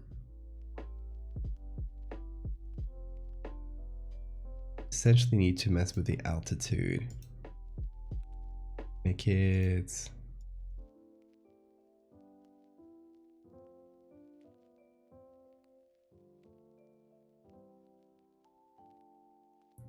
like so. There we go. So now we increase the size. Soften that a bunch.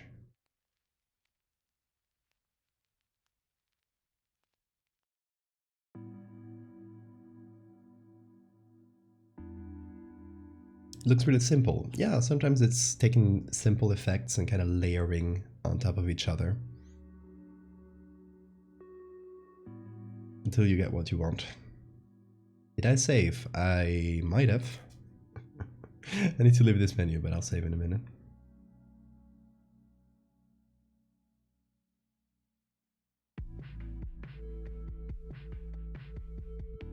And using this, you can play around with the specific shape of it. At the end of the day, bevel and emboss is a pretty useful thing. You know how to use it.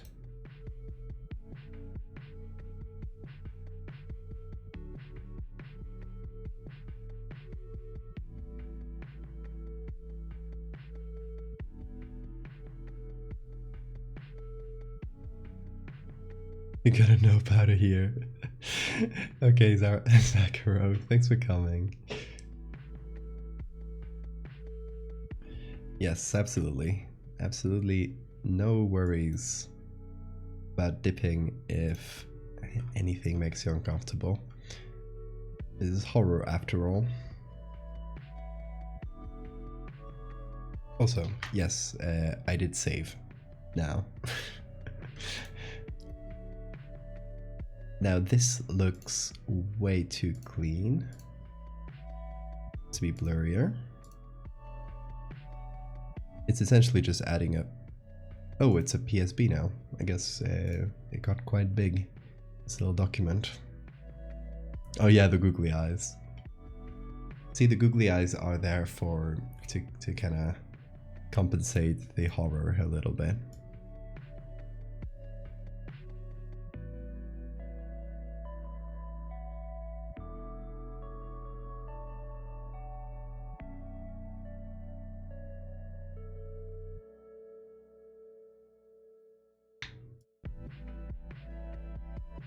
Okay, just to match the lighting a bit better, I'm thinking I'm gonna use this part.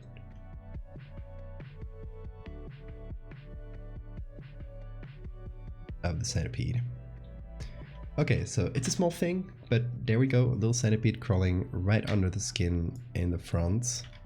A bit bigger, why not? It's one of those things that you hopefully won't notice on the very first moment, that you'll hopefully go straight to this, and then you'll notice that there's one really close to you, like physically really close to the camera, which will hopefully be slightly startling. Are you already on the 100th layer? Let's play a game. I love to play this game. You guys know I love to have a ton of layers, and I'm very messy with my layers. So I like to let you guys guess, how many layers does this document currently have? If someone gets the exact number, and it's the exact number at this time, at the current time I'm saying this, if someone gets the exact number, they get a free sub. It's happened a few times, so let's see if anyone gets it. You guys only have one guess, right? So no guessing again if you've already tried. And I'm not going to give you any clues. So starting now, get your guesses in. Let's see if anyone gets the correct number.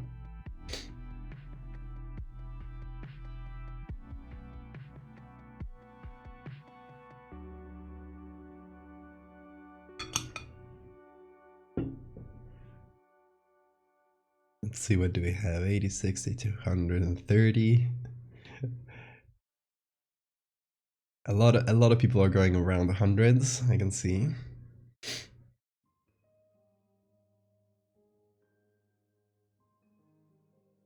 And I'll give you a scroll through the layers so you can get a feel. Let's see if anybody gets it.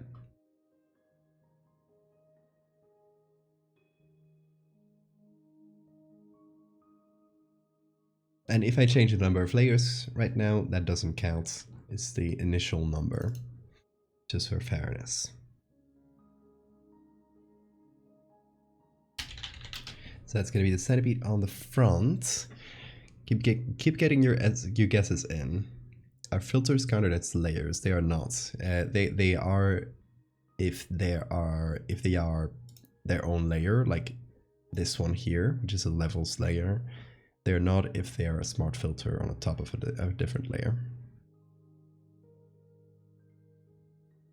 I'm going with Photoshop's layer count, by the way, which the fun thing is that I can see it, but you guys can't because it's right behind my camera.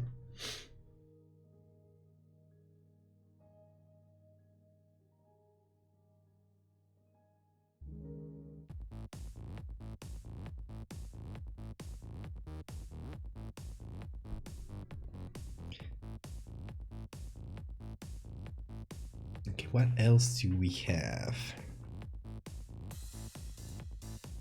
Guys, keep getting your guesses in. I'll give a very slight tip, and it is the fact that nobody really got close.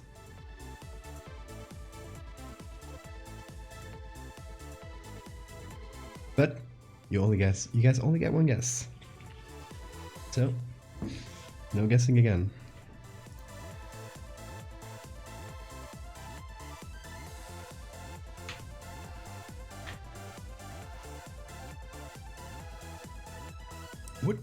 What happened here? Okay.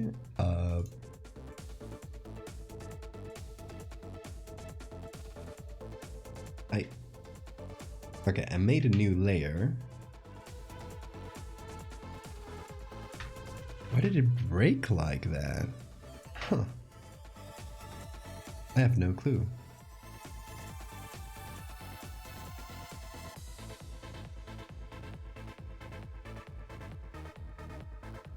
Maybe if I put this on overlay, and it's not super strong, but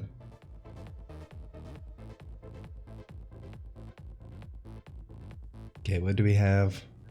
20s, 30s, we got a 40.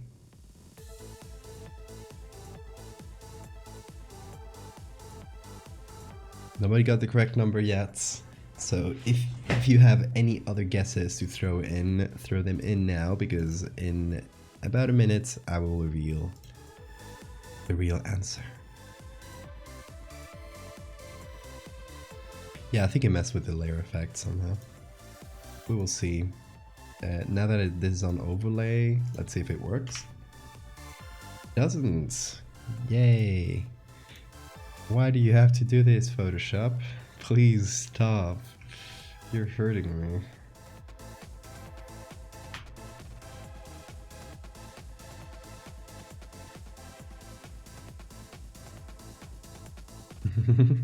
Sorry, did you wait to the last moment to guess? Okay, let's reveal it. Nobody got it right. We were at 49. Kitty Pins, you got super close. We were only at 49 layers. You guys were way over guessing. You know, I gotta do these games whenever I know that people will over or under guess, because it's more fun that way. Yeah, apparently if I put all of this into a single layer, it breaks. For some reason. Let's see. So it is the fault of this one. And I assume it's part of the bevel and emboss. Yep. So the problem is here, for sure. And I don't really know why.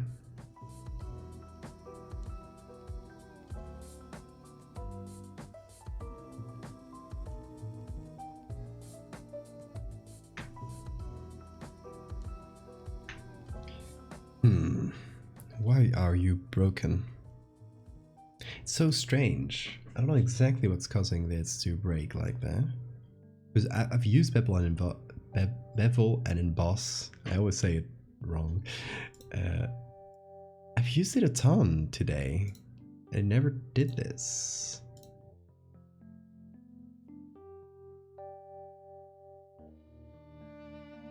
So I'm just changing settings, seeing if that will fix it. It does not.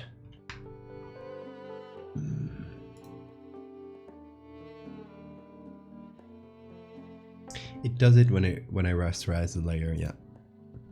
Exactly.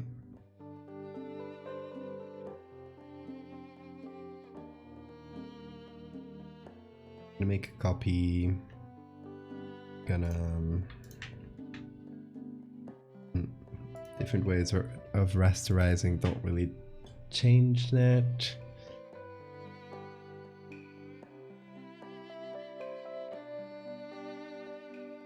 Oh wait, there's an easy way of doing this. Create layer. Create layers. Rule.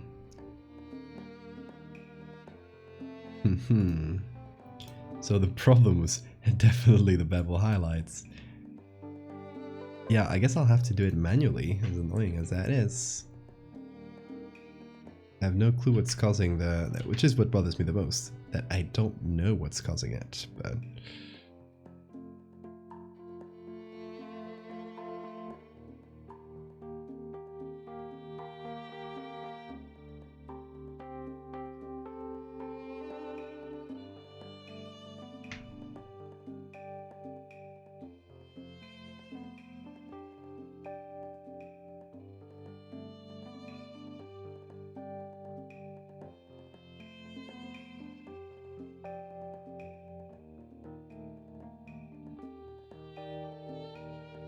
Okay.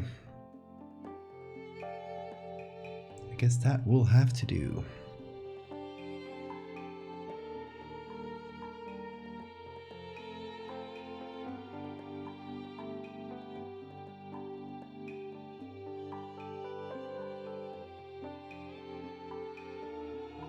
Just some good old painting. Yeah, the Dire Dire Dog song is very good. Very good. Love it.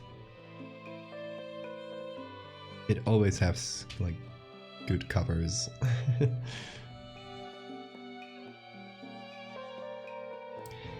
I feel like now the bug is slightly less noticeable.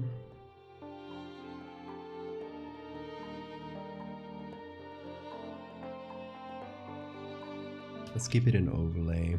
May add a little bit of redness to the top.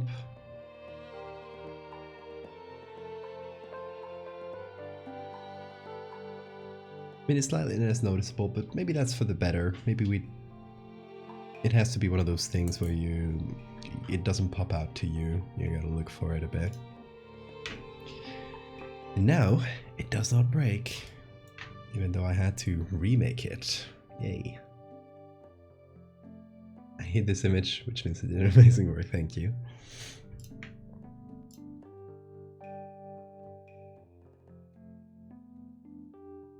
And with the filters on,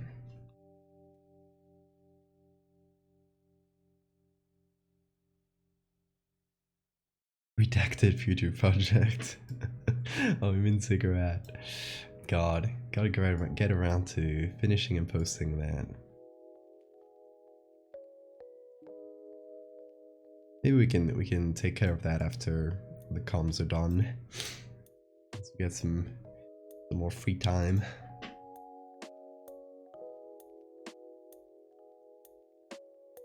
And the googlies, can't forget the googlies.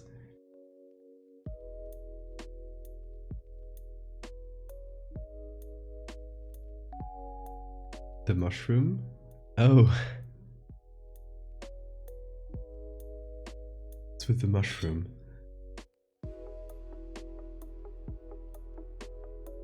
Barely got any water left. Oh, okay, the thing you mentioned with the mushroom. No worries. We got all the time in the world.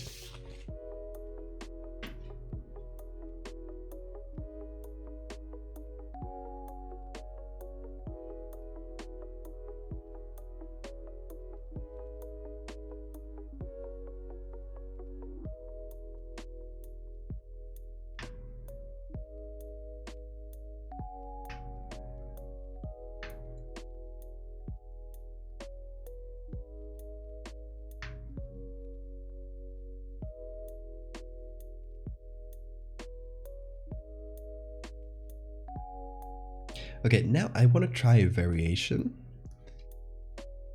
I don't know if it'll work. So I want to give it a quick try.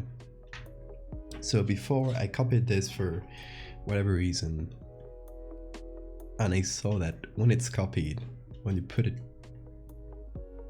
together twice, it was quite cool. So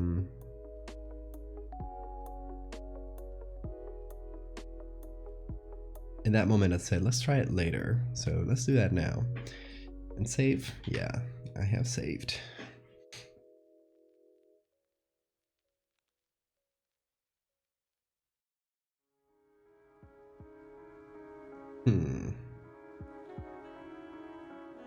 This would be like a higher contrast version.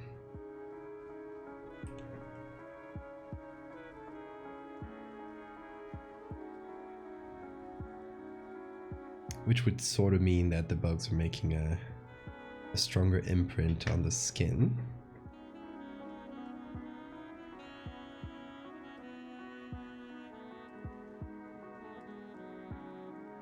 I don't know. What do you guys think? Should we go stronger or lighter?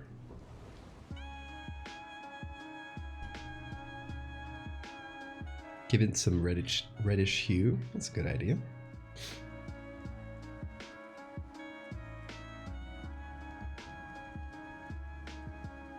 Go with these kind of red.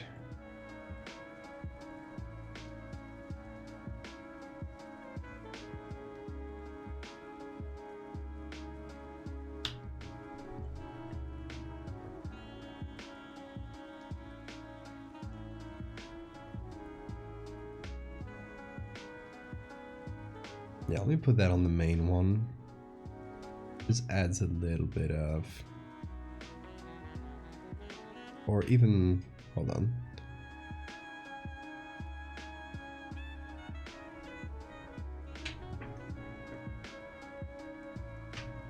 Do like this where it's on top. And expand the red to other areas. Hold on, is that working? Yeah.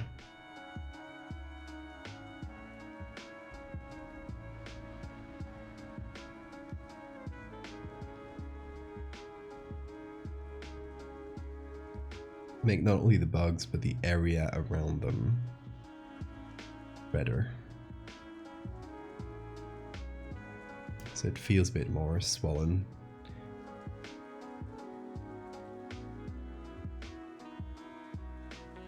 And I guess since some people asked if I was gonna add like some horrible blistering and that kind of thing, I think not. I think that would kind of distract from you know, the whole bugs under the skin idea, which is, it's more of a representation of formication, of that hallucination where you feel bugs under your skin.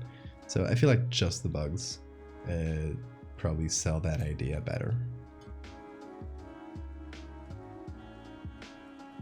Yeah, I added a bit to the bug on the front a bit as well. Okay, so yeah, the red is a tiny touch, but it does help. And there's two versions. There's a lighter one, that's what we've been working on so far, and there's the dark one, or the strong. Let's call them the light and the dark versions, because that one has a bit more shadow. What do you guys like better? This being light and this being dark.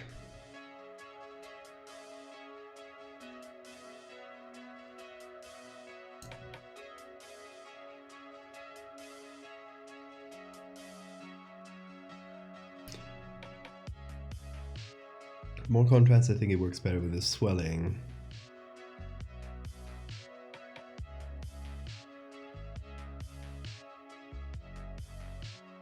Can you give me more time with the light version? Yep, that's a light.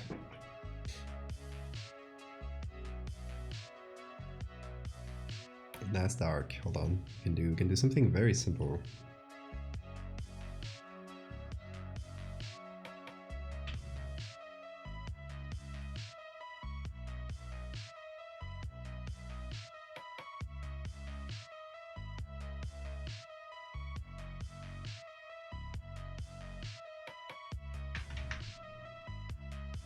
There we go. That's the light and dark, side to side. I don't usually do this. I should do that more. It's more fun to show the differences like that.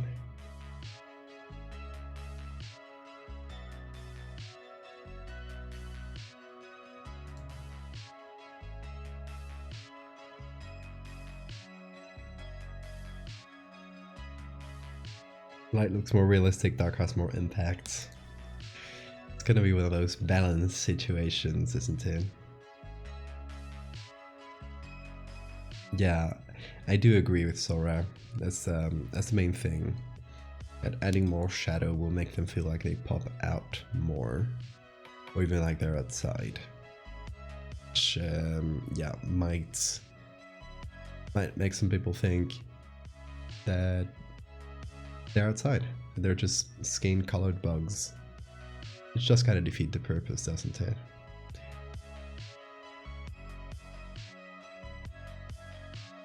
I think I'll go with lights, but I will add all the things, all the little shadows I painted. I do like those.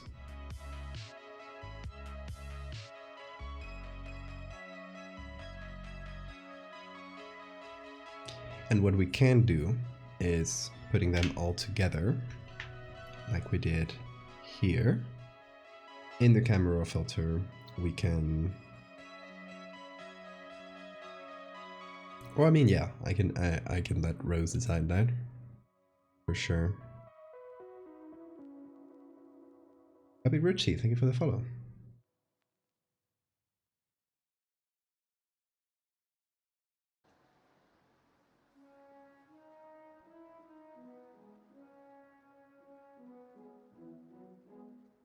It does feel more swollen once you change the background color to these bluish green. Kind of makes the reds pop out more. We can even make them pop out way more.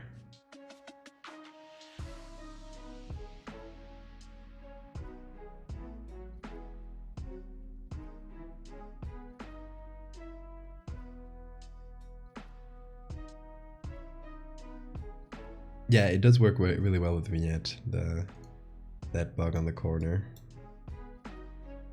It kind of just blends in, but ever so slightly, but just enough that, like, you can just see just enough that once you see it, it just jumps out at you a bit.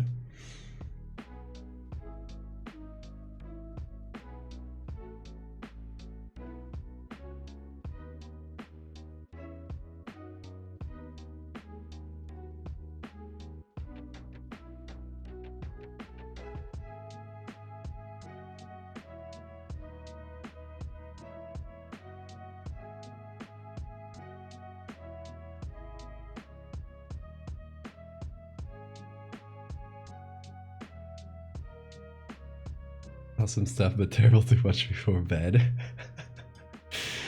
True.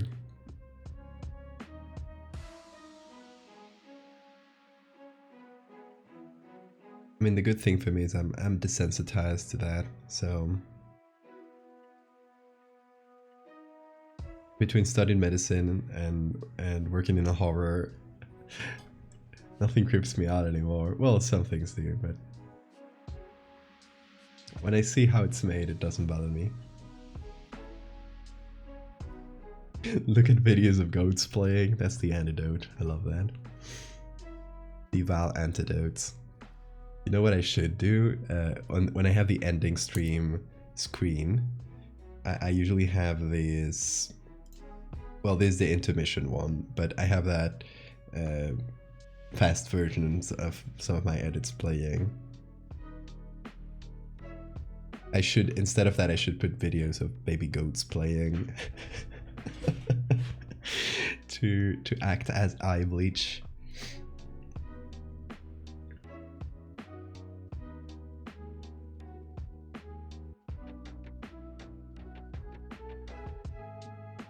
Pictures of my pets.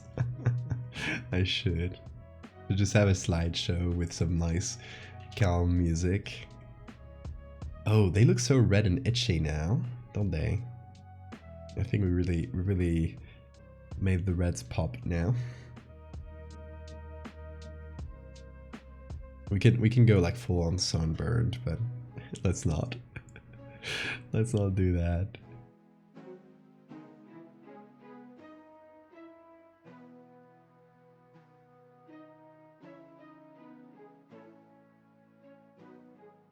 Oh, this part looks way too red now. Okay, there are a few little fixes in terms of color that I could do just on top here, because that might work better. So just a color layer.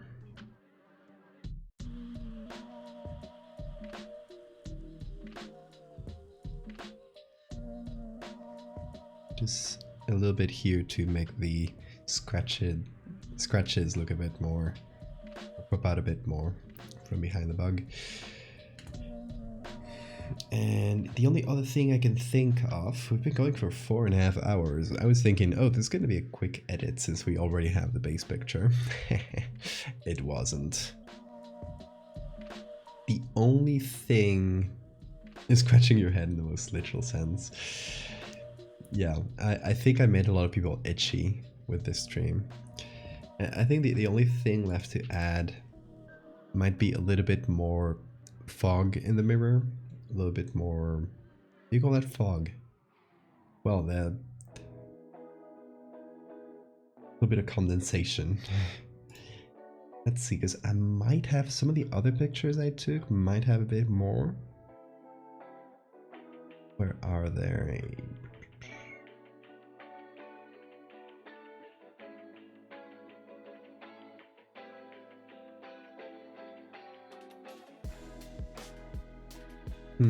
Taking a look at them, I don't think there are any good textures to get from. I feel like when we took the pictures, it was already quite... Yeah, the fog was already quite dispersed, because what we did, if you missed it, the explanation at the beginning, is I took a jug of boiling water, like I just boiled some water and put it under the mirror and just spread it around so the mirror would feel foggy, and then just wipe my hand on it, on the area we needed. But yeah, that didn't survive for a long time, which is why it pretty much only exists here, here, and some other areas, but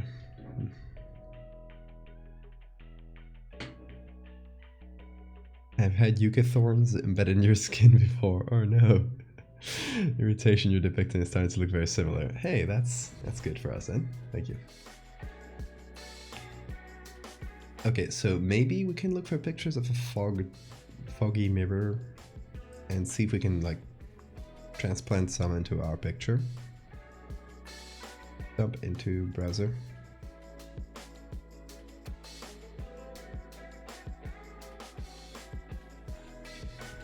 Gonna head out for them and work. Thank you so much. Hey, thank you. I'm glad you like it. And you're welcome to come back and say hi anytime. Let's see. Foggy mirror. Is that... no. How do you call it?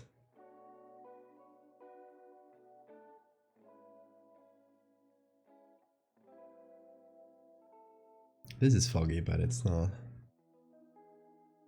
what I was thinking of. I'll be back. Steamy, yes, steamy might be a better word. See, I was forgetting the words. A lot of pictures here, apparently. Thankfully, it's not an important thing. Like, it's not something we need to do. Steamy glass might work as well. Help me, oh my god. Clearly done digitally though.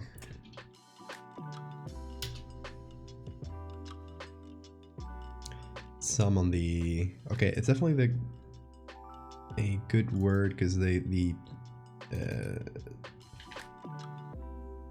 paid stock images do give us results.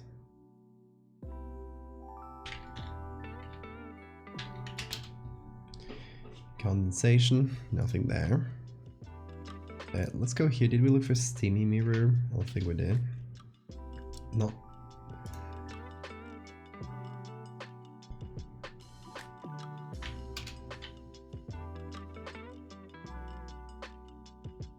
As usual, Pexels just as models.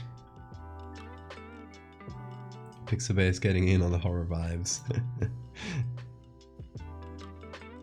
Adobe Stock sometimes has stuff. Oh, they're making me log in. I hate when they log you out so quickly. Oh, here's a cool bug. Hold on, just logging into... why? Okay. It did log me in, but it was when I moved the page for some reason. It's in Spanish. Forgive me for that.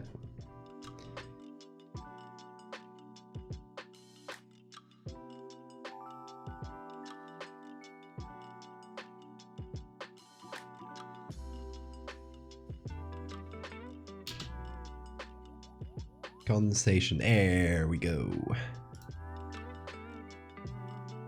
See, the good thing about Adobe Stock is that they now give you free licenses for stuff. Let's see, did it download? It is downloading. Let's try it out.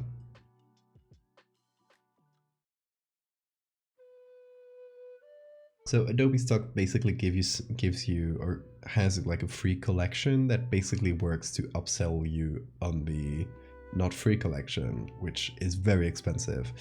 And I don't care, I just take the stuff in the free collection. If they don't have it, I dip. So I'm a terrible client, but I gotta use the resources where I can.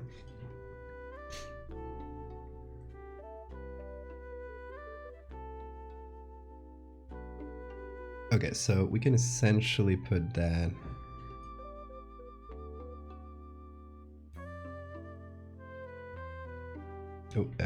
here.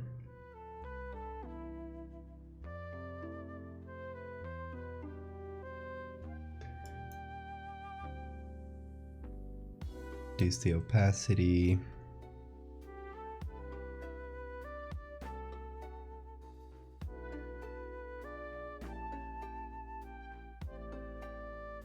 Do a little bit of perspective there. And what we're gonna do, let's see, we first need to remove the color. I'm thinking we could do a high pass, maybe. Yeah, to just kind of blend things together. Something like that. Then we put that on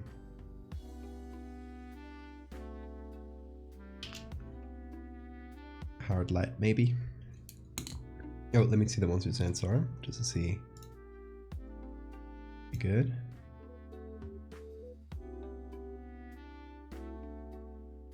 Sarcophagus? Okay, unexpected, but I do appreciate it. The other one, it is a bit out of focus, so it's not going to be of too much use. Okay, for now the best we have is this. And what I want to do is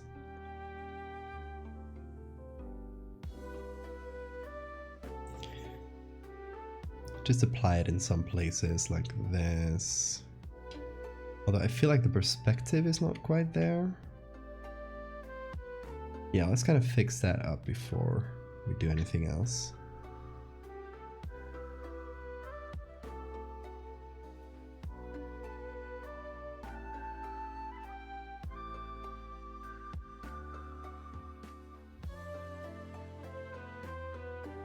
Scummy Shoe, thank you for the follow.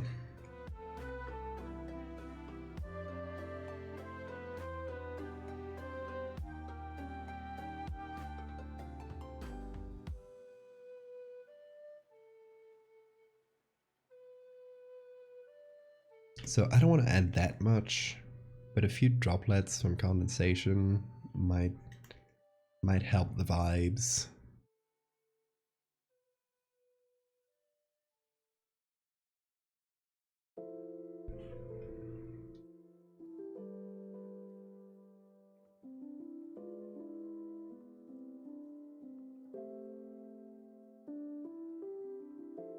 And then of course, condensation is not only to 50% here gray.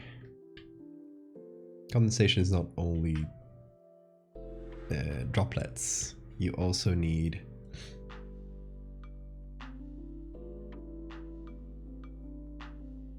to make things more opaque. So I'm just literally just painting with a, there we go, some gray.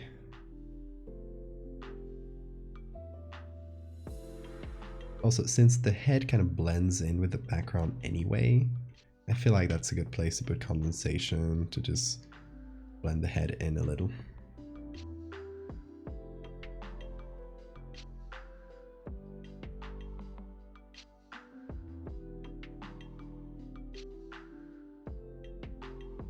Okay, it's alright.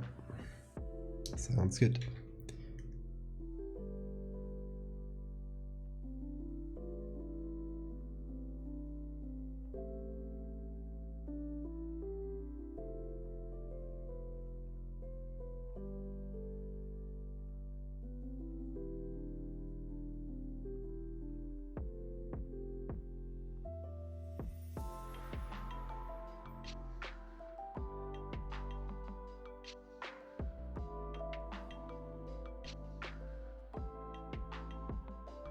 Okay, so it kind of works.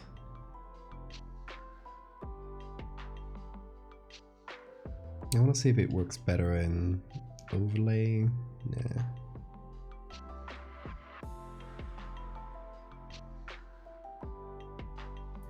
Linear light is not bad.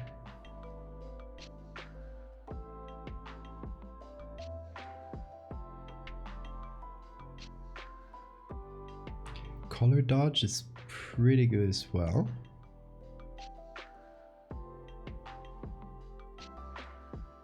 Does brightening it a lot though.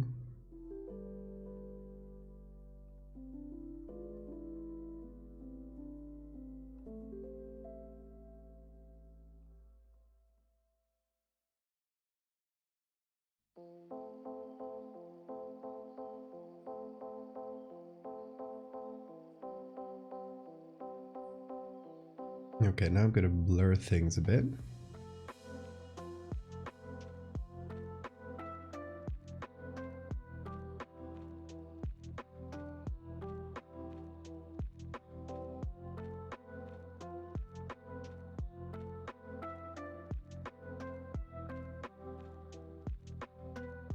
Oh, here's a fun thing. You can kind of clear it up like a foggy mirror too. Feels satisfying. Although I don't know if I can get a brush that will feel like a hand cleaning through things.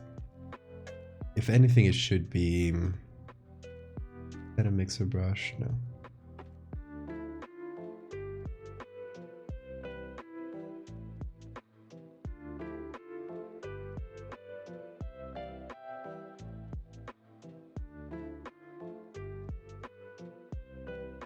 Let's see.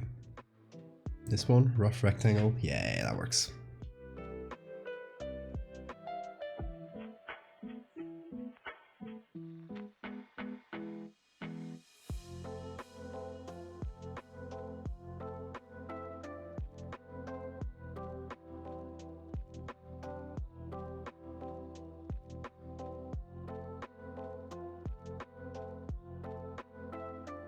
That's a fun way of unfogging the mirror. Just with a regular brush, kind of painting on it, in the same way that you would do this. That's what I've tried to emulate, at least.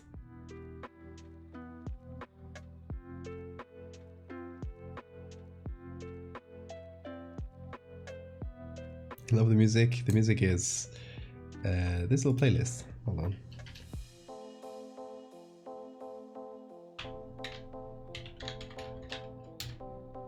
There it is, if you want to give it a listen by yourself. Thank you, Vils.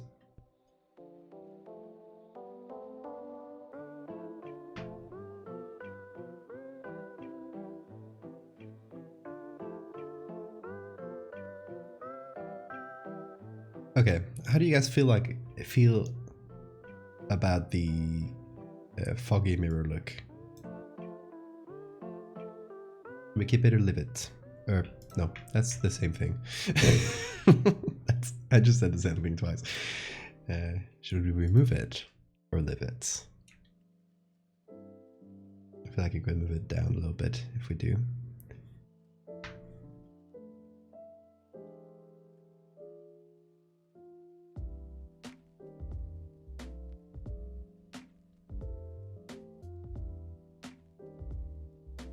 Like so.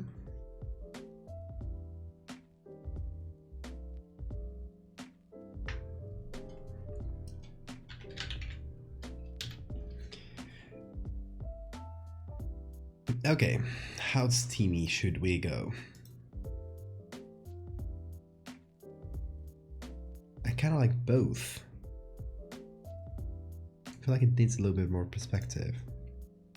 The steam itself, that texture, yeah, it felt weird to me too.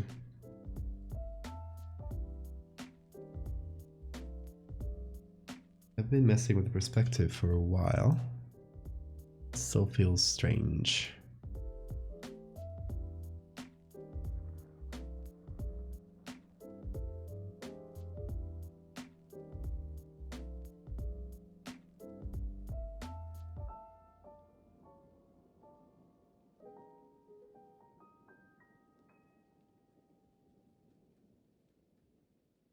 This part here, the perspective doesn't feel right.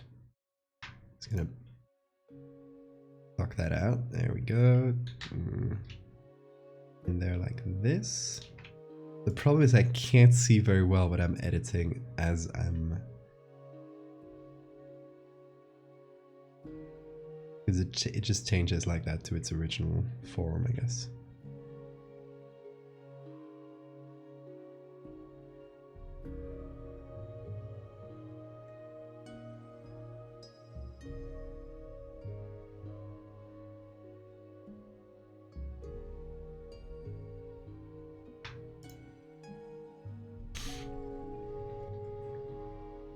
That seems better. I don't know. Let's check the difference.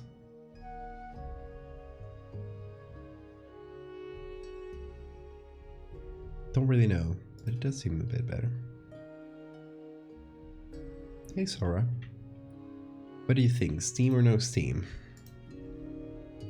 I kind of like them both ways, so getting a bit hard to choose. But we can do a version here. Let's do the same version with the steam.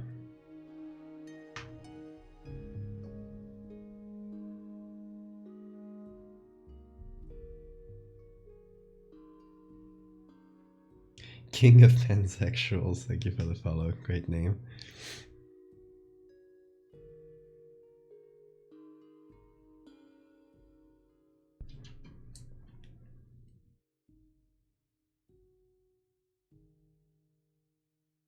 So with the steam,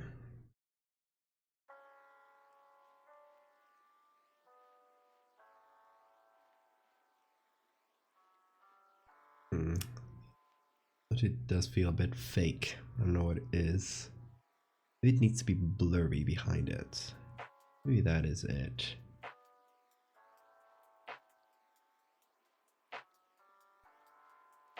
It went from cleaning the mirror to damn, it's itchy. Exactly.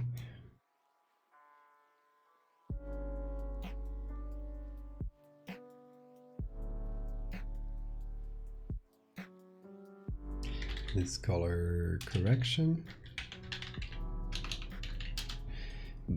Okay.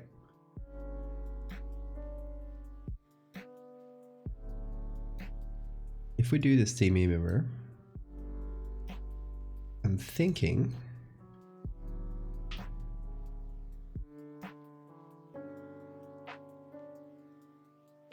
that just behind the steamy areas, so just behind those areas here, we could blur things.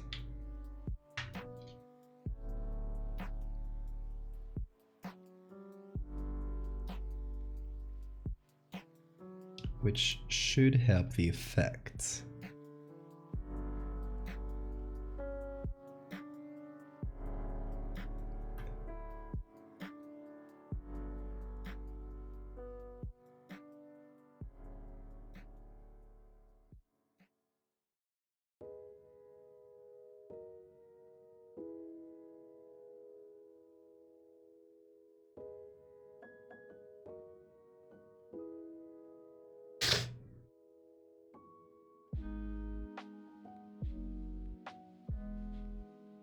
Valdevia? What?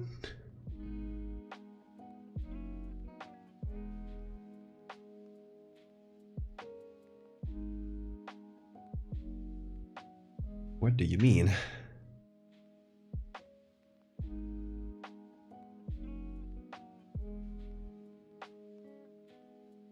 Oh, the title of the song before. I completely missed that.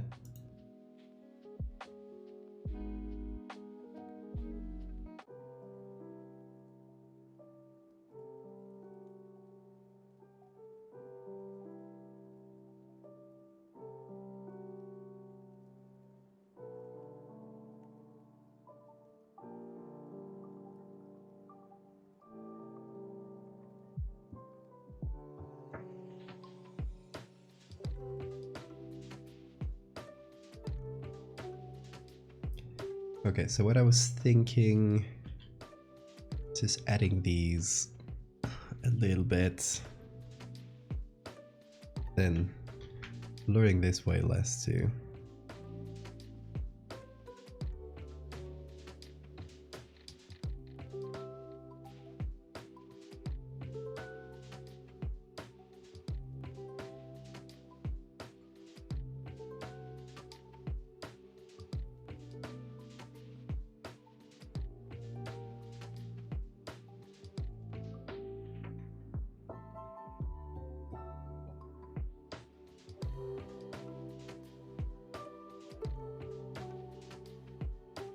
Something like that.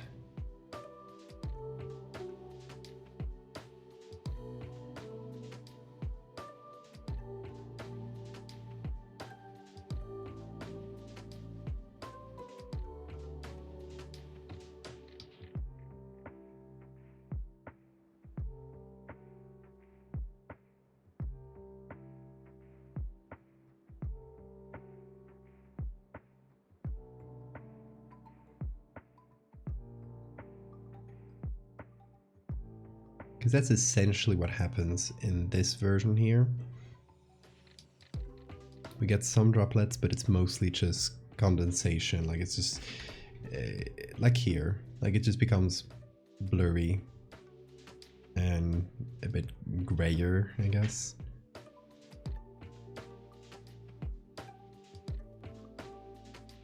Their particular story, not that much apart from the concept itself. That we'll write a little something to go with it.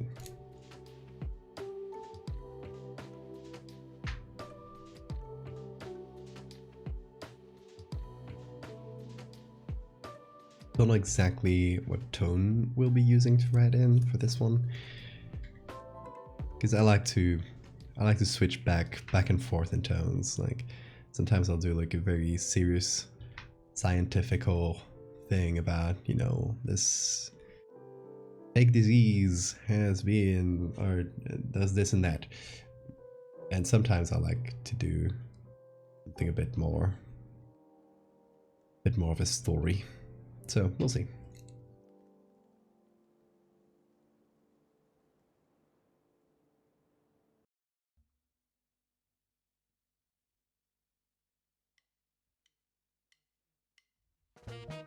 Okay, so this is my second attempt.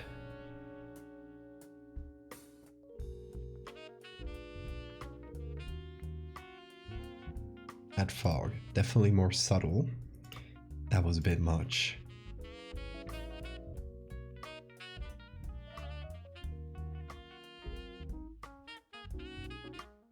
And hopefully it helps sell the idea that it's a mirror if it wasn't clear already.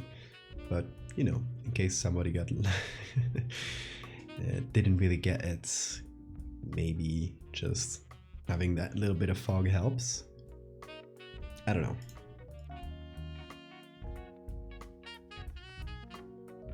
I like jazz, I do.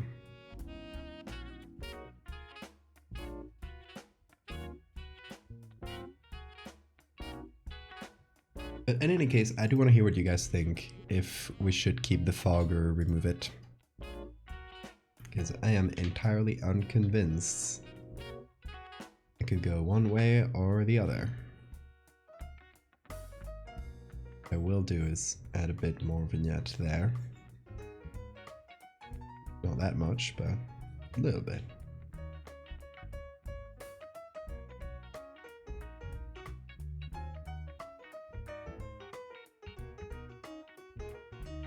I will leave it to Rose, yeah.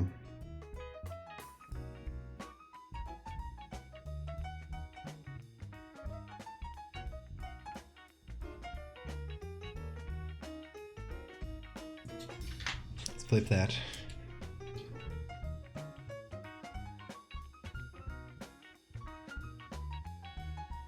I feel like I accidentally made a fun composition. But that's because you get the shoulder there twice. So you get like two parallel lines essentially.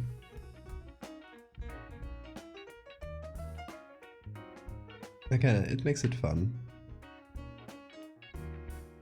You darken that area a little bit, but just so it doesn't like catch the eye that much. I don't want people looking at my ass either.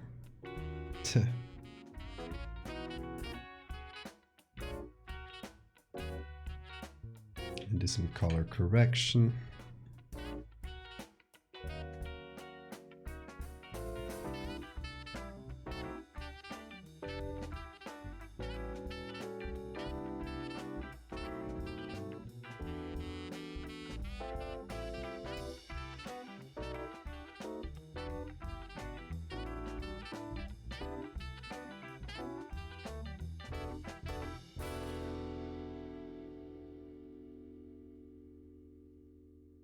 Man lands on creepy crawlers bug maker. This is what happened to his back. Oh my god, I haven't seen videos from that guy in a long time. He's the one that did all those like medical cases, right?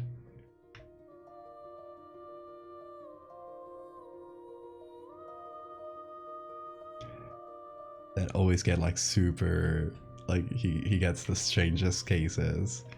He goes like, oh, he died because he ate too many chips or something silly like that.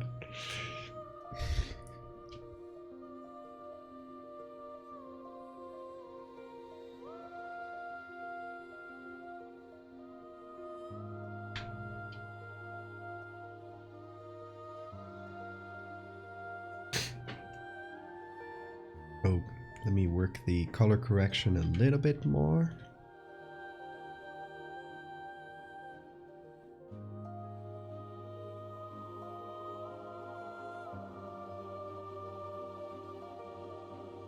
Also, who likes Hollow Knight? I love this song. It's probably my favorite one of the soundtrack.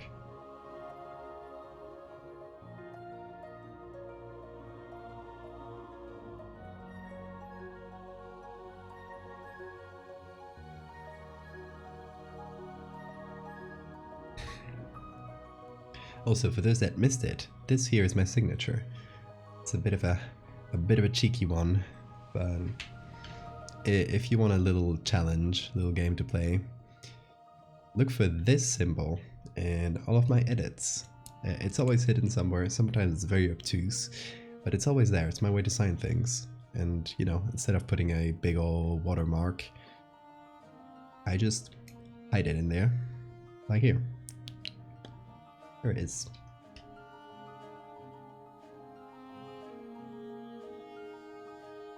I think that's as far as we're gonna go today, isn't it? Wait, for some reason this document is huge, by the way. I have no idea what specific layer or anything caused this. But it shouldn't be that big, it's a weird thing. I don't know. Sometimes things do be like that. No clue. But in any case, I think that's as far as we're gonna get today. Let me jump into cam. Nice. There's been a very long back reveal, hasn't it? You know, I've always shown my face. I've never been a person that needed to do a face reveal, so I needed to keep something interesting for them, for people to look for, like a back reveal. And thanks for the saving matter. I don't remember. Did I save it as a JPEG? I almost even forgot it was your back. Well, it is. I am the stock model today. No, I didn't. I hadn't saved it as a JPEG. So I'm doing that currently. Nice. It's fun to I was gonna work on yourself. Yeah, I'm working on myself. Oh, that's nice. So you're going to the gym and no. I'm working on myself. I'm literally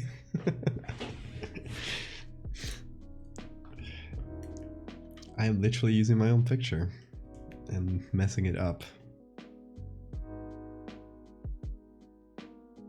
JPEG good crunch. I mean, there's a bit of I'd say misconception with JPEG.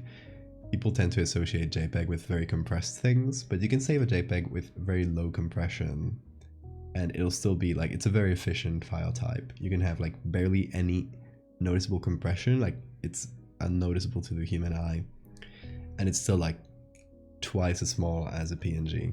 So that's why I always use a JPEG.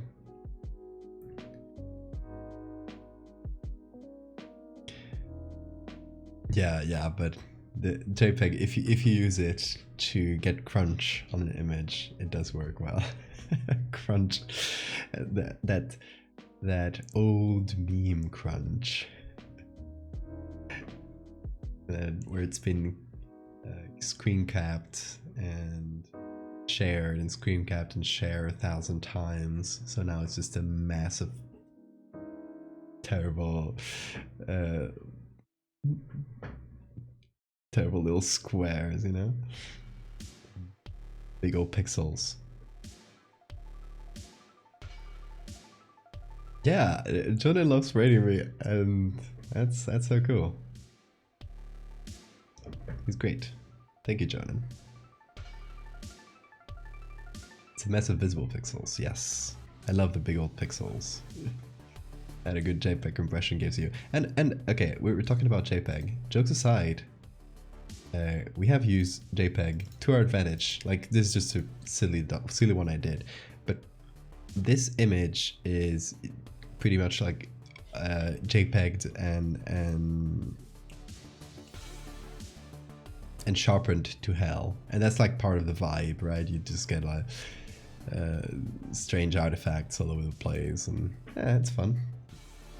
In any case, I think that's gonna do it for us today, y'all. We've been live for 5 hours. And I'm starting to get as scrunchy as the JPEGs. So, I think I will leave you guys at that for tonight. We will see each other on Wednesday again. Regular hour, more or less. I still haven't set the schedule in stone, though I kind of should do it. Maybe Wednesday will be the start of, you know, a settled schedule. But as usual, for the new folks, I stream Mondays, Wednesdays, and Fridays, unless there's anything else going on. Sometimes I stream more than that, and sometimes less. So, you guys, keep an eye on me. I will see you soon. See you Wednesday, guys. Have a good time zone.